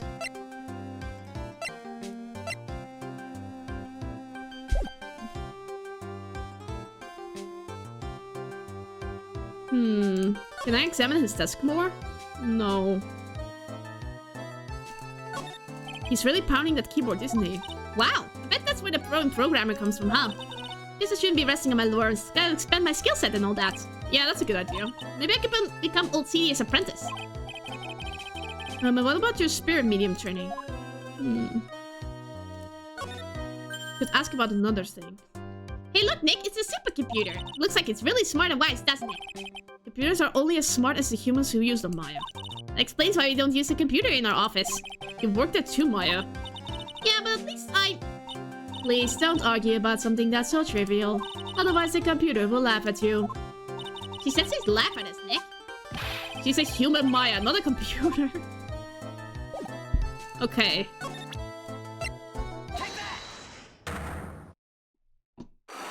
Let's ask about another thing.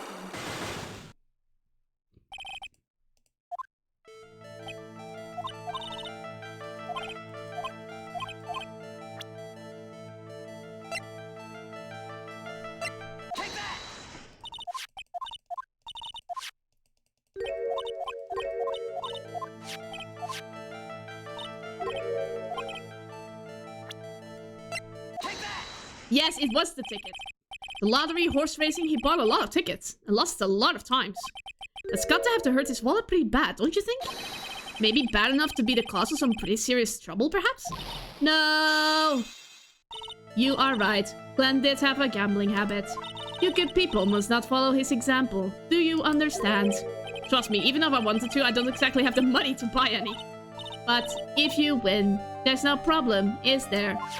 And Glenn had a winning ticket, didn't he? For $500,000. Yeah, but... It's hard to imagine how he could have been in trouble then, isn't it? Should have Mr. Elk won $500,000 in the end. But that was his first stroke of good luck. He was in deep trouble before that. Deep trouble? What do you mean? Mr. Elk's real problem was with someone or something that's terrifying and ferocious. The tiger. Yes! Mr. Elk met with someone on the day he was killed. He even made a note of this on his calendar about the meeting. Meet with the tiger. What is the relevance of that? Are you trying to suggest Glenn was meeting him to discuss his debt? Yeah, that's what I'm thinking. But I have never heard anything about this tiger before. Maybe he's not even human. Maybe he really is a tiger. I'm no programmer, but does she really expect me to buy such messed up logic? In that case, I think it's someone... It's time to introduce you to the tiger. Furio Tigre, aka the Tiger, is the boss of a loan office called Tenderlander. This is who Mr. Elk met with on the day of his murder. And the only thing a loan shark would talk with him about would be his debt. No! It's true that Glenn had racked up a bit of debt from his gambling habit. About $100,000, I think. $100,000? Ouch! But I heard he won the lottery, so he should have been in the clear. Shame Maggie couldn't get a bit of that good luck. Okay, so the guy got lucky and won the lottery. But what if he hadn't won? What was his plan then? Well, this isn't easy to say, but he said he would use his talents to repay the money. His talents. I suspect he was talking about programming. What computer program is worth $100,000? Perhaps you good people should leave, so I can get back to my work. I'm so close to cracking her. The program in question, was it by any chance this? MC Bomber. Well, this is it, isn't it? This is a virus that's infecting computers worldwide as we speak. MC Bomber. No.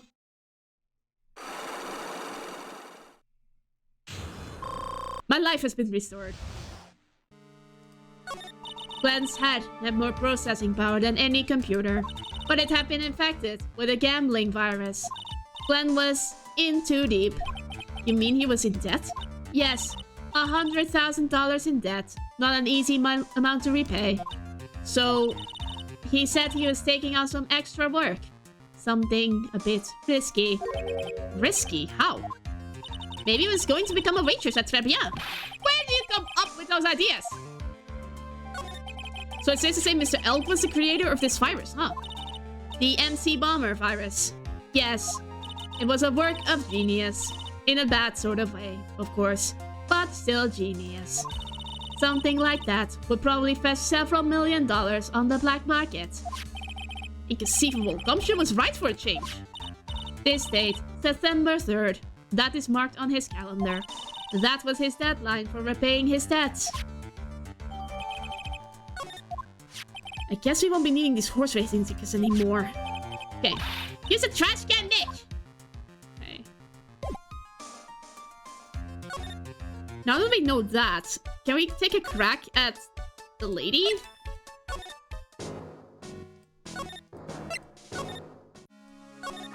Wait, save. Save first.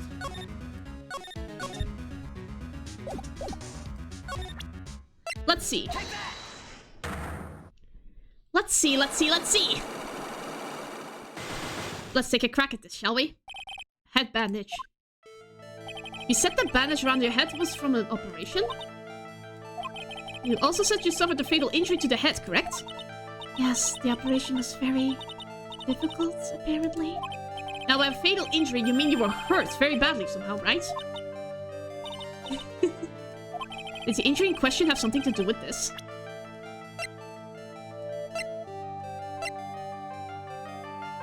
The broken car! She was in a car accident! I have here a car repair bill. From this, it seems pretty obvious that this car was involved in an accident. Let me see that. This bill is made out to the Cadaverinis? Yes, it is. I don't think I have introduced myself. Tell me, what do the Cadaverinis have to do with me? Something tells me she's not about to say hi and introduce herself. Alright then. Your relation with the Cadaverinis is very strong, and this is why. You're his granddaughter. I know exactly who you are, Viola Cadaverini. You sustained that injury in a traffic accident, didn't you? Yes. It happened about 4 months ago. I was driving in one of our family's cars when someone pulled out in front of me. It was a motorbike or something like that. I don't remember it much. Anyway, I sort of tried to avoid it, but...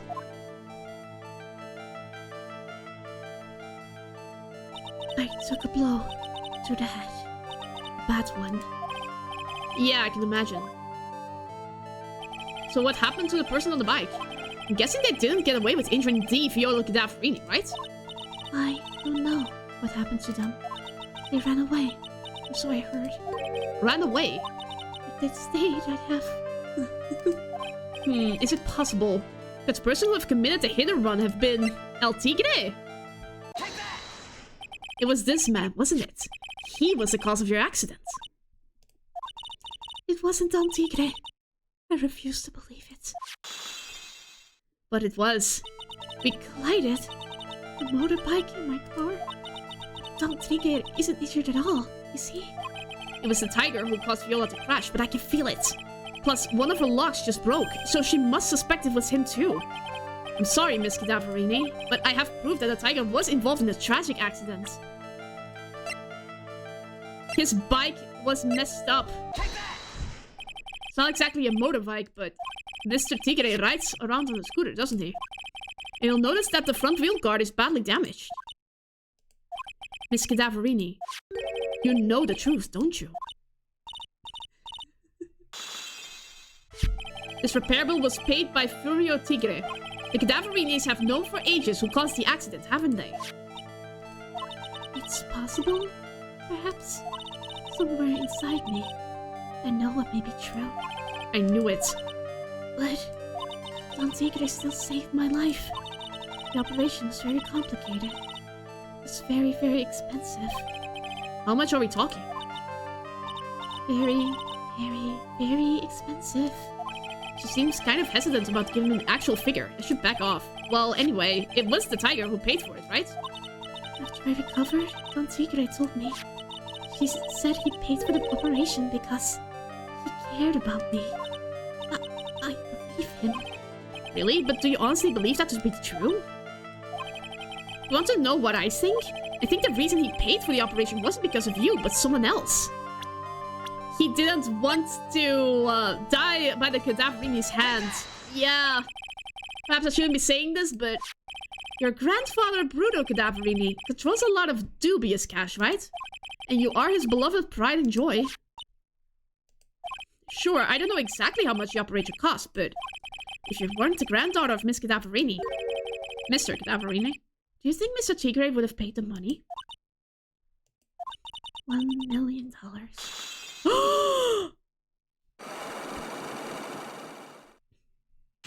Oh my gosh! The head bandage. 4 months ago, I was in a traffic accident. That's why I needed the operation. When I woke up, they told me it was nothing serious. Simple procedure. Oh, really?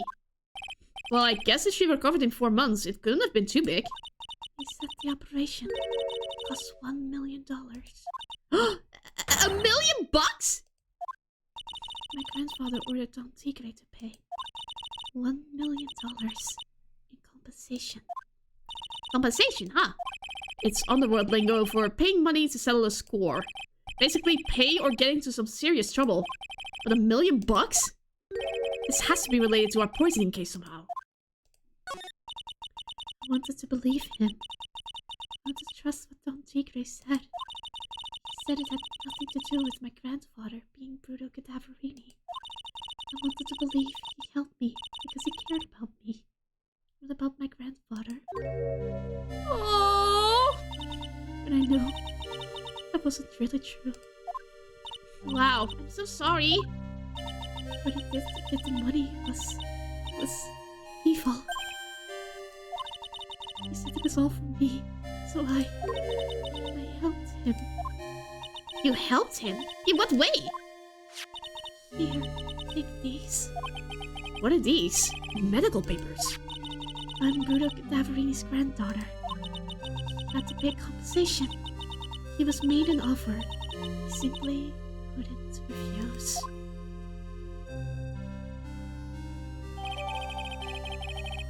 Payment was due last year. Wow, I feel so bad for Viola. It's inexcusable. Huh? There are 2 things that I consider inexcusable. Poisoning and betrayal. Ah. Only a coward would hurt people using either of these tactics. Is everything alright, Nick? We should get going. Right after we finish our espresso. Yeah. I won't need to convince Viola of anything else, so I guess I can get rid of this. Okay. Wait, we don't have everything? What did we miss? Bonjour! I've been waiting for you to return! Mr. Armstrong? Ah, good timing. I was hoping to find... Ah, good timing. Oops. I was hoping to find you here, but I'd like to ask you a few questions. Well, yes, guys, it's time to use, fellas. Ah! Ah! It's Zinny up! Who are you calling Zinny up? Ah! Come out from under the table already, Maya. Okay, hand it over. What? You just want to play games with me? I don't recommend that. The medical papers, now! Uh-oh. I think he wants Viola Cadaverini's papers back. You mean this, the $1 million medical papers? Miss Cadaverini trusted you. That's why she said that she helped you. Forget about it. That girl's dumber than an eggplant. Oh, you take that back! You just want to know what's sad? I'll tell you what's sad. And they don't need your face.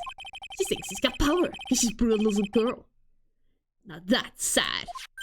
I can't let you have these papers. Tomorrow in court, I'm going to expose what you did to get the $1 million you used to pay this off. Are you crazy or something? I don't care if you want to give it to me or not. There's 2 of us here. You got that? 2. We. I think I know what happened. Mr. Armstrong? Oh, forgive me. Désolé. I cannot argue with him. It really hurts. Is that all you got? I'll be taking those papers now. Armstrong, get that lighter. Wait! Don't take it too hard, Phoenix Wright. That was so stupid. I shouldn't have let my guard down. Am I gonna die? Those medical papers were vital evidence. Hold it, pal!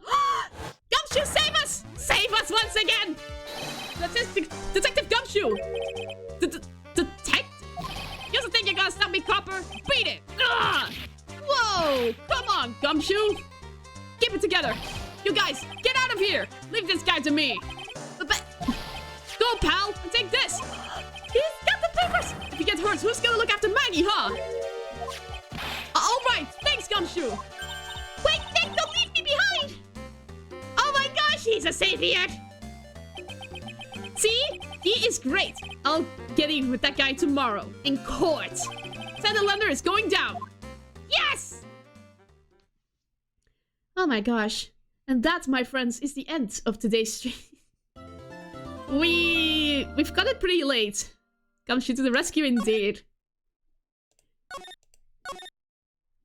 He's the best detective ever. He's got his heart in the right place at least. But yeah. My goodness, we streamed longer than yesterday. Well, we got some good progress. At this pace, I can even clear the game before I go on my break. So, it will be a new record. It was fun. Thank you. I'm glad you guys had fun as well. We'll be streaming on Saturday next week as well. It will depend. I will post tomorrow on Twitter what my schedule of the week will be. Because my schedule changes every week, unfortunately. And I believe next weekend is going to be busy, but I will be able to stream on Sunday. So, yeah. Just look out for Twitter. So, yeah. Well, with that said, thank you very much for watching, everyone. And we'll see you guys next time. Bye-bye!